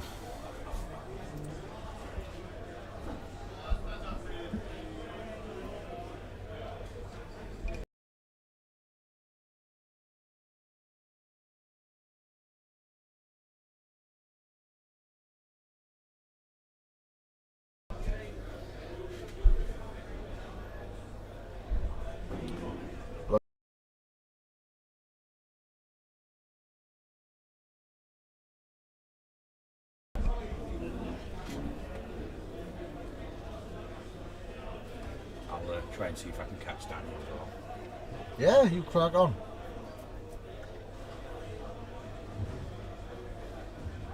Right, let's get a bit of mid-border madness.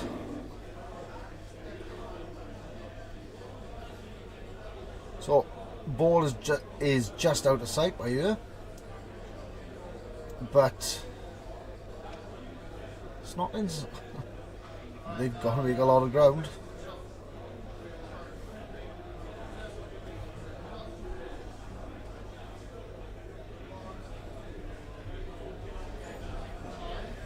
Oh well.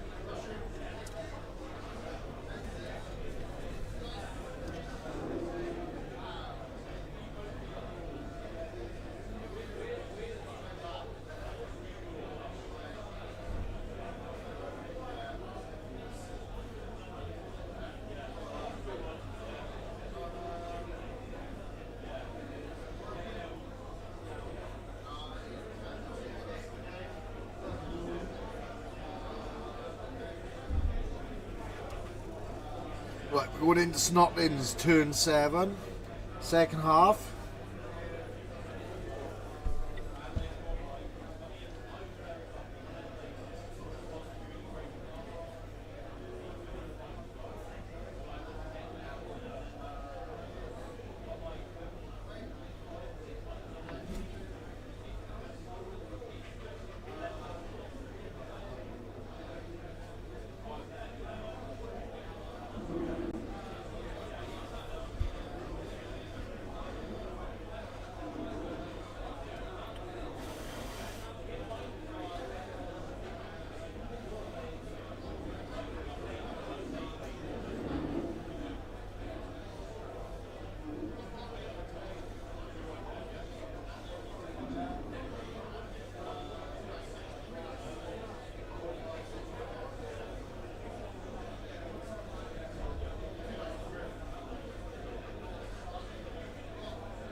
I think we're seeing a lot of tactical happening now.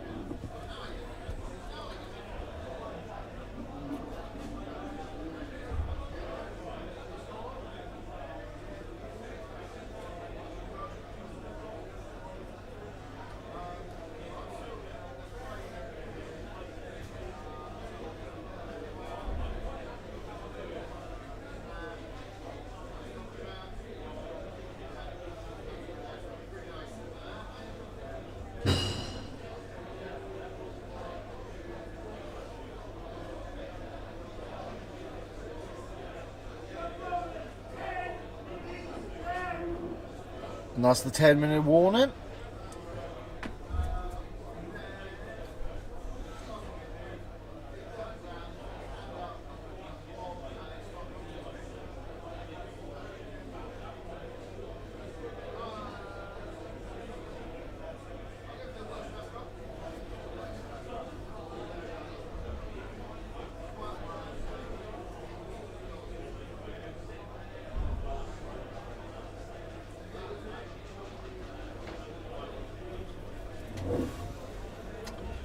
Right, ball is still secured by the Halflings.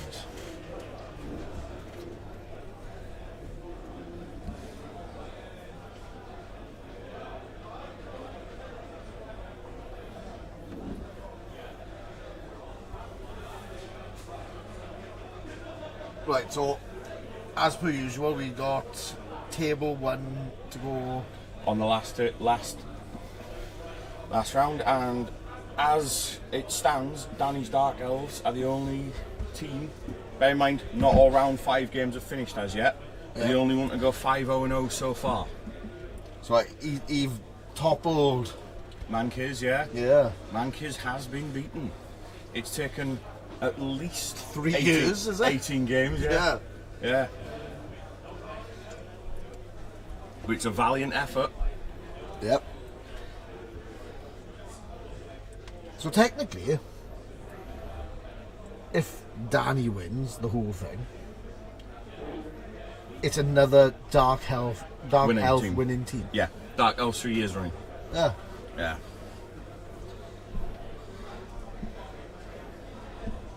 The more you know. Now, technically, whoever plays Danny in the next game, if they manage to beat Danny, and their game is a draw in this round, whoever plays Mankiz, if they were to win, they could go 5-1-0, not playing on the top table for the last round. Oh. So, while we might have the top table for the last round, we might not have the winner on stream. No, we'll have the one that's had the, was it, they call it the strength of schedule. Yes, or something, highest strength of schedule. Yeah. Yeah. Which, that's not any small feat. Like, that's somebody who's played consistently at the highest toughest performers place. in tournaments. Like, Yeah.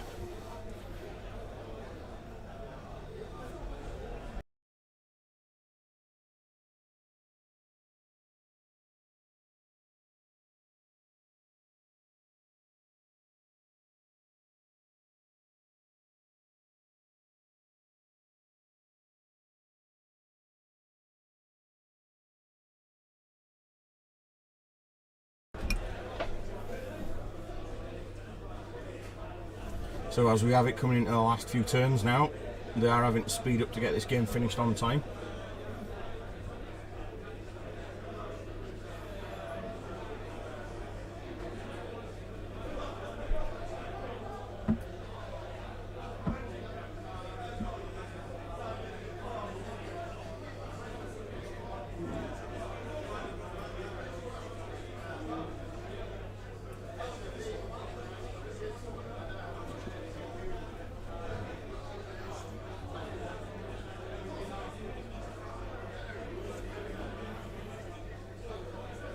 And this is a throw teammate attempt with the ball.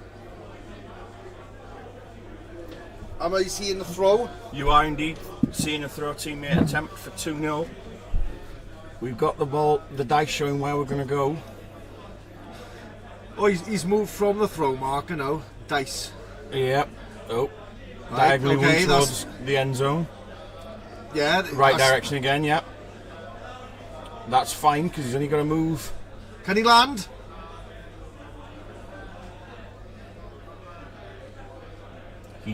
He lands. He lands.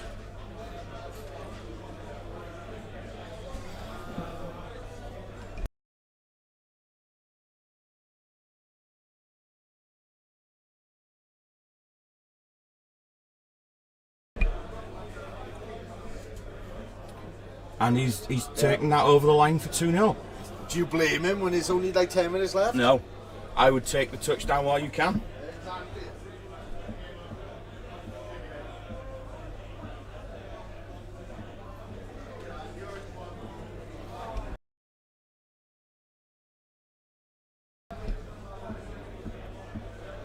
So, later stages of this game. Do you know what? Oh, interesting. I think we've just shaken hands. I think they've shaken hands and called it there. Yep. There is 5 minutes left, but I think it is more than fair at this point. 2-0, barring a timeout.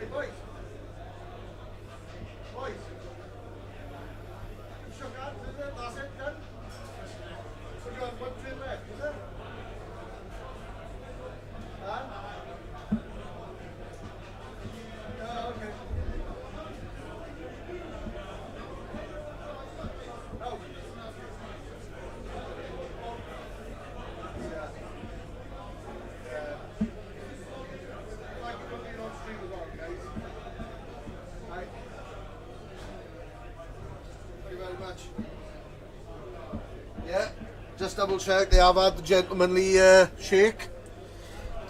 Game is done, so we are gonna step away now for 2 seconds, and then we'll come back with table 1.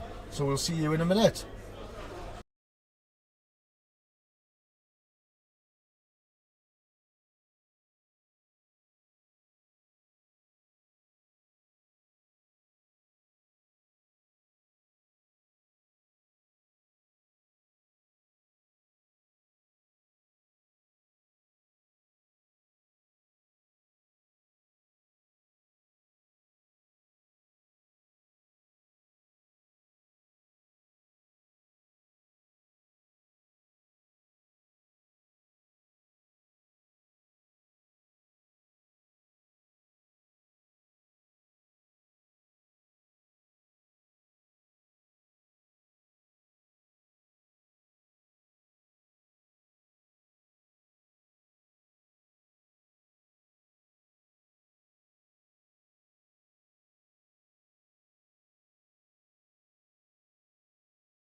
So we're coming in now with I will. table 1. Yeah.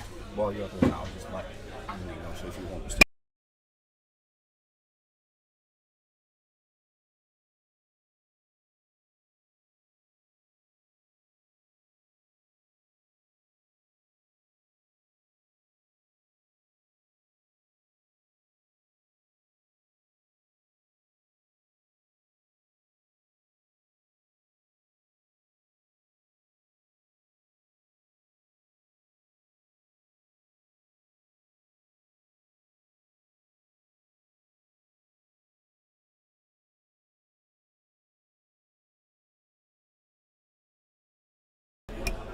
Giving beard instructions on what to tell the people on stream.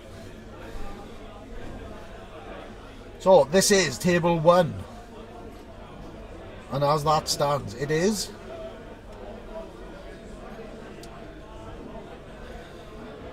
Andy Davo with Euro Bowl rules of trash versus Danny Richards, North Salem Cougars. So the last game of the day is Shambling Undead versus Dark Elves.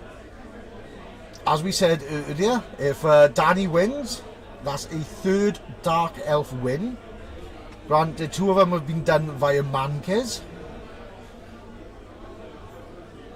So this could be interesting. So while they're setting up now, we are going to look at the teams.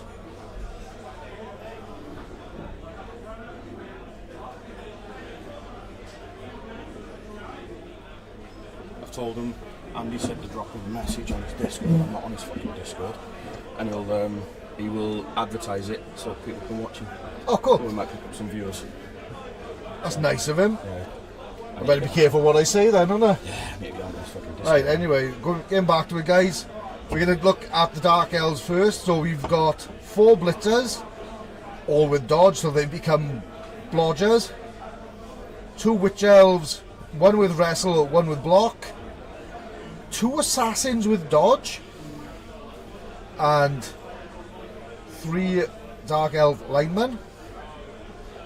He has got 3 rerolls, no special star players or any inducements.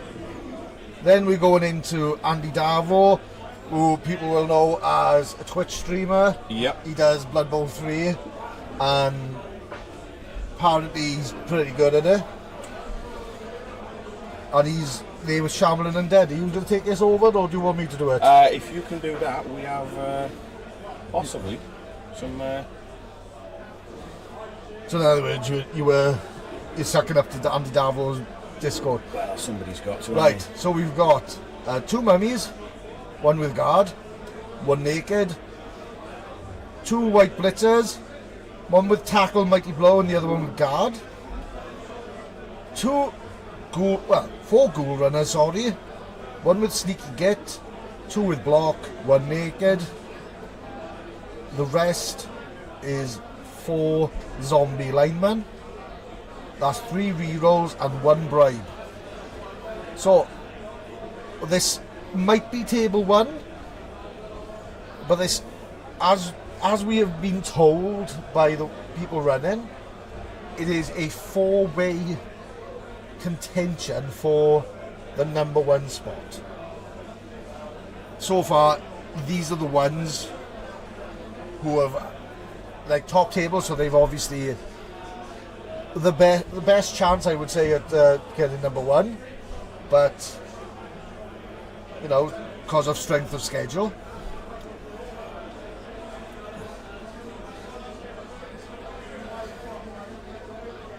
So there you go. They pressed go on. They've worked hard to get to the top table at this point because it's been a good slog, and in all credit to everyone here. Like we said, if there's more than 1 or 2 people contending for first place, it shows the caliber of players at this event. And the fact that only 1 player has managed to go 5-0-0. Yeah. Is, that's nothing to like turn your nose up. It's and not. On the other way of it, it takes a special breed of player to go 0-5 really as well. It does. Got to give a shout out to the now dude, or Neo Dowd. We might be in the wrong. Neo dude. 2 days of commentary fatigue is setting in at this point. Perhaps I should have asked him before I put him on camera, because he's going to see us next time. He's going, oh, those bunch of pricks, I can't say my name. Yeah. Rather than those bunch of pricks.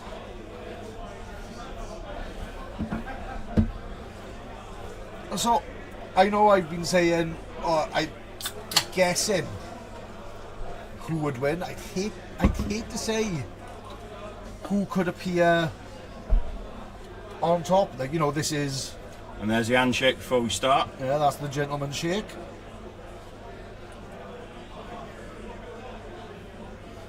He's kicked to Davo.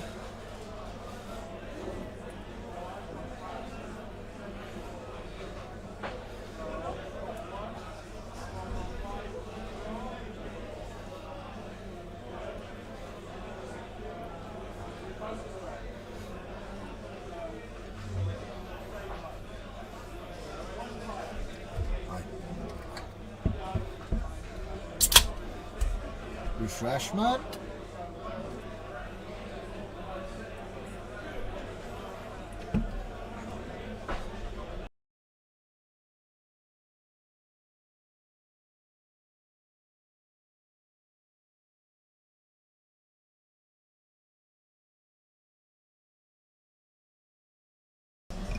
Yeah. I think 2 dodge assassins is certainly a choice. It is. Well, but what do we know? We're not on the top table. Well, I was going to say, we chat on assassins earlier, and we were saying about useful with only like multi-block and stab and yeah. But for him to be on the top table, they've done something right, haven't they? Both coaches going in with 3 rerolls. I think the sneaky hit, goal runner and bribe. So you're taking one of your fastest players, who is also a scoring threat. Mm-hmm. I think that makes that foul very mobile. Yeah. But the other thing is, he's got no Dark Elf runner. No. And I think probably that's one of the best calls. Because dump off skill, and we all know the problem with the Blood Bowl rule set is you could be across the pitch, yeah, and all you got to do is declare it, and he's got to throw the ball. Yeah, which I think is bullshit. It should be not when you declare it; it's if you get hit. Yes, and then it should be like, oh, before I hit the ground, check it off. Yes, I think that's rules wording. Was for me. It should happen when the player moves into the square adjacent to the block happening. Just before the block. Yeah, yes. That's probably the fairest part of it. Yeah. But it should never. It's the same as 8 squares away. It's the same as the Noogle thing as well. It's roll a 1 from 5 squares away, and you stay 5 squares away. Yeah. When really they should run up to him just before they do the attack. Go, realising, oh, I don't want to be there. Oh fuck, you look like my mother. Yeah. And then they shit themselves like, We have warned the boys on camera. There is no audio from their end, so they are allowed to swear as much as they like at their dice. Yep. Apparently, we're going to see well-behaved dice. These are obviously, they've worked well on the top table, haven't they? They're not like bottom table fucking scrubs like us. No. We'd be like, the only time I reckon we'll see a skull is probably if there's more than 1 dice. Yes.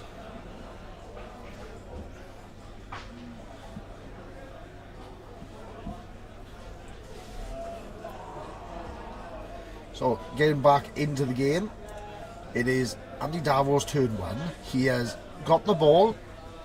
He is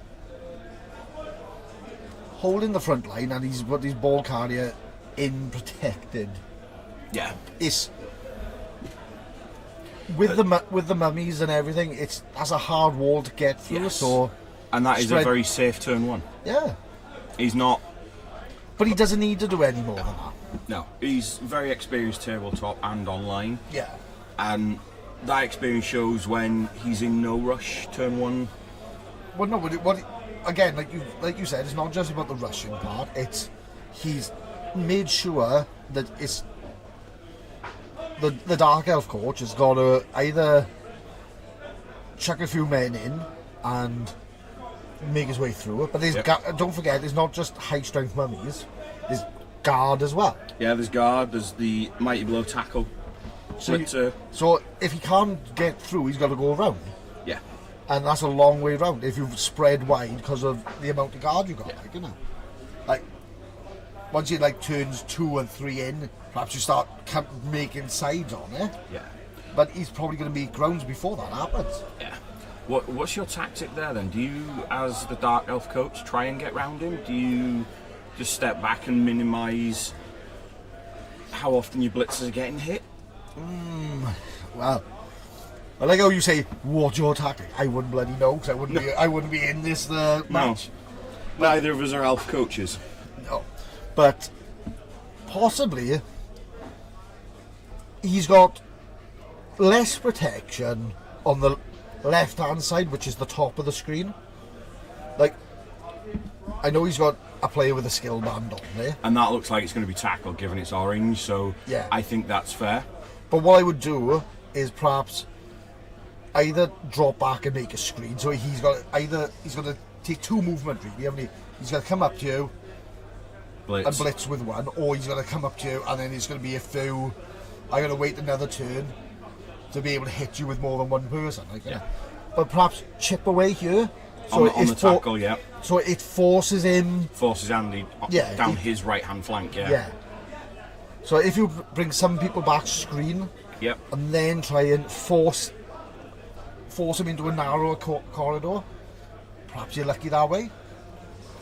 But again, there's going to be people that look at this, because I know you and mate Artemis will probably be reviewing it in between his games of Blood Bowl 3 and everything. So they are more experienced than I am. Yeah. I am. Let's be honest. I'm less than 100 games on an half record. I don't take the game as seriously. I'm never going to be one of these people that are going to be in contention for representing Team Wales or anything like that. Well, that's an armour break, and so as I'm saying is I'm not looking at it in the same eyes as these people. Yeah. I'm not making a living on Twitch showing people how to do stuff. Just while you're saying that, there are 2 dodge Dark Elves getting round towards the ball. And that's the threat, and what did he do? He went in from a side. Yeah, as you said. He went the opposite way that we were initially thinking. I saw 2 extra people on the wings, so I was thinking perhaps. But again, there you go. Again, I'm not the coach, and he's chosen a very similar tactic. So I'm just happy I saw it.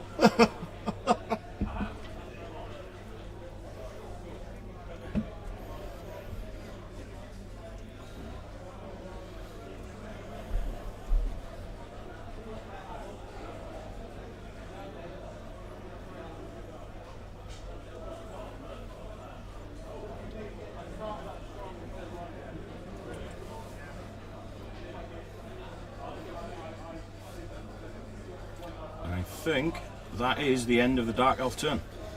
So he's managed to get somebody on the ball. He's also isolated a player down out on the wing. Yeah. But there's a lot of players that are not in a tackle zone that can swing around and help the goal runner. Yeah. I think just one player on the ball forces Andy to have to either A, roll dice, or B, deal with the player on the ball. Well, that's it now, isn't it? It's, if he was left just being not trying to chip away, like I said, go from the top to force him to the bottom, he's got to bring those 3 players that he was having as backup, he's got to bring them in now to, stop any type of Dark Elf counter-attack.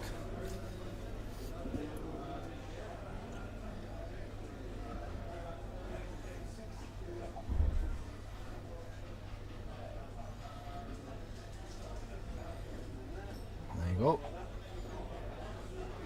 And that was the blitz. Our Dark Elf is down. That's an armor break on an Yeah. 8. And That he's is gone. a KO. That's two in a KO box. Yep. That looks like that's at least an assassin and possibly either a blitzer or the other assassin. Right, we haven't done it yet.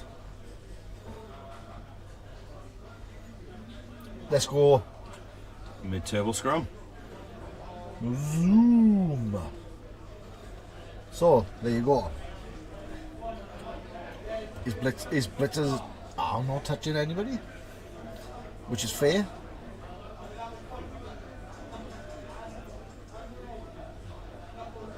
So there you go. Now see, now he's got a very tight cage, Yep.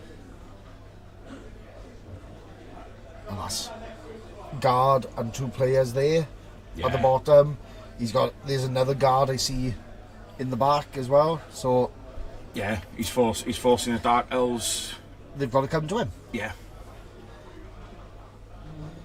And that was a very big blitz. The fact that it was a good removal.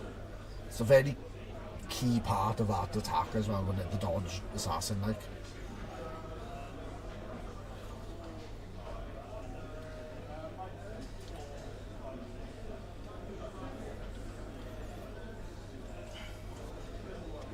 And that is the end of Andy Darvo turn 2.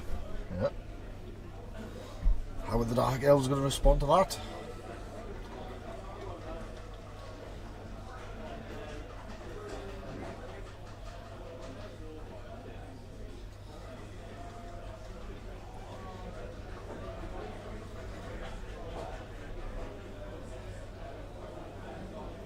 I think he's just going to go for columns forwards.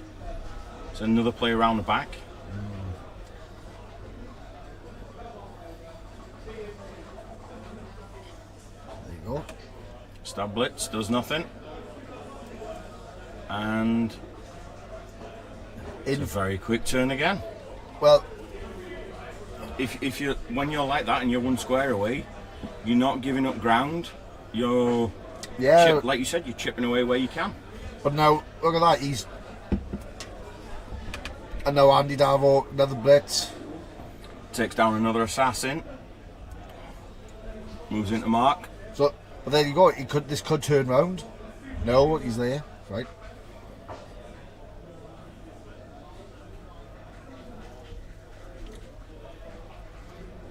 But the only problem with this type of play is you're offering up 1 player at a time as a sacrifice, really, isn't it? Yeah. And what we saying? This is turn 3. The top of turn 3. Yep. He's already 2 players down. Yeah. Dodge players as well. Yeah. Like, I'm guessing one's a blitzer, one's a assassin. One's a blitzer and one's an assassin. Yeah. Yeah.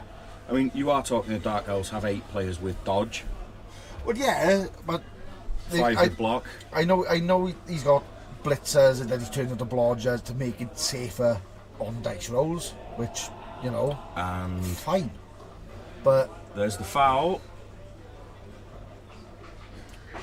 tick tick, And boom. there's a dead. There you go. That See looks it? like both assassins gone. So let's zoom in. So there you go. See, his cage hasn't moved now, but there's 3 less players on that field. Yeah. You're talking 11v8. Yeah. And now, if he has another couple of turns, I guess, he's just going to walk through it. Yeah. Like, he's got this white lino. That's the The zombie. zombie. Yeah. He's got that guy by here, and he's holding off 2 dodgers. 2 key players. Yeah. Like, 2 dodge blitzers. I didn't. that's... He's holding him off. Like, yeah, okay, he might be looking... Let's go back in. Yeah, they're blitzers, right? So he might be looking for the counter-attack, but he's not going to have the players to counter-attack. His main tactic of using the stab assassins has now gone so early on. He's having to rethink.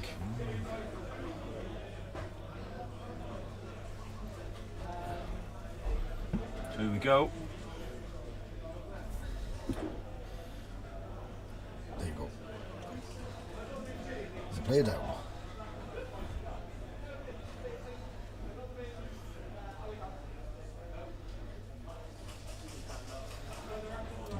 columns across the centre of the field. You're still holding that position 1 square away. Yep. I know some people prefer to take their columns further back, but 1 square away you are forcing people to go wide and not gain much ground. Yeah, and the other thing is, Shambling Dead are not known for speed, really. Other than the ghouls, it's... The speed is on the ghouls, and if the ghouls go wide, they're easy to catch for dark elves. But we're looking at this now. Andy haven't moved for 2 turns. No. But does he feel like he needs to at this point? But no, he hasn't moved. He hasn't made any real offensive play going forward. Yeah, I mean... And he's 3 players up. Yeah, I mean, he could get...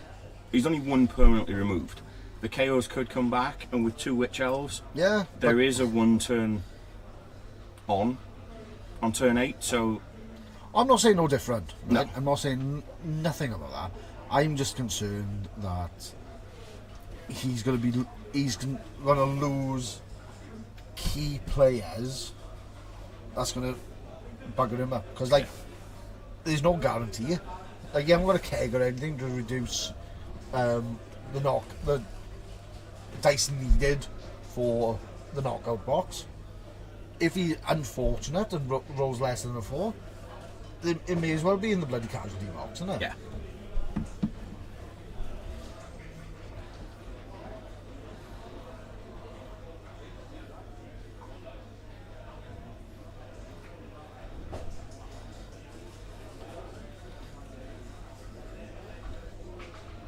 There you go.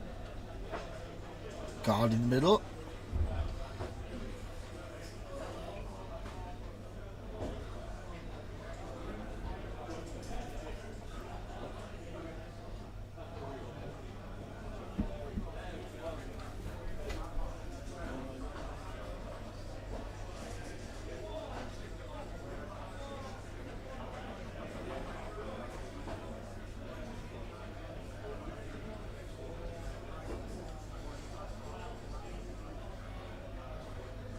Given what you've pushed over to the left hand side, I was going to say you have to move something across to maintain the cage. Yeah. I think this is leaning heavily towards that left hand side. Yes. Push further on for Andy, as you're looking at the top side of the screen. Yeah. Because what he's going to do now, I think, is he's going to make... Well, I'm saying what he's going to do. Who fucking knows? But... he can make it look like he's going to push to that left-hand side, and then if he overcompensates, he goes down the bottom. But with that guard guy in the middle of the others, he's either got to dodge away or he's got to commit quite a few players to... Yeah. And there's a Witch Elf Blitz. Yep. Gets the lino down, follows because he has to with Frenzy. Yep. And doesn't break armor. Doesn't break armor. So we see Danny's looking at a column on the right hand side of his pitch as he looks at it. Yep, so he's got a dodge there. No, there's a gap on there, sorry. Right, dodge. And go. Columns maintained.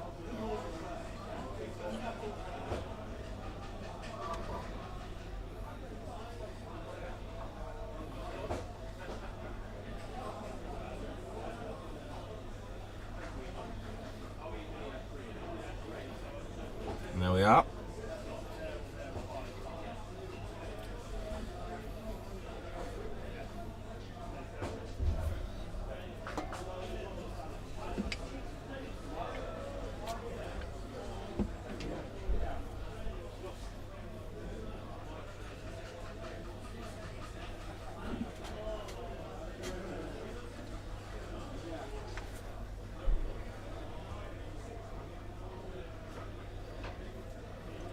So as we know, 2.25 hours a game given at the Welsh. Yep. We are 20 minutes in.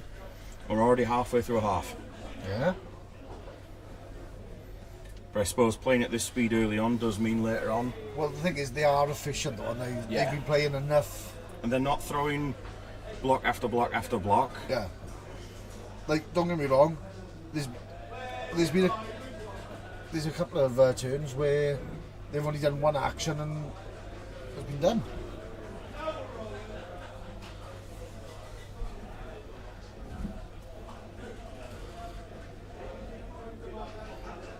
Yep.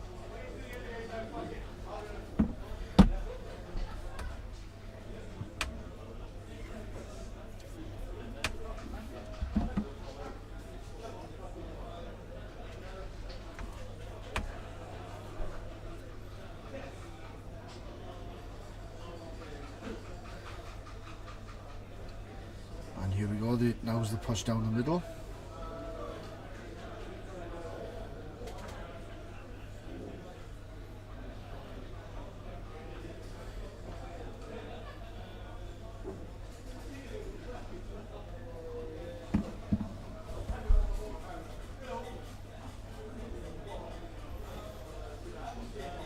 Dark Elves is the first elf team I want to try. Well, I'll be honest with you. I'm not very good with any type of elf team.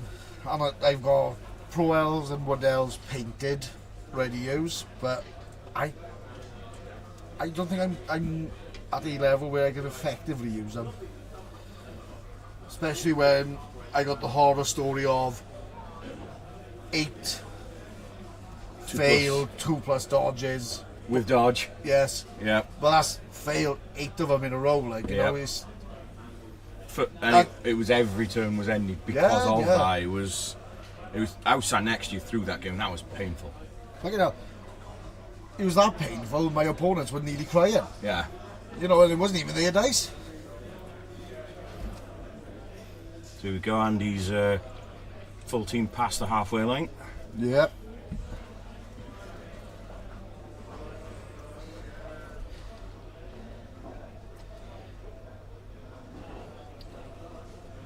That's it. Now he's trying to push through those parts of the column now. Yep. But he's got enough guard.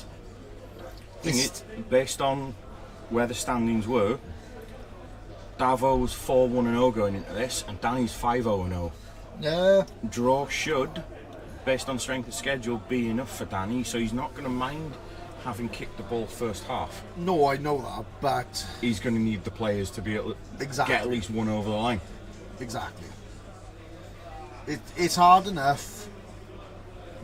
Like, we all know the usual thing. They pick a side, take out a corner, yep, rush down, throw, and everything.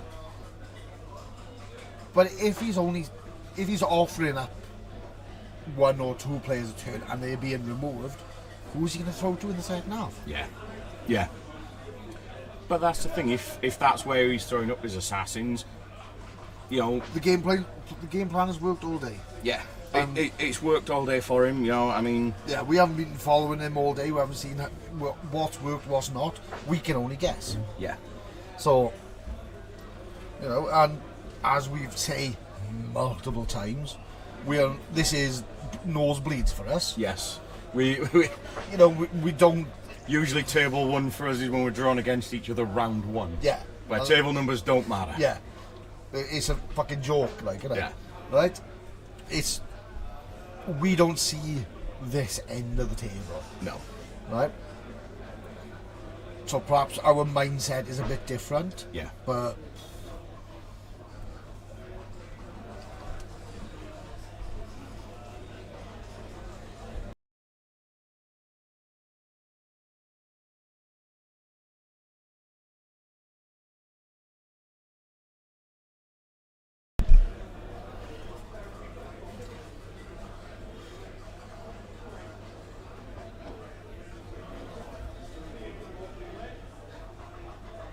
Michael Berman, yes, this is Andy fucking Davo. Does this determine the winner of the whole thing? It's yes and no. Mathematically, table 2 could still win. Yeah, it's mathematically. As we mentioned earlier, there is 4 players in contention, but from strength of schedule, these are the strongest contenders to win it all. Yeah.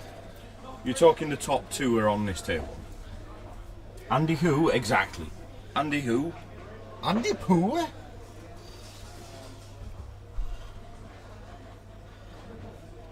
Is he actually fucking like that then, Andy Davo? I don't know what.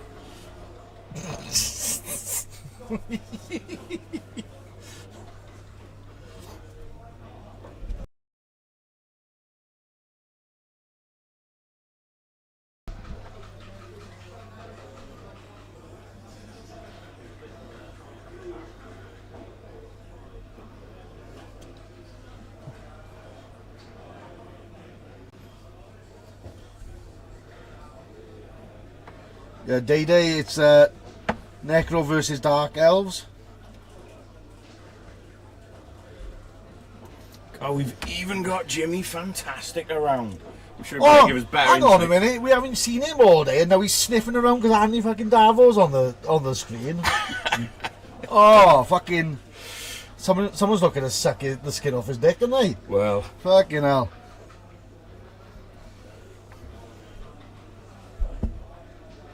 hello, Jim. What do you say? Hello, Jim. Yeah. What are you best friends with this motherfucker, are you?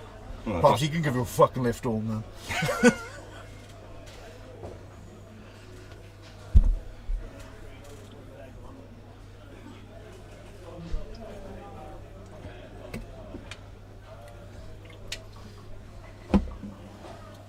So, getting back into the action.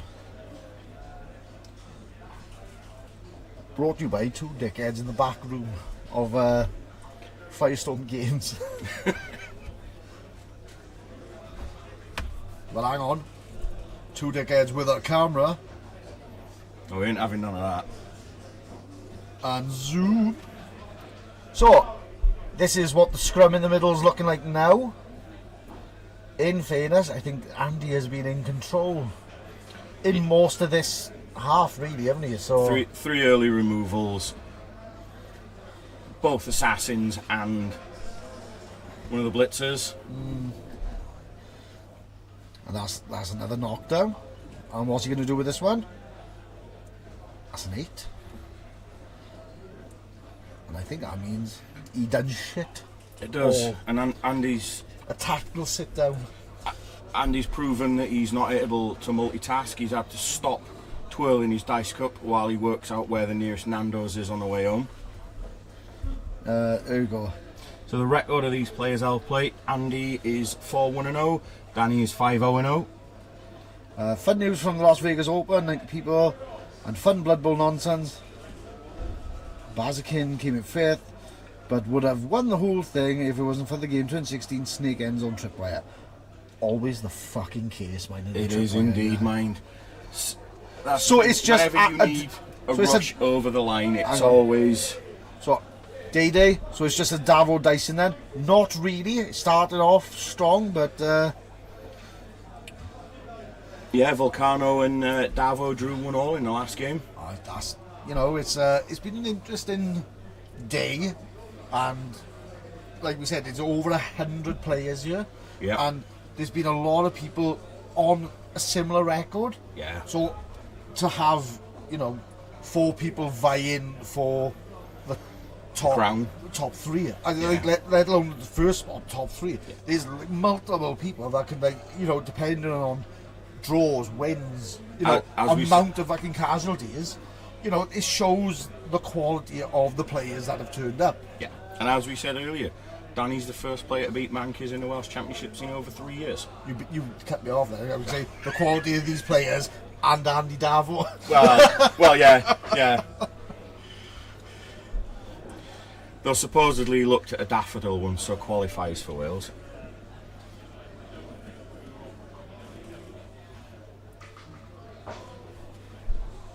And of all the things you could be watching is Davo's block.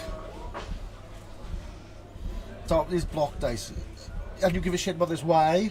Yeah. You give a shit about this why? I like all these people turning up to suck the skin off Andy's dick though. There's because he's on the stream. If we put him on first yesterday, they all would have turned up and then disappeared within about 10 minutes. They would indeed. Even that Jimmy fucking Fantastic or whatever his name is. Not a fucking sniff until fucking Davo turns up. Rumour has it, Davo and Jimmy played in the Blood Bowl 3 World Championships. And, Rumour has did it. some form of commentary. Rumour has it the two have been fucking docking for years as well.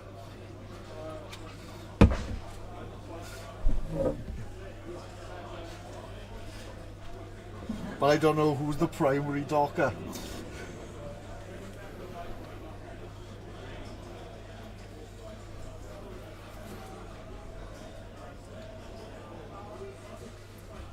So, am I spoiling commentary for you and your Twitch friends? Absolutely not. It's a different style of commentary. Well, bollocks. Yeah. For those that are new to the Tier 3 podcast, boys, this is how all of our episodes go. You're not getting proper analysis of Blood Bowl. This is all our fucking conversations go.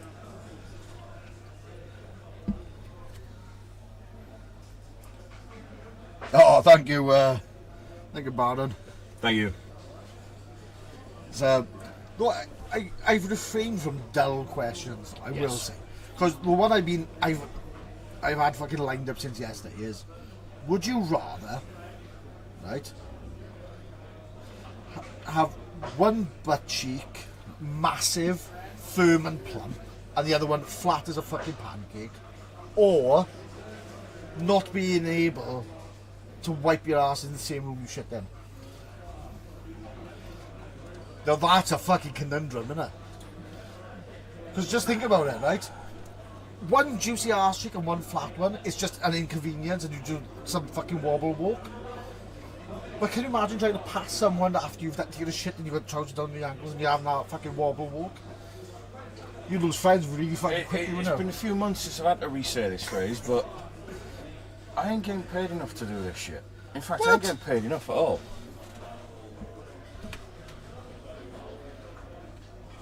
Thank you, Clint. Thank you. That's exactly what I thought. One butt cheek. There's no way would I want to like fucking have the trousers down your ankles waddle because fucking butt cheeks clapping because you're an unwashed arse. While Jay is dealing with the all-important question, to answer, Shambling Undead do have a stack, and if you look up the Welsh National Championships on Tour Play, you can see their exact rosters as we follow the game. They aren't keeping up with the removals on Tour Play. No, not really. No, but we can see the boxes. But the Dark Elf Blitzers have caused 2 casualties now at this point. Yeah. So we are not far off even on numbers. Sorry, I got sidetracked as like fucking Davo bored me for being stuck in the middle then. But as much as I take the piss, it's a caliber of player that I will never be able to play at. So it's a. Our lives are far too boring to like even contemplate playing enough Blood Bowl to get anywhere near this level. No. Plus, as we say quite regular, we'd rather rock the bottom tables and have some fun. Oh yes. Someone's got to have broad shoulders to hold up the rest of the tournament. We roll far too many ones and skulls to be anywhere near the top tables. I agree, Badger, but unfortunately, this isn't a digital edition that we can just change red and blue. Yeah. Also, dude, it's been fucking tough trying to use fucking Firestorm stuff with stuff we don't normally use. Yeah. So we're trying to make do with what we got. It's yeah. It's perhaps if it's something we're going to be doing regular, we'll look into something like that. But at the moment, the ticker as it is. Yeah.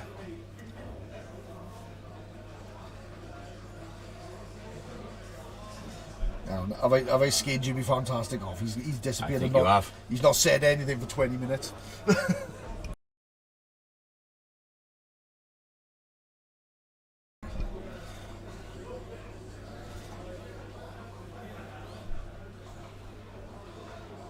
Yep. This is at Firestorm in Cardiff. Yep. As we've given them a shout out before through this. Firestorm Games. Yep. Centre of everything to do wargaming, painting, hobby, Legos, card games. What am I missing here? How the fuck did you forget that last one? Like, other than the fucking miniatures, that's the biggest seller, don't you? Yeah. The unwashed Magic and Pokemon masses sit downstairs, whereas the proper games go upstairs. The unclean. Yes, those ones. Though I don't understand why they put the unwashed fucking Magic players right next to a fucking draft so everyone can smell them. Yeah. But Yeah. anyway, neither here nor there. Card games, board games, miniatures, brushes, paints. Yep. Everything you need for a good night in, other than a bag of cocaine and a fucking stripper. But Yep. you know, you get most of it here. 99% of it you can get here, and you know, If it ain't here, it ain't worth buying. Exactly, and it's a great fucking place to go play, catch up with people. Yep. And even though we are streaming, we've been able to fucking catch up with a few of the players that we see regularly on the circuit. Yep. And it's been great. And Darwin might actually been doing something by it. Sorry, I was paying attention to the screen. Anyhow.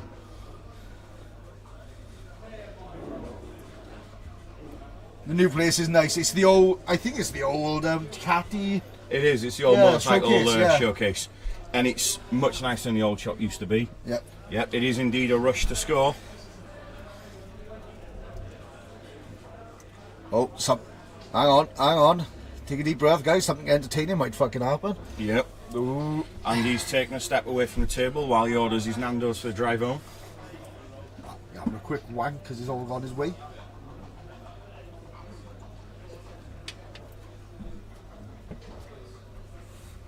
Do you know what?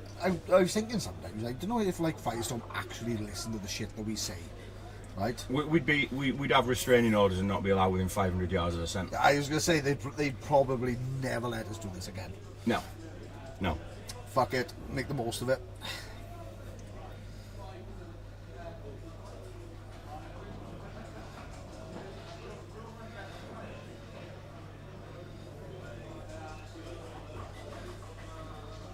The removals have slowed down for Andy compared to the first couple of turns. Well, in fairness, there's 4 players missing. And was it... So Danny's going to be... but Davo's missing 2 players as well, Yeah. so... Davo's going to be on a minimum of 11. Maximum of 11, sorry. Yep. And Danny, depending on KO rolls, could be as low as 8. Could have a full 11 at the start of the second half, so... Yep. You know, I'd like to think for top table the dice will be fair and he'll get his KOs back to make it 11 on 11 for the second half. But you're a fucking dreamer, aren't you? Well, yeah. That is a very good point. Danny's not giving him the opportunity to surf anything properly yet. What? Fucking hell, is Colette a fucking massive major fan of Davo? Hang on. No, I'm going to quote Jimmy here. Hang on. Surf, surf, surf. Dirt, dirt, dirt. Oh, I don't know.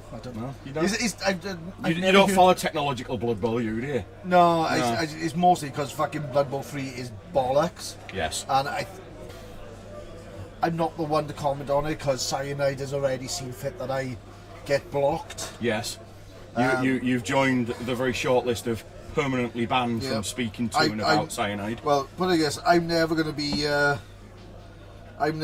asked to fucking speak up about how great Blood Bowl 3 is because, you know, being banned early doors, I think you have more chance of procreating with the Pope than you do being invited by Cyanide to do commentary. Focus seems to have gone, but yeah, it's the fucking stream camera they got because it goes fucking in and out all the time. Yeah, the camera's not the... It's not our camera, it's the fucking wired one in for Firestorm. So, yeah, there's not a lot we can do about that. No, sadly. Perhaps they caught a glimpse of Davo's face and it was just blurred to make sure that everyone was safe. Yes. Yeah.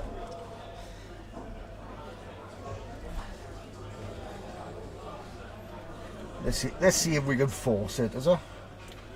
Zoom in to see what's going on that corner of the table. Yep.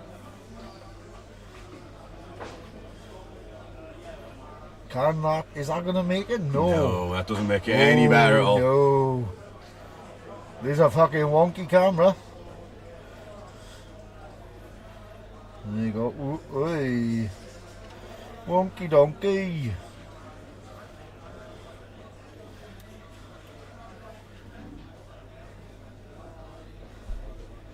Right. Andy, no. We didn't bring a microscope to find it first, but anyway, reinstalled Blood Bowl 3 on Friday night. I was so bored by turn 2 my first game, I just conceded the game and uninstalled the game. Crypto, that's a very nice way of saying what a bunch of bullshit. When you say you reinstalled it, I really hope that you got it for free to start off with, because it ain't worth spending money on. It's better than it was, but it's still not what it should be. I am fucking devastated. I bought the Brutal Edition one, the upgraded one. Yeah. And I feel like the fact that fucking Juggernaut and Break Tackle didn't work, and there was half the skills missing. Yep. I feel fucking robbed. And Yeah. I said it earlier. The fact that they went, oh, we can't get, basic shit right. But guess what we can get right? The fucking shop so you can lose your money. Yes. And Right. how many programmers came out and said all these rules for a video game are if statements? If this happens programming wise. Like, yes, it is pretty much there now. However, the fact it's taken them so long to get to that point, and don't get me wrong, arena mode that's on there now may not have been anywhere near their radar when they first started, but what they should have done where it should have been when they first released it was nowhere near where it should have been. It's The fact that Fumble, which is like a fucking 8-bit fucking online thing, Yes. was closer to fucking perfect. yeah, And for the second season rules, yeah, and comes to something, and like that's not a company charging you to use Yes. that was free. yes, like we can all live with the twitchy arm or twitchy leg visual bugs as they're laid on the floor, but disappearing ball and Shake that salt. disappearing balls and players disappearing altogether, player markers in different squares to where the player actually is. Oh, There's a score. there is a score. Hang on. Hang on. Oh, Yep, that's bollocks! 1-0 to Andy. I was hoping that was a fail. Fuck. Fucking hell. I think the sugar's kicked in. Well, thank you for everybody that has joined us. We Oh do yeah, appreciate- these are all your friends, these are, but I don't. Apparently so. I don't do online bullshit. Mark, you really haven't been round long, have you? Like, we don't do proper commentary. No re-roll required. Fantastic, unbiased commentary. You are correct, yes. Well, the thing is, right, is we did go, oh, hang on, and then he Yes. went over, and then we celebrated. I'm sure a celebration is like, oh, something fucking went right. So hang on, I can confer from someone celebrating. There must have been a touchdown. So, looks like 2 KOs back at this point for the Dark Elves. Yeah. Fantastic unbiased commentary. I'm fucking, yeah, okay. Right now. My dad's the fucking...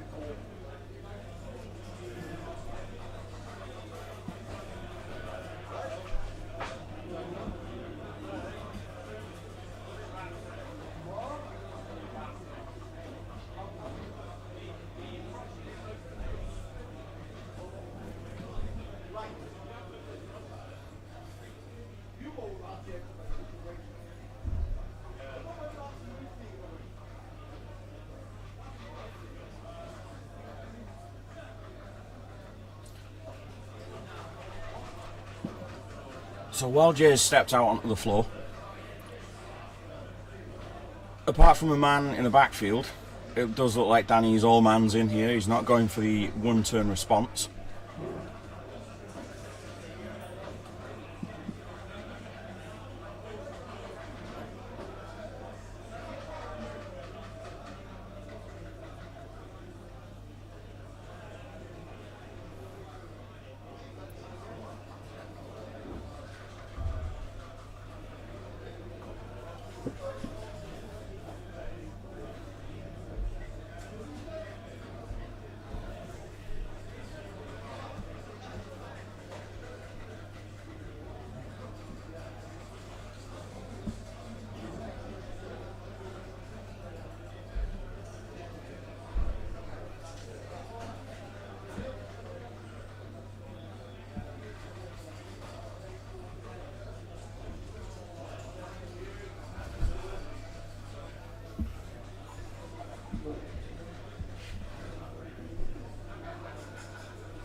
Just pushes.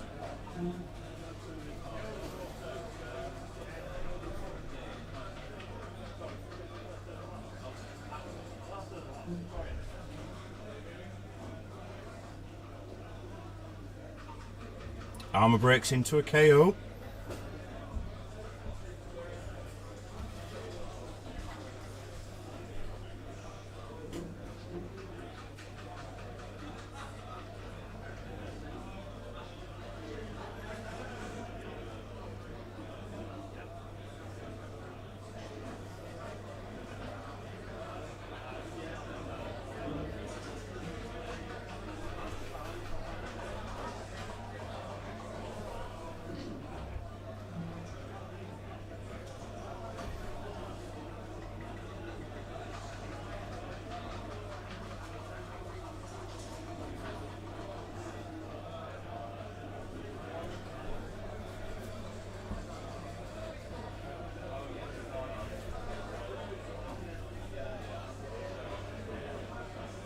And that is another removal now.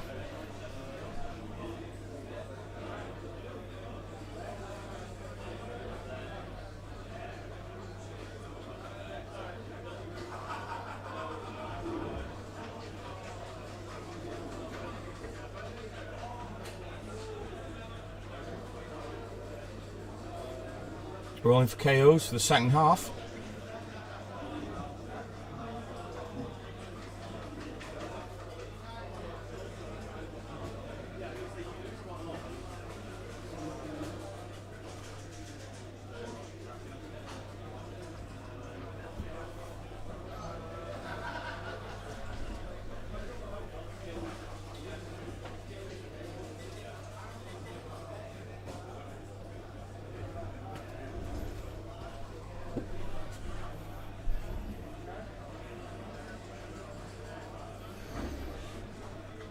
So there we are, 9 players for Davo to start the second half with.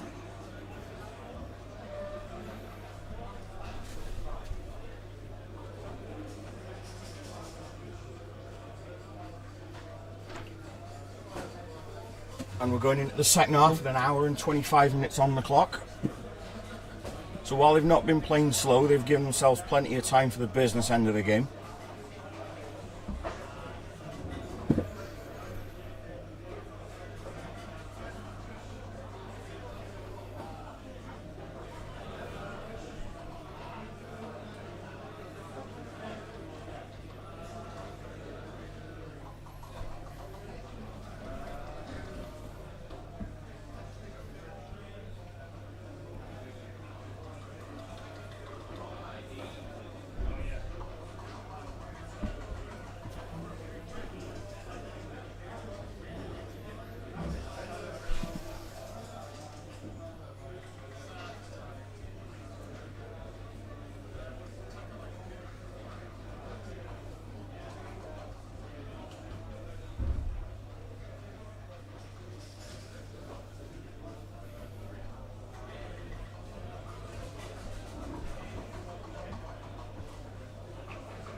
There we are, setting up aggressively.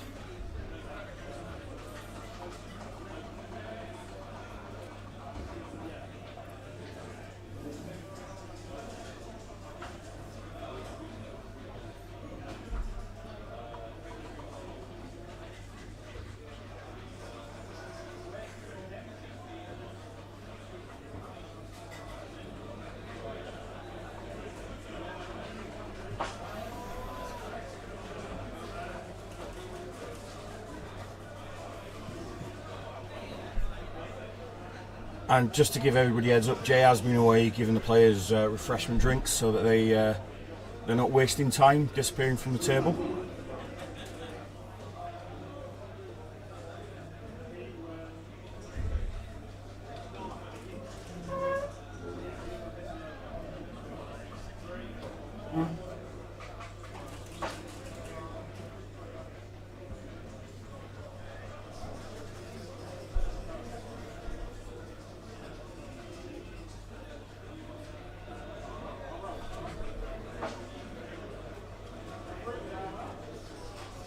Yeah, that service wasn't really there last year. It's something we've offered everybody on the camera table.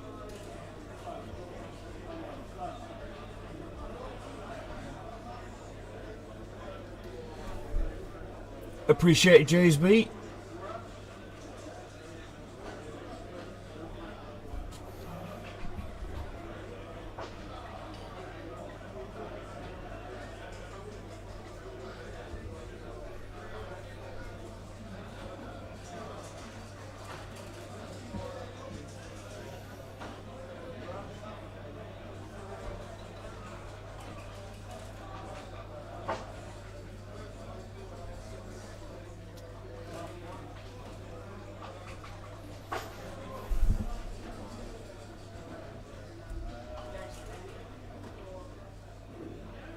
Well, I'll play. You make your way to the camera table. Doesn't have to be table 1. Over the last 3 days, we've had 3 stunty games on here. We've had a Kemri off, and we've had this nonsense. It's not proper Blood Bowl.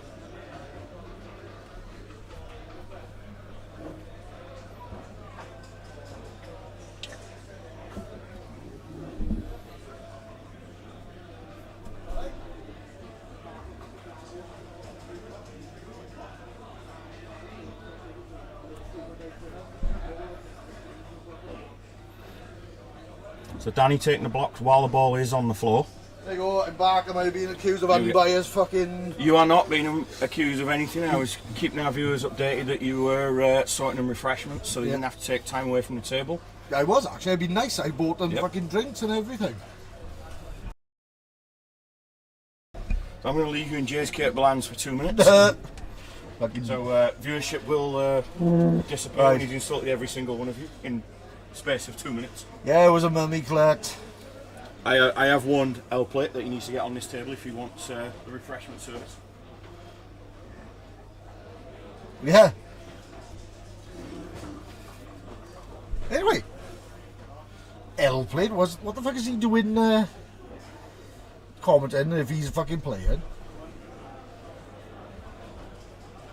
L Plate, yeah. We're being nice this year. I've been told I gotta play nice with people. I can't be an arsehole all my life, apparently.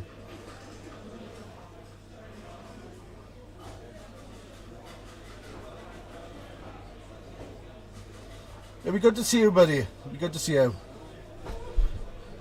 If you turn up, I'll buy you a drink as well. How's that?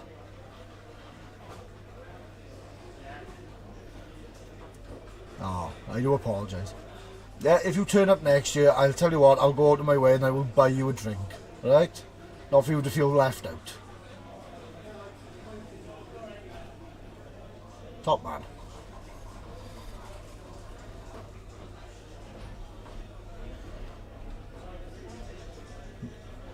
Yeah, maybe you should, and then you could talk shit in person then, innit? We'll all have a laugh.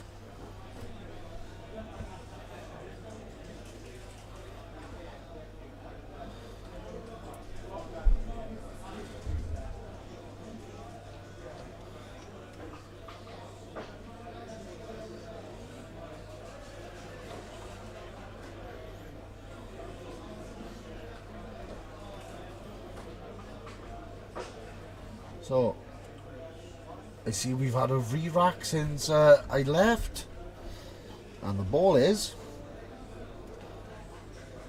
somewhere, because Beard didn't tell me where the fucking ball is, and he's the one that's supposed to be watching this when I'm away.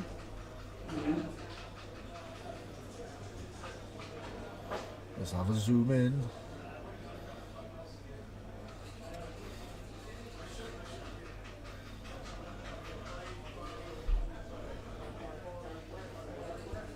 And that's the middle of the board, guys. Seems to be a scrum that the Dark Elves are losing.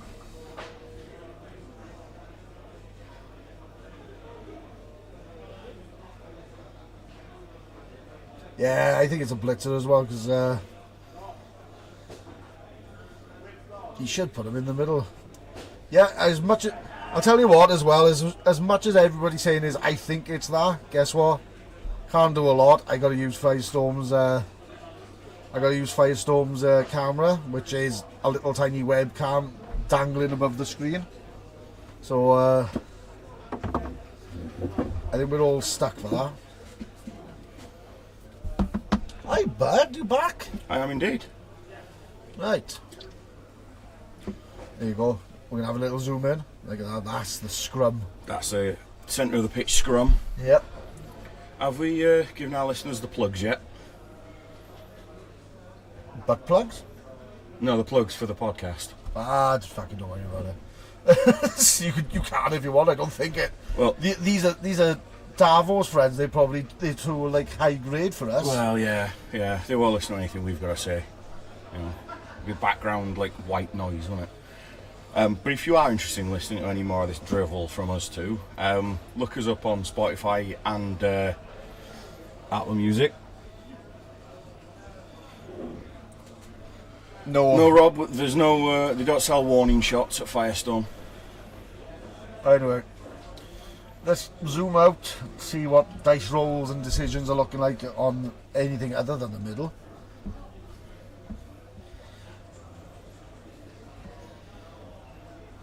Oh. Player down.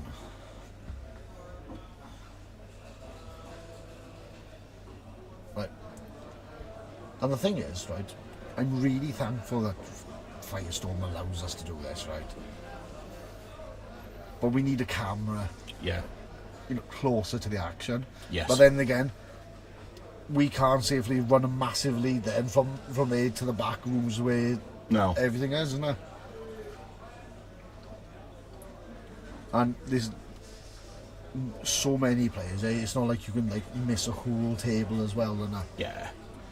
I think the only way we'd be able to do it with any closer setup would be if we could actually stream from the back room directly. Yeah.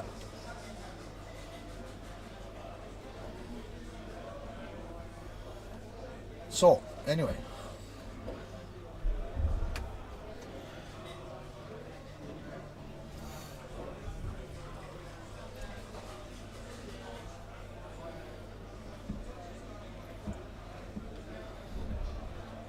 That's a statement of intent, mind, isn't it? When you call your team Euro Bowl rules are trash, mind, don't it? I think a lot of people feel the same way, though. It's To whoever's in chat saying the apple has been deployed, none of them have taken an apple. So, I don't know how an apple has been deployed if that's the case. the only thing I can think if they're re-rolling a D16 is... Oh no, sorry. Danny does have an apple. Does he? He does. You did not tell me that. Yeah, there you go. Eat my words. He has got one. Anyway. Let's have a look. Touchdown on a mummy. Fucking hell. Yeah, we will let the viewers know that Davos seems to just press mummy on everything on tour play. Yeah, it's the first thing every time, isn't it? Yeah.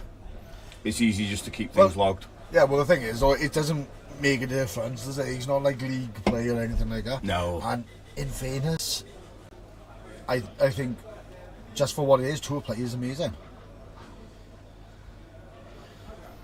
Anyway, so we are second half, and this is for all the stones.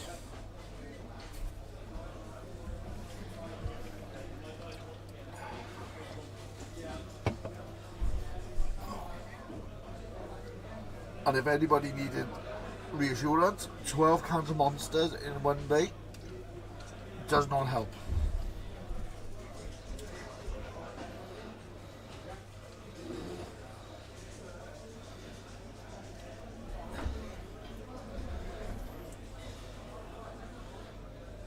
Fucking hell. 12 cans, I think I'll be hallucinating in a fucking hour now.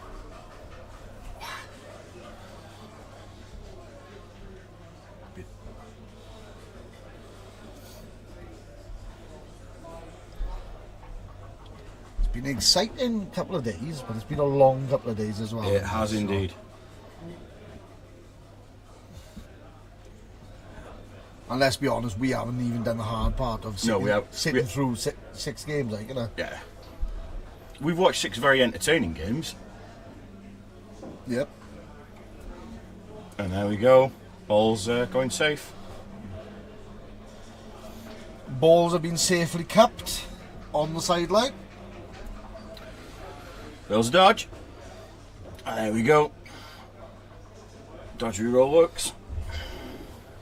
So, is everybody now in this chat one of you were online friends from your Twitch things that you go watch? Or what's the score, chaps? 1-0 it says on the screen, but No, so Charlie Victor can make cases but can't work out a score when it's 1-0. Oof. well, that's a bold statement, but I gotta be honest, well done.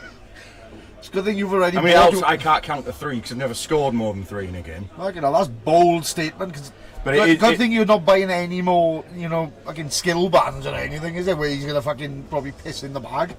Well, I don't blame you if you do piss in the bag as well. Fucking bold of you to fucking have a go at him like that. Our boy Duncan. By the way, Duncan, nice to see you. I haven't seen you since, I think, Nottingham. Yeah. NAF Championships last year. Yeah. Only just joined the stream. Yeah, we've got two played like ghosting in the back room for the score. It's fine, but don't worry. It's just, I think Beard's on his fucking period. That's the problem.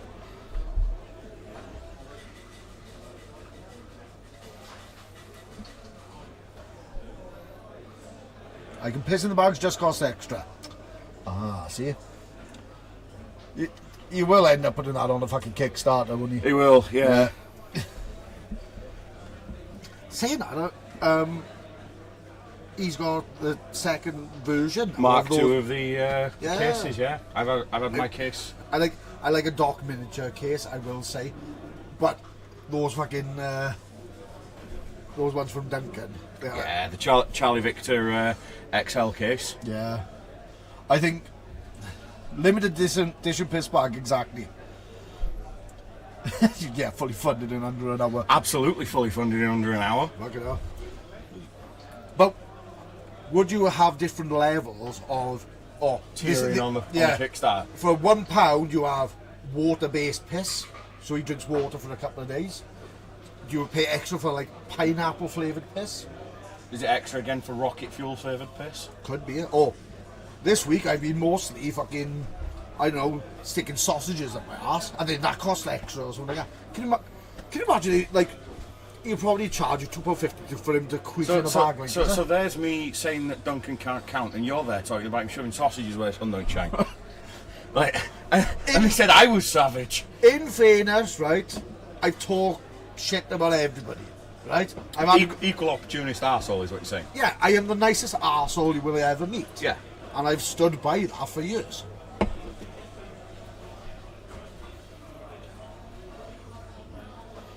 No, but like going back to it, I think those fucking Charlie Victor cases, Yeah. I think I could be tempted into one of them. Yeah.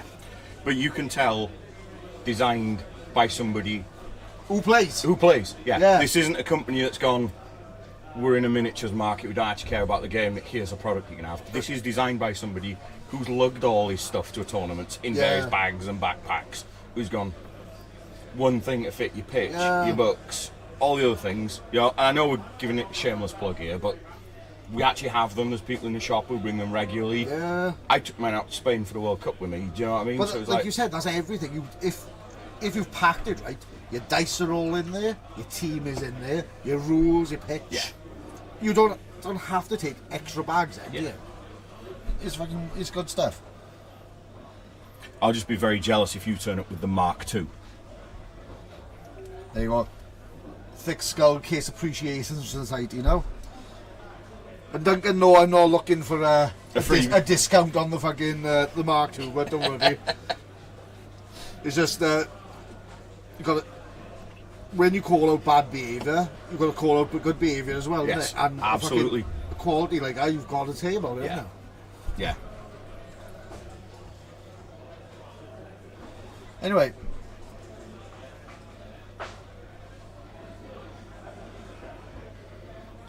Oh, Colette's asking for Jay's discount here. Whoa, whoa, whoa. Also asking him to turn up next year and me buy him a drink as well. So I said, you've got to turn up and you've got to talk shit. Yep. Yep. Well, getting back to the game, Yep. We got head. we've got head cam. For the people who haven't been with us all this year and last year, this is head cam. You don't have to explain it. I think they could see the gist of it. We got a nice bit of head action on screen. And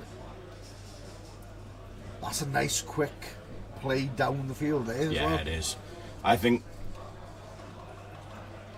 when you look how early on we are in this half, do you score early this half, giving Davil a chance to reply, or do you just try to keep it safe over there and But hope you he don't doesn't take the ball off you? But you don't. This is the last game. You don't want to end it on a draw. You've got to give it everything. Yes. If you, in fairness, these two players have won every game so far, and strength of schedule put them together. Yes. So this is top table. This is two players who have played top Blood Bowl all top weekend. tier players, and they've played to the best ability. Yes. We are 5-0-0 against 4-1-0. Yeah. Danny does have the advantage in terms of being the only player to go 5-0-0, Yeah. but You've the got fact they're to both give it here- everything. Yeah. So.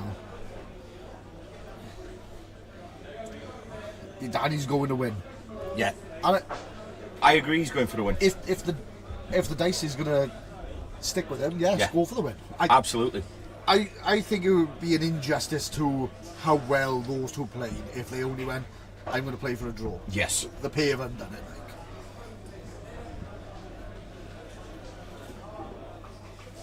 I mean, to be fair, if they do play for a draw, I might speak to the organisers and see if we can have a tiebreaker on who can eat the spiciest Nando's.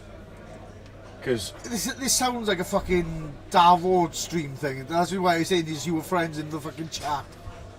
Oh look at me! I'm a Davonite. Oh. I'm a Davonite. Oh. Look at me while I put ice cubes in my bum. Oh. Shut the fuck up.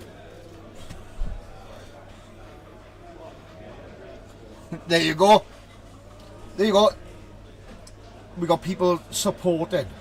we do indeed have people supporting Danny. Yeah, and in fairness, considering he had to defend hard, Yeah. he's shown he's capable of fucking doing most elements of this the game, like, you know. But I will say, you tell her where his ball carrier is, because that dice pad, the slam pad, is moving further and further up the pitch. Yeah. When it was mid-board, it was right on the touchdown line, isn't it? Give it another 2 turns and that slam mat's going to be right in front of Davo. It's going to be on his fucking crotch now. Yeah.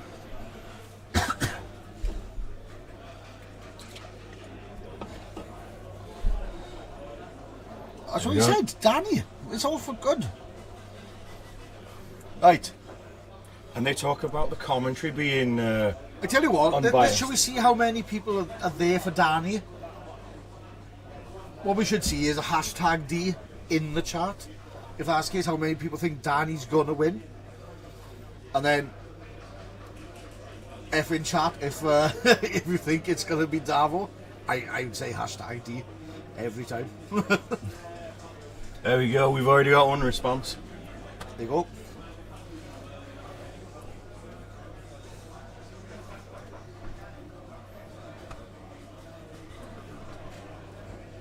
Yeah, it's here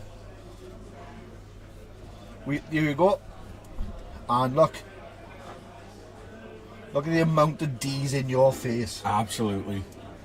Getting slapped with D's at this point. You like getting slapped with a D, don't you? Only on Tuesdays. On a Tuesday? Can we have a bottle of water on a Tuesday? Right.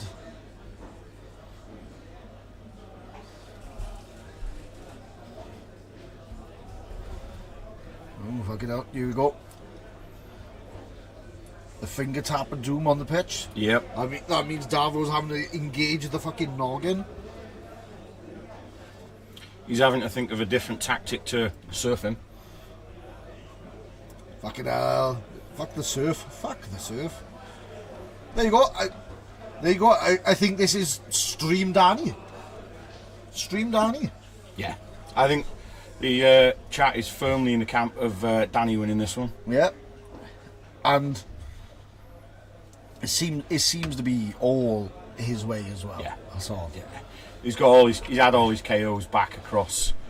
Enough for us bless the dice for the second half. Rob knows you too well.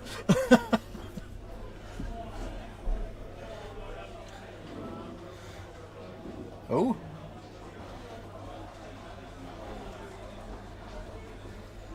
Don't tell me I'm wrong. Come on, Danny. Fucking hell, shall we keep... I know we team Danny, but shall we keep the secret that fucking bald spot is growing on the back of his head? Well... He's giving you some massive head with it, didn't he? Yes.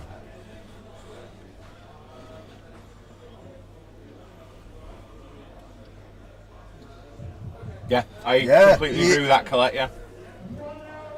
It's good. He is... I think, given what was removed by Davo Yeah. in the first half, I think removals the other way is fair. But like they pointed out, it's a very strong position when you haven't got the high strength players there. Because you're not going to overcommit the goals, because they're the squishiest part.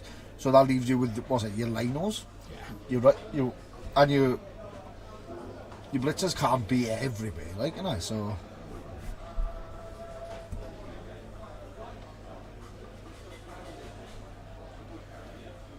Yeah. Yep. But you go so.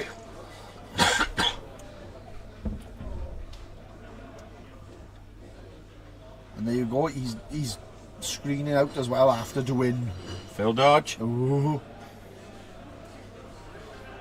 Okay. Twitchy bum time that was, wasn't it? It was indeed. Fucking hell. So much head, it's blurring the screen.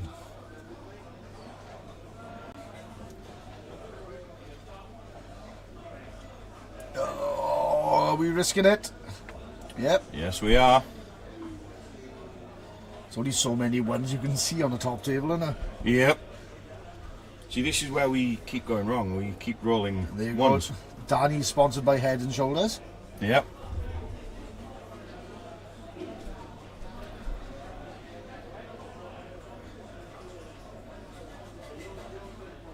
Yep. It is a ballsy stall. Well, that's the thing. See, I thought he would have gone over, but It does look like he's possibly trying to hold out for the draw now. yeah. But the thing is, it's turn 4, turn 5. We've just gone at the bottom of turn 4, second half. Yeah, right. It's a case now of if he removes a few more, like possibly another key player, he's gonna have the ability to plug a lot more gaps than Davo can. Because doesn't matter how good you play if you can't be everywhere. It's And for those who've not followed through the day, Danny did manage to beat Mankiz in the last round. yeah. So that was 2-1. He's beaten the returning champ, The two-time. returning champ. Yep, we can't call him. Undefeated. He's been undefeated at 3 of these Welsh nationals. Yep. Well, Up to now. two of these nationals, haven't we? 2 plus the 5 games. Yeah, 2 plus 4. yeah. Yeah. So and Mankiz is another high caliber player, So.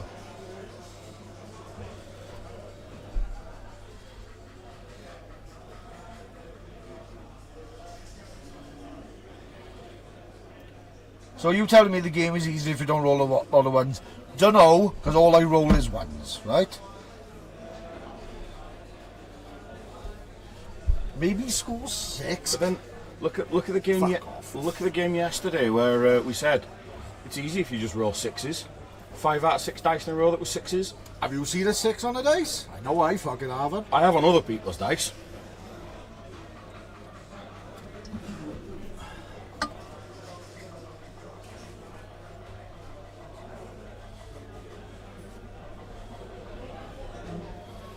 Yeah, which pout. But use the things here.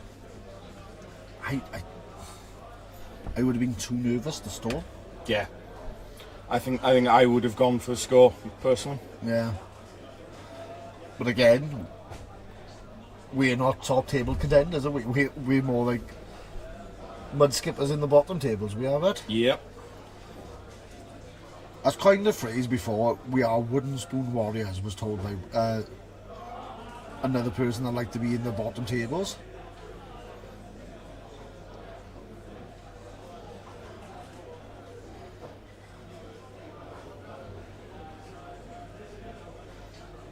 We seem to have got scramble defence from Darvel.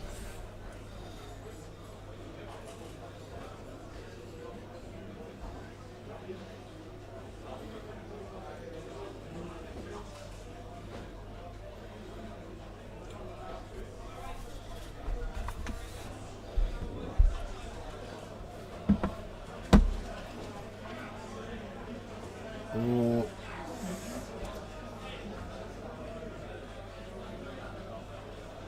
Danny's head so powerful it's blurred in the screen. Some head game if we could do that, mind it? If It is indeed. we could blur someone's vision. Dodge. Yep, makes a dodge. This is leaving a ball carrier exposed if it goes wrong, Yes. but it doesn't. Yeah. Let's see what the result is. It's a break, Yep. and it's off Another the knockout. pitch.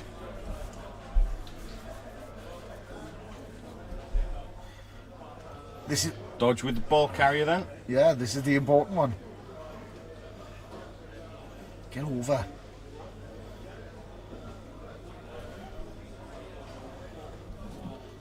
Fucking hell.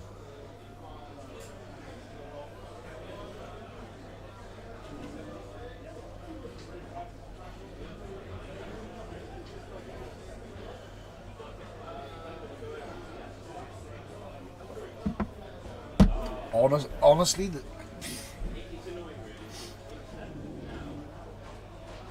he's stalling by her, and I just don't see why he's stalling. Thank you, Duncan, for with us while you're doing the ironing. I know the ironing is far more interesting than top table of the tournament. Yeah, there you go. There's key players going. Danny needs to draw to win the whole game. I don't know, because what do we say? There was 4 players in contention. Mankis was still there. Mankis lost. I think he's out the running. He lost the last round. There were 3 players, second, third, and fourth. Andy being one of them. Yeah. On 4-1-0. So it would depend all on strength of schedule and how.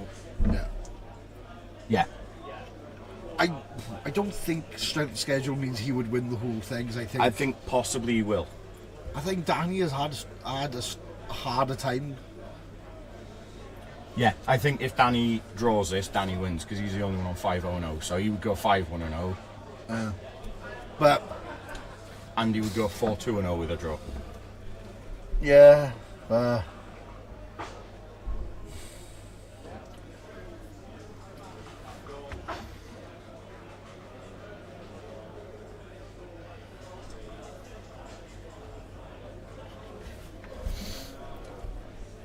I'll let you work that shit out.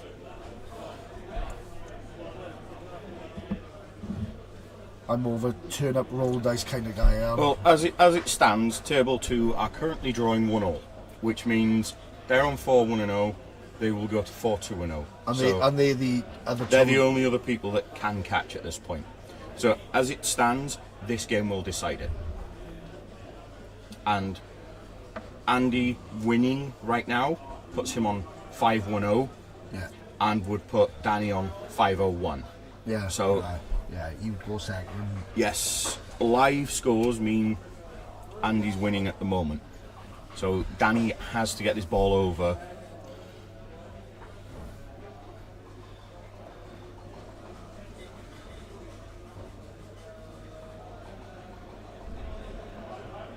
Roll on the table, Davos, so we can see. I don't. Ooh. I honestly think him waiting this extra turn is probably the wrong call. He should have gone over turn 5.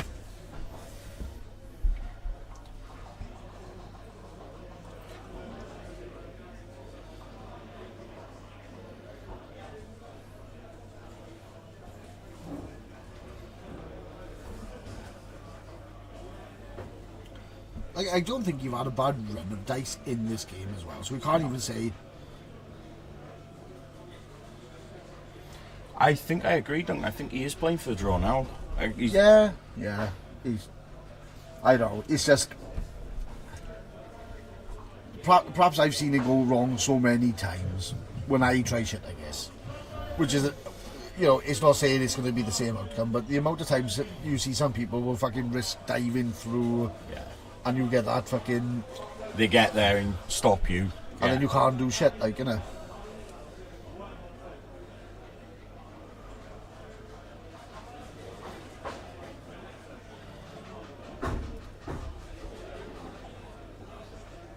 know, the randomness of dice is like.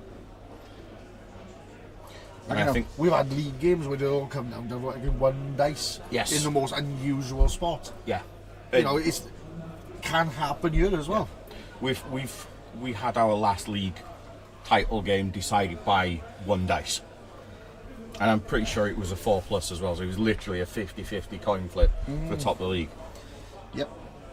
So things can happen that way. So. Yeah. But as people said, Dodge. Danny's gonna know all this shit, so he's. Yeah.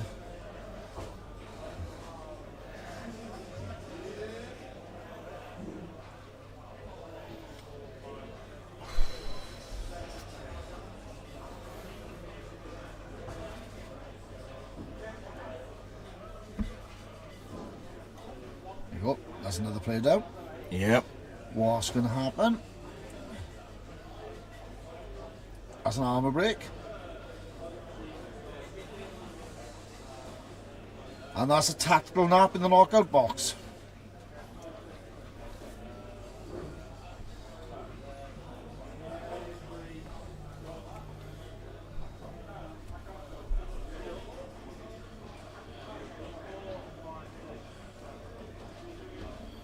Yeah. Algerdus, the table 2, both players are on 4-1-0, so yeah. If either were to win on table 2, they could also go 5-1-0. But I think strength of schedule, Danny would win. Yeah. If this is a draw.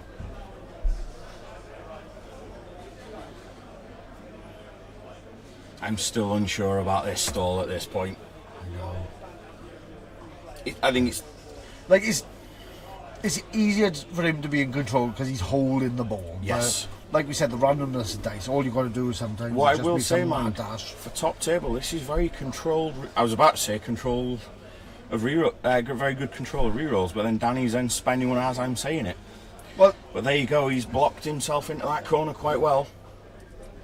yeah. Bottom of 6. Perhaps this is where we go wrong. Is we need to play more cagey games. Yeah. But me trying to play a cagey game where like I'm holding off people, I tend to just lose the ball. Yes. What I need is their dice rolls while I try that shit. Yes. I know. Instead of my dice, which fucking fail as fucking good as look at them. Yes, I agree with that. Fernie doesn't want KOs coming back, which is probably why he's leaving it longer and longer. Yeah, that's true.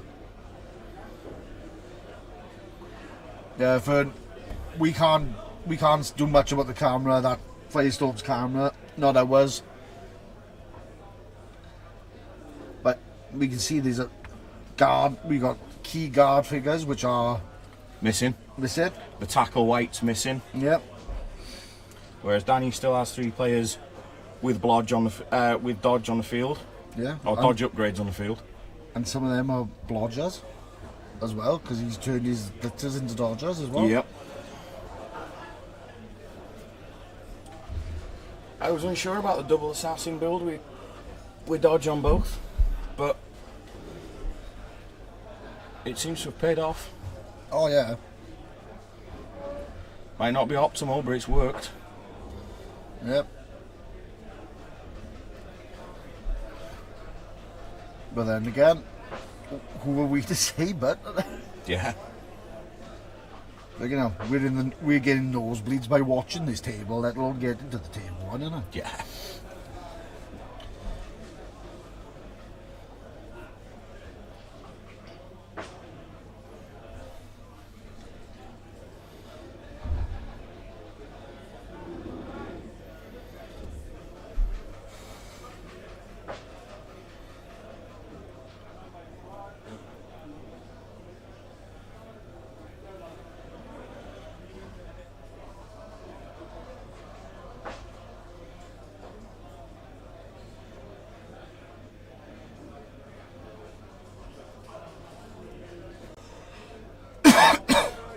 Is that somebody tactically looking at the fucking comment section where they fucking know?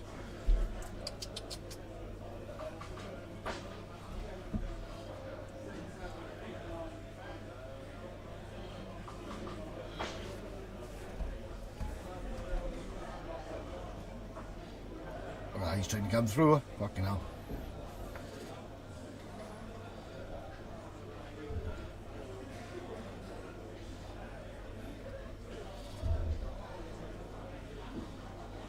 And down See, goes. see, that's what I mean. See, he was willing to risk. Yeah. Willing to risk going for it. Yeah.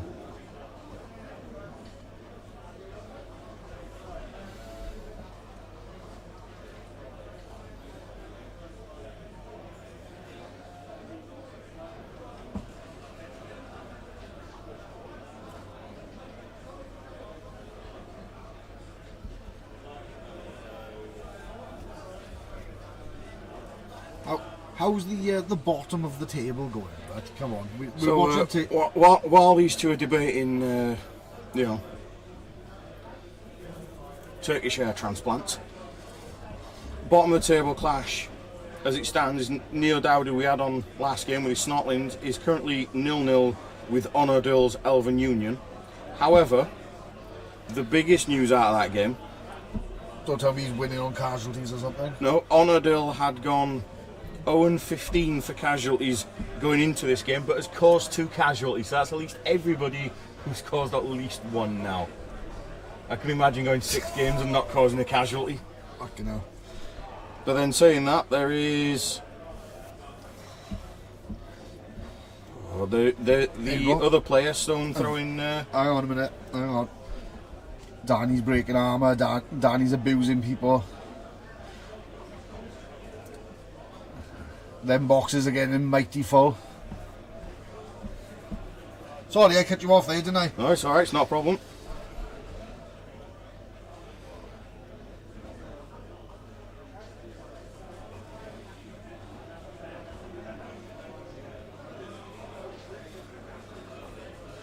That's right, dead goal. Apparently, that's how you remove players. Supposedly. Yep. Another broken armour. And that's somebody tactically sleeping on the pitch.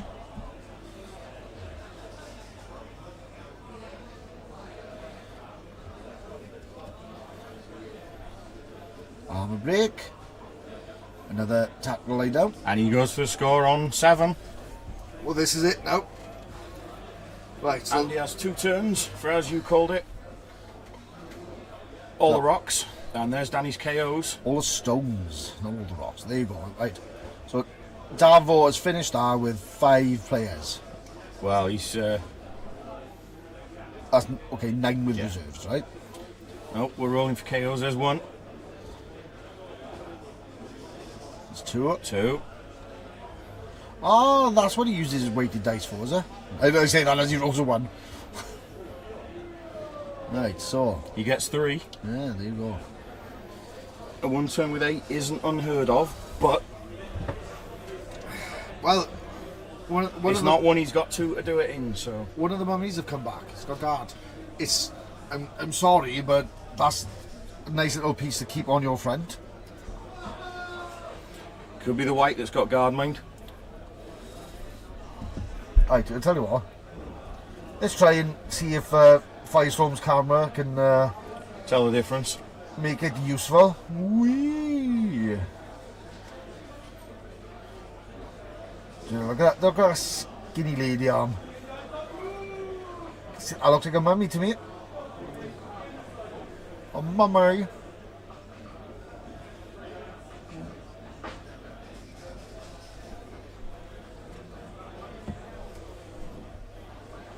So.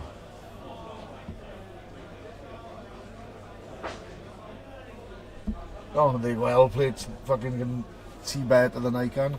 Yep.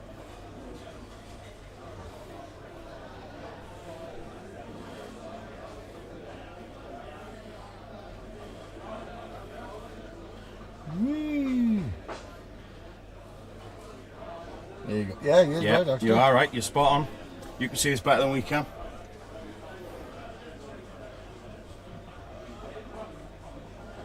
So the zombies are protecting the players. Well, his key positioners, I should say.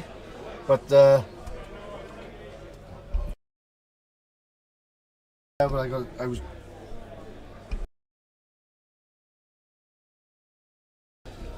Right, so.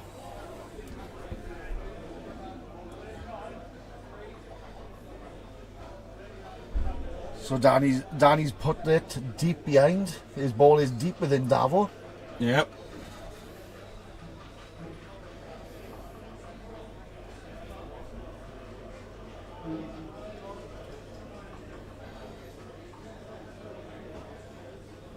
See, now somebody else is outside guard, mummy.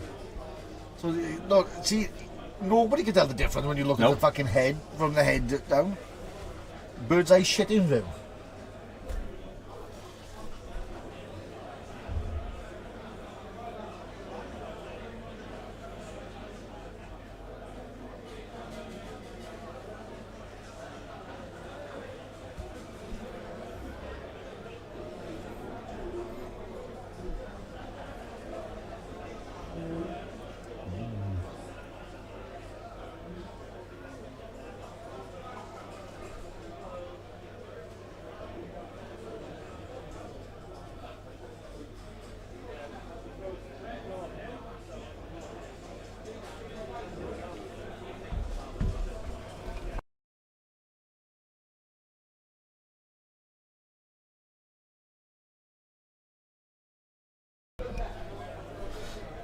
Oh, here we go.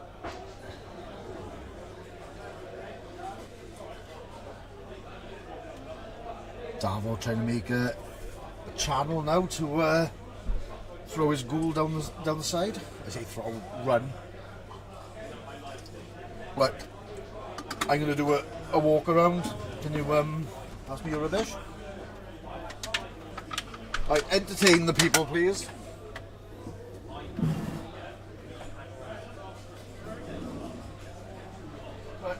You know, and I try and prove me wrong that after I said you're less entertaining than a house fire. Well, so Davo is making the charge up, making Danny have to do something about this.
So we're on to Danny's turn 8 now. He's just got to stop this.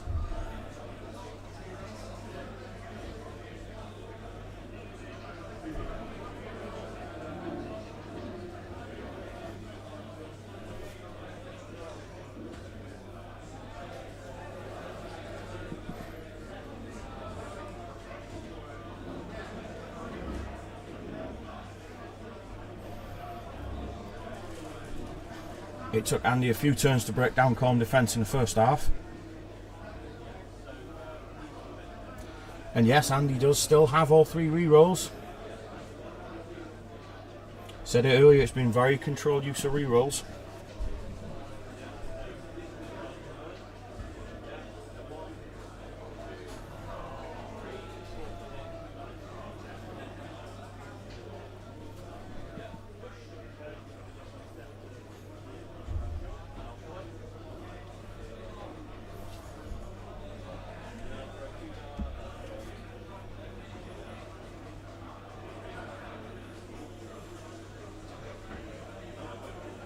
And there's the pushback.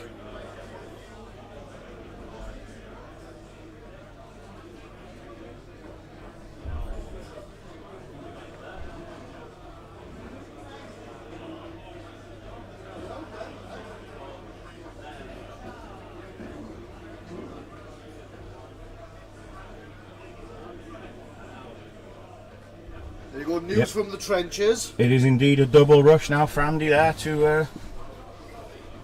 News from the trenches. The Fun Sponges have beaten their personal best on casualties. They've ended the day on 39 casualties.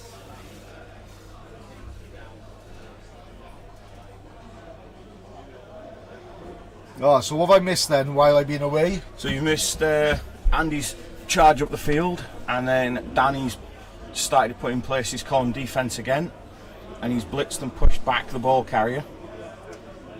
Nice. But it's still controlled use of re-rolls. So he's touching the ball carrier. He's touching the balls. Yep. Right. And Wotan, you're absolutely right. It is business end of the tournament. Last turns. Yeah. This is a nervous. This is a nervous moment. Yep. Did Andy catch ball? Yeah. Making it a double rush. Wow. I guess there was fucking all to play for, because as I was on the floor I could see Andy standing up waiting, you know, nerves have got in a bit, like, haven't they? So look, I'm saying that the guard 1-1. No, you re-rolled you by, yep. This is hell of a game.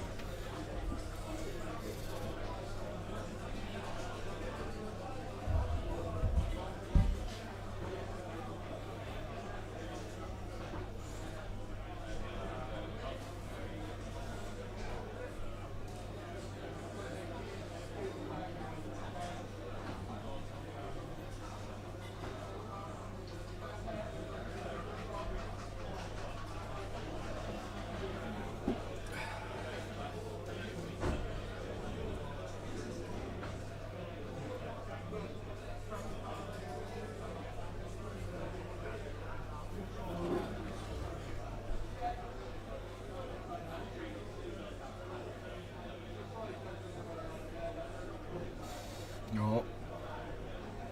Nice channels being opened up by here now. It has indeed.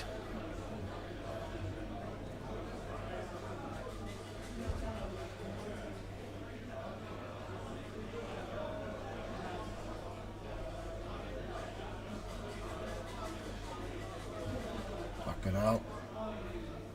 Yep. Yep, and that's Davo scoring 2. Yeah. And that's game. I think, as it stands at the moment, Andy's 5-1-0. yeah, And that puts Danny on 5-0-1. yeah. Table 2 is currently drawing. I tell you what, shall we? Let me get rid of the video. Sorry, everybody. Get rid of that. I'm gonna get rid of Windows Capture. I am going to do something very quick. Actually, no, I don't know what. I'm not going to get rid of Windows Capture. I'm going to put that back up. I'm gonna. Oh, come on. No, I'm gonna get rid of it. 'Cause this fucking plays me up every bloody time. Sauces.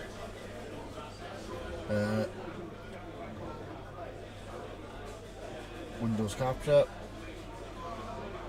Add source. There you go, right? And that's what we're going to use, right? Well, Yep. I'm going to shrink that down. Oh, fucking hell. Don't you just love it when Streamlabs doesn't work how you want it to? So that is the board state.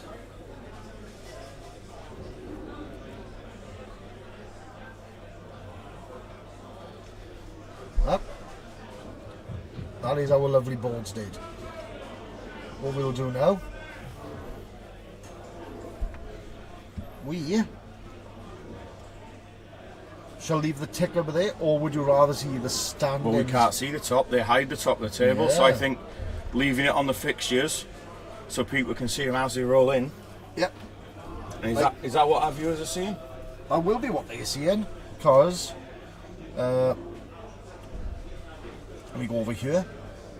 So It is indeed. so now everybody can see. What's going on at the top of the table? Yeah, like don't get me wrong, they shook hands. Yep. That game's By the look of it, they haven't finished the game yet because Yeah, somebody but the- somebody doesn't like pressing. yeah. Somebody Press just- an end game. Yeah.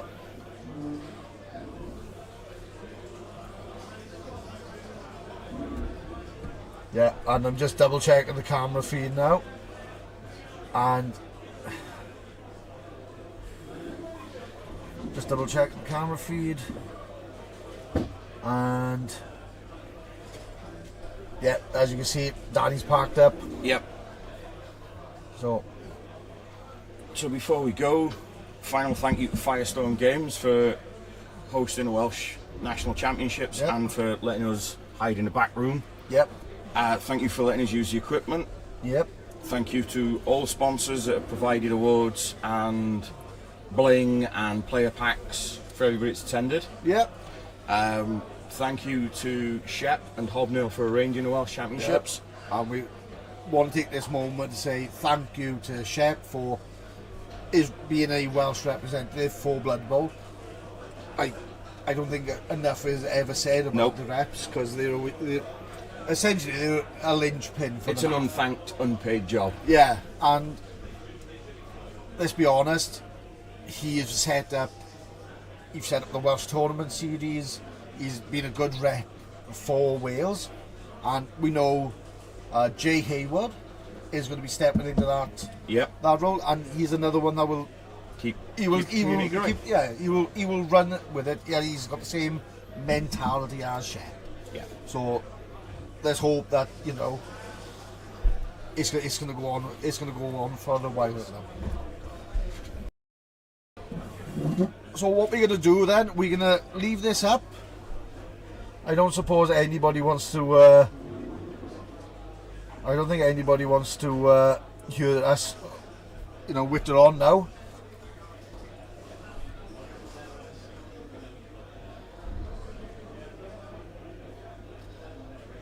So we will be back in a couple of minutes. And like I said, we're going to just leave this up here so you can see how the end of the tournament's going to finish. Thank you, everybody.